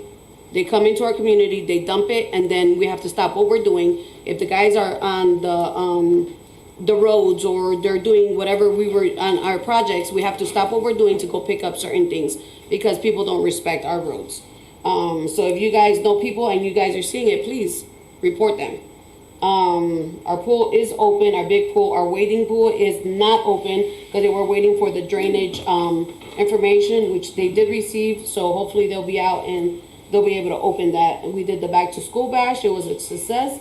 There's still backpacks available. Anybody that has not received it, I've been telling them, please go to the clubhouse, give your information, and there's backpacks for the kids in our community. And now we're getting ready for our cancer walk, which is October 5th.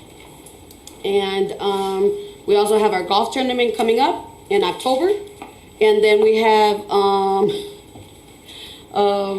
November 2nd, we have our first fall festival. So there's a lot of things that are coming up in the next month. Oh, and we have our election on October 19th and from 9 to 3. And then we're going to have our annual meeting that follows as we do every year. So, and it's for, yes, sir. And that's it. How long is it going to be, I mean, how much distance is going to be the cancer walk? We did it starting from the clubhouse, and we walked from the clubhouse coming out the park around Camino Real to Mayoral back to the clubhouse. So it's like a 3 point something radius. Only? Yeah, it's considered a 5K walk. Okay. Yeah. Any other questions? Yeah. I want to ask about. Go ahead. Okay, I wanted to ask about. I've been keeping up with the back gate operator. This is already the third, maybe fourth time I brought this issue up, and you know, it could get us in a lot of trouble with the district because that's not the way that structure is supposed to be operated. And I hate having to come up here and repeating it, but I don't know how many more times I gotta say it. And you know, that's being out of compliance, and that's not what I said. That's the permit that we have with the district. Well, and we've got a water management district inspection coming up on 28th And- or 18th. Yeah. So, you know, I mean, I don't know what else to do. I mean, I contacted them. I told them, hey, we got to do something about this because management's not doing it. So, you know, so now I guess. Well, we did ask them to open it, and they gave us permission because of the storm that was coming. And that's why we went and we. From when? Huh? When, recently? When we had our, right before Debbie, the storm that we had. I was just over there this weekend and it's open. No, I'm not saying that it's not, sir.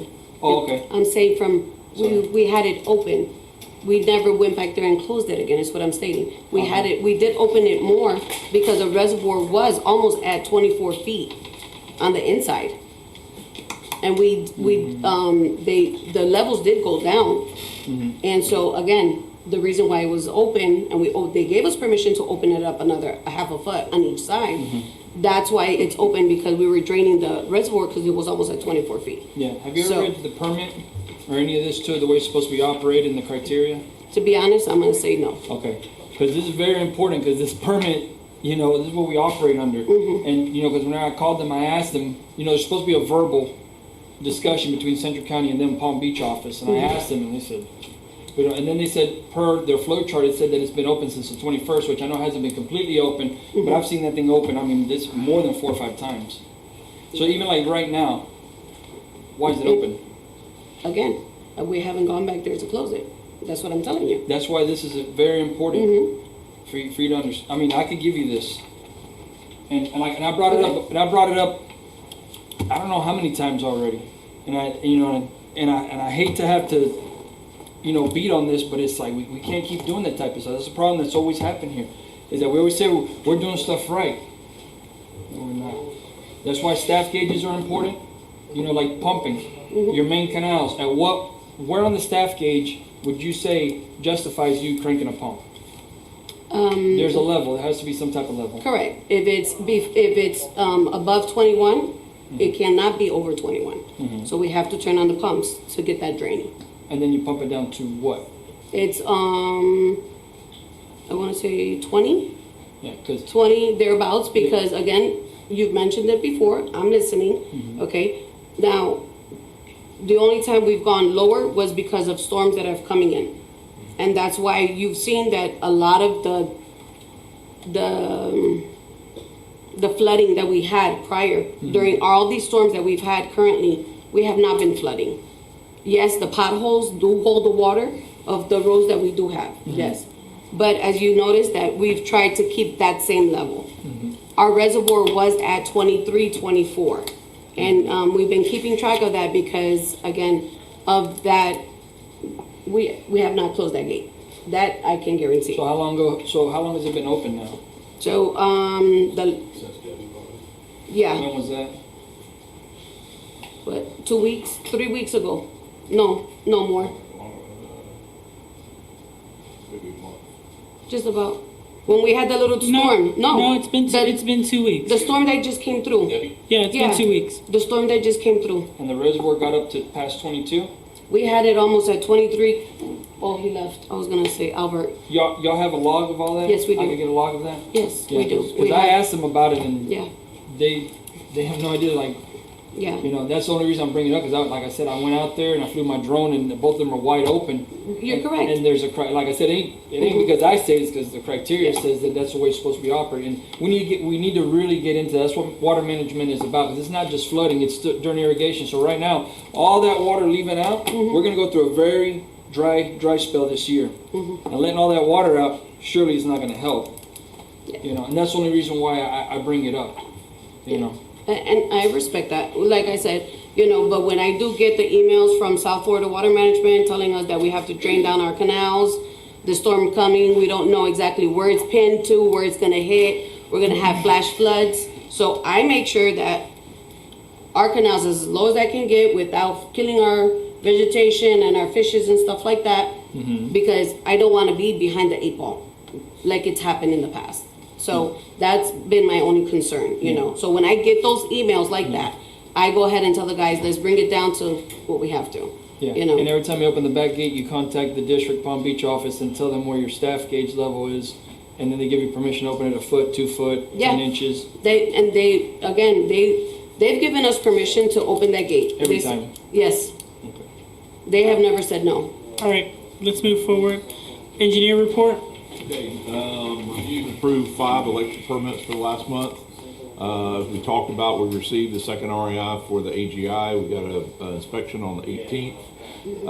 I did receive an updated cost for the pump station 12 for the grant. However, my understanding is there's not a permit. It's not in the permit for, you know, so the permit would have to be modified to add that pump in. So we need to talk about that, how we want to do that. If we want to go out for an RFQ, I got another one down here to work. And that grant, the pump station 12 is with Hendry County, the grant.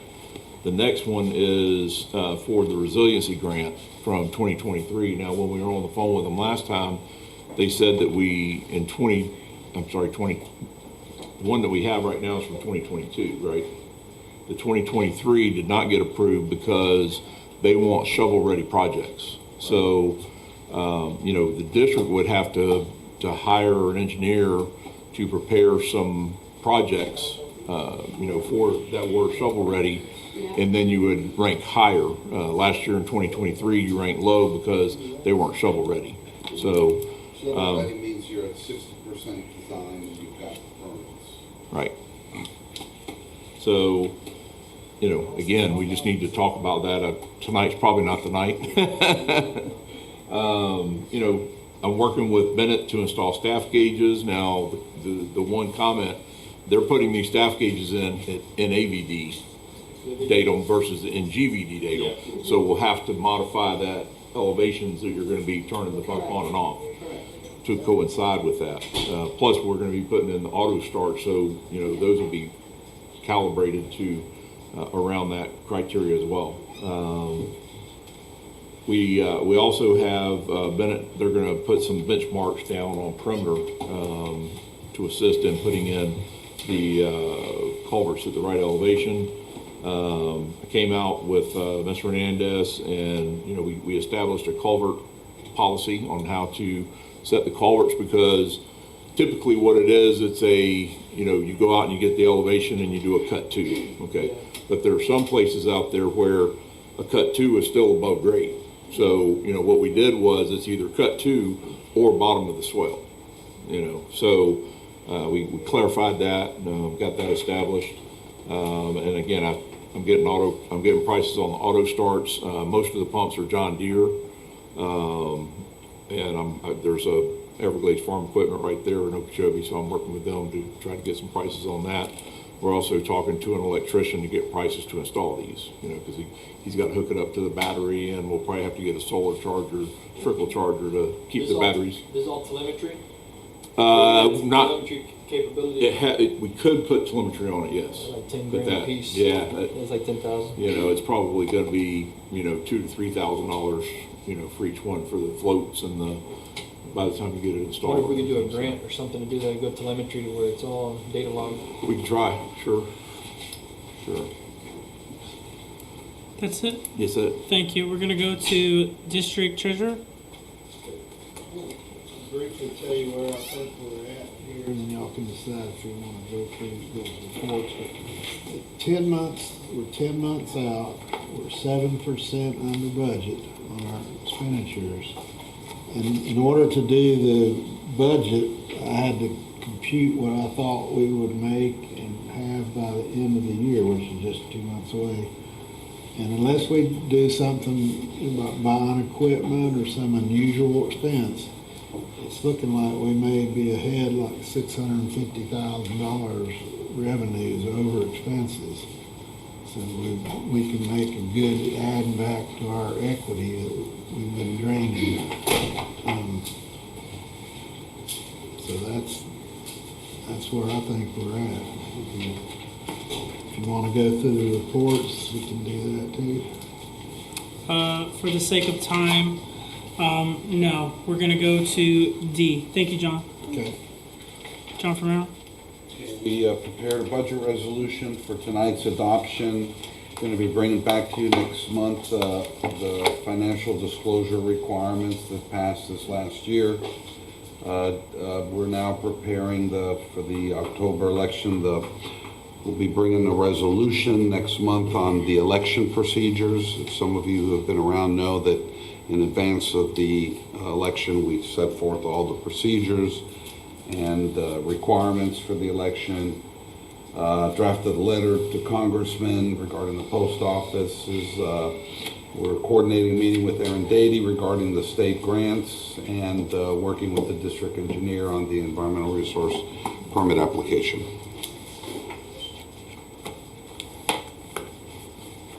That's it?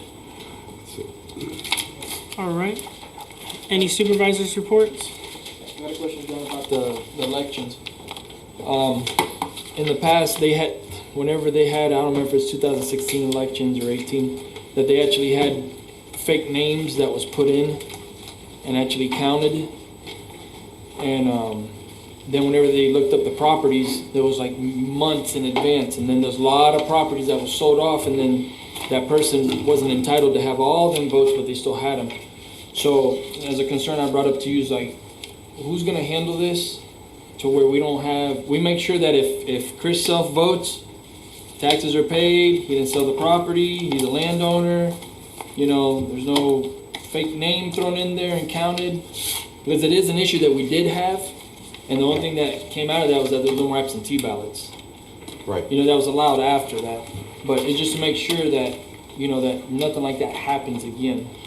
Yeah, I'm looking around because Becky's the one, she and the staff are the ones that when someone comes to, fills out a ballot, they present her with identification. She's got a printout of the tax rolls. She makes sure they're up to date. Yeah. I don't know all the details that they do, and then and it's all in the resolution. I don't know what else they do to verify. I think they have a computer set up as well to go online to check with the tax appraiser's office, and then there's a chain of custody with regard to the ballots. The only person that touches it is the CPA. I believe Mrs. Swing. She was the one that did it. Yeah, and I hope, can you she's in reach charge. out to her? She's got the date and everything on the phone. Yeah, she has just. Yeah, can you about this here, please? I just wanna make sure. Becky, yeah. Yes, sir. Yeah, we're just asking about what you do to verify when somebody comes to vote. What about it? When somebody comes to vote, how do you, how do you verify that they're able to vote? Yeah, legit. There's a roll book that we obtained the information from the county from the property appraisals and the tax collector. And then I send that off to a company in Fort Myers. He generates and puts everything together. And then he sends it back on an Excel spreadsheet. I send it to get it printed. And then I turn that into the accountant office that's gonna be in charge of the election. That's Mrs. Swindle, right?